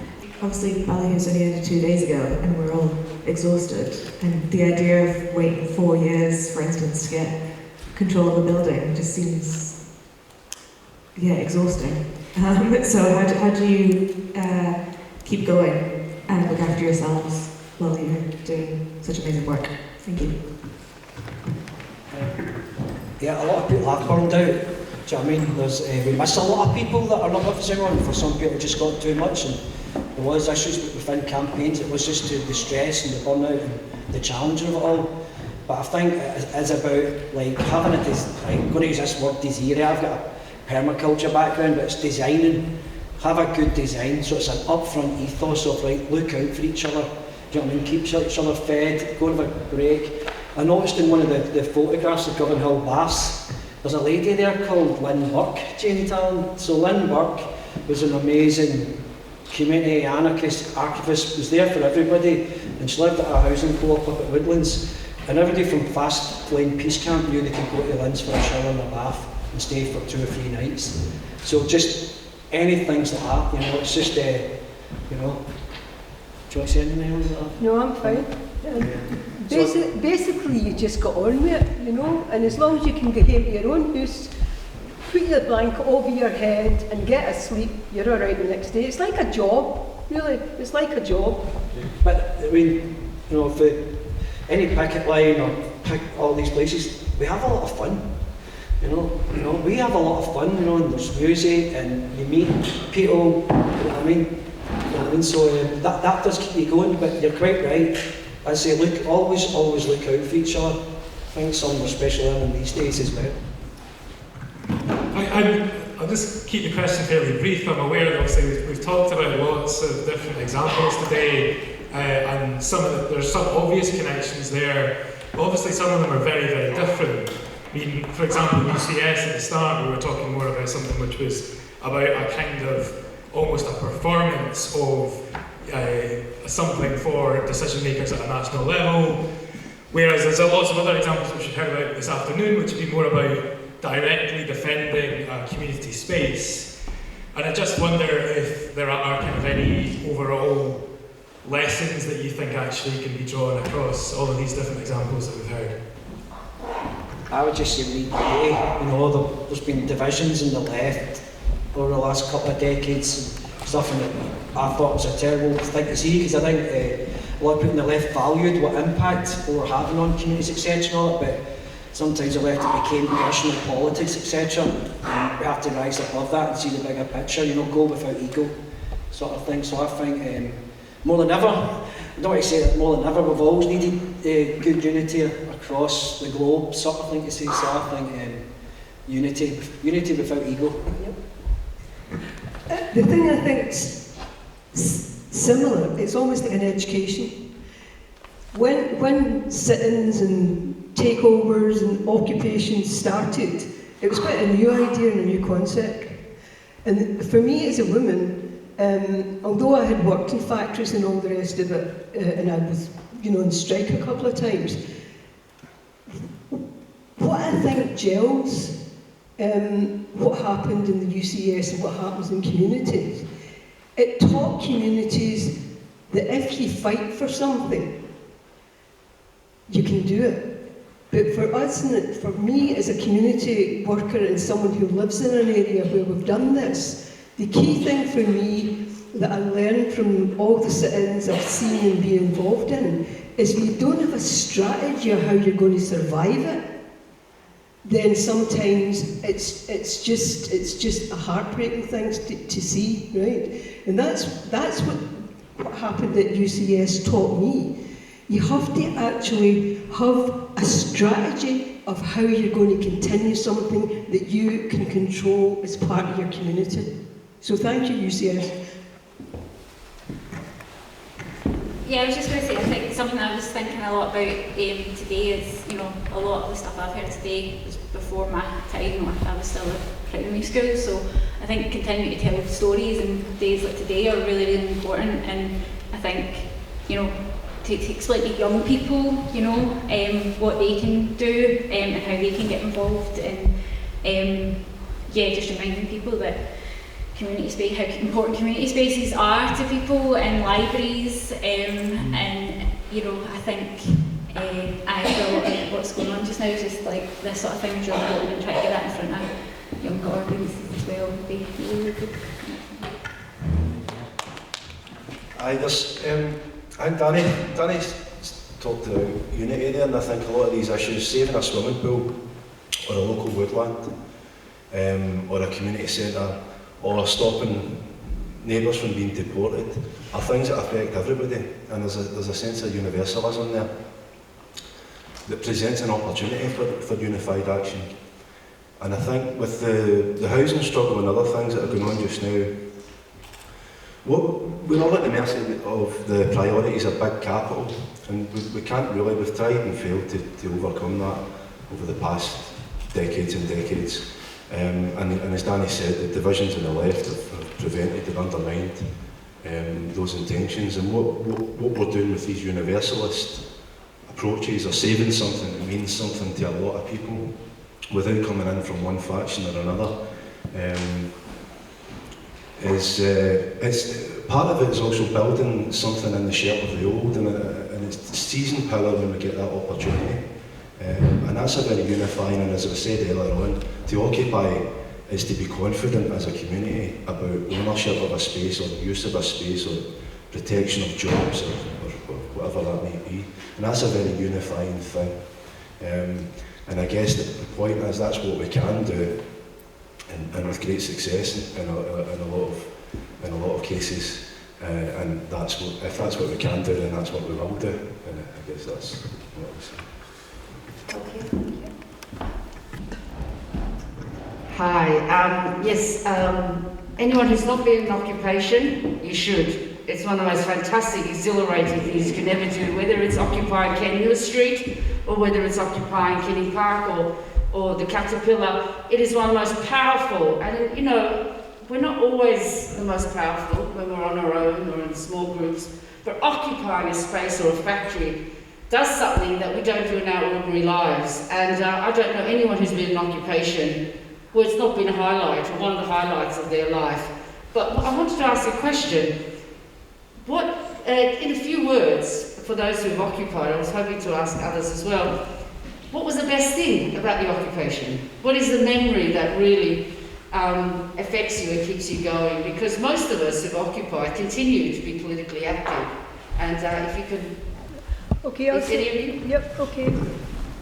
For me, the story I told you about my dad talking about the legs, you know, and not being a ballet dancer, being in the occupation and being able to see and hear and being involved with how imaginative people could be if you brought them together.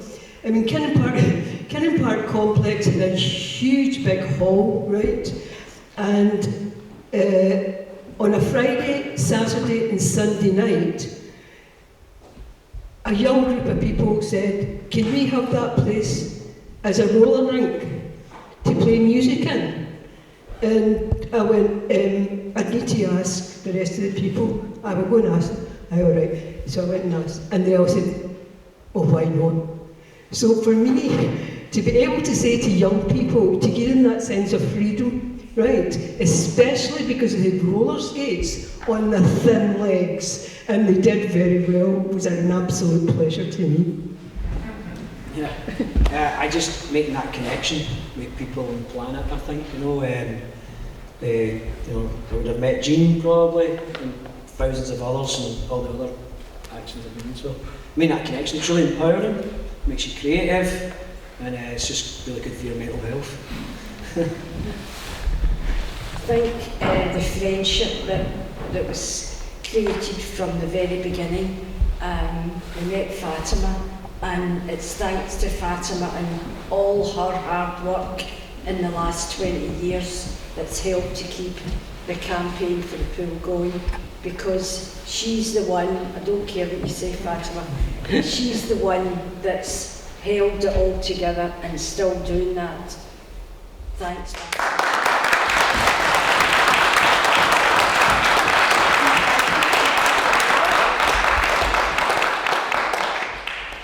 I think for me, it was just people power, the power, you know, of bringing so many people together. I was there the day at Kenmure Street, and just amazing to see, you know, what just, you know, you've got neighbours and bringing their kids down, you've got people coming from all over the city, and yeah, it was just, yeah, sticks in my mind for the rest of my life. So yeah, people power.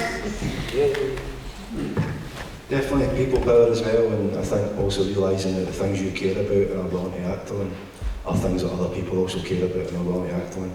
It's a very empowering experience, as Danny said. Thanks for the question.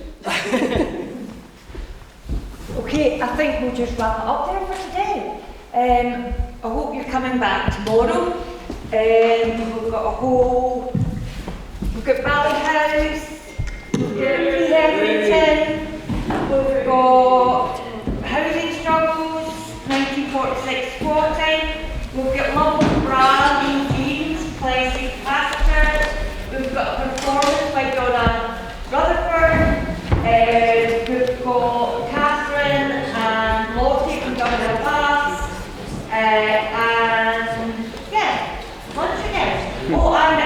there's one change to the programme tomorrow. Instead of after ETS by Alan Buckman, we will have John Cooper Senior and John Cooper Junior, who were involved in occupations in Castlemilk. So, not in Glasgow, they're from Castlemilk, but the Netherton Primary, Price Walker House, which took money from the miners, and occupying sheriff officers during the poll tax crisis. So please come along and thanks so much. Well done, Pollok.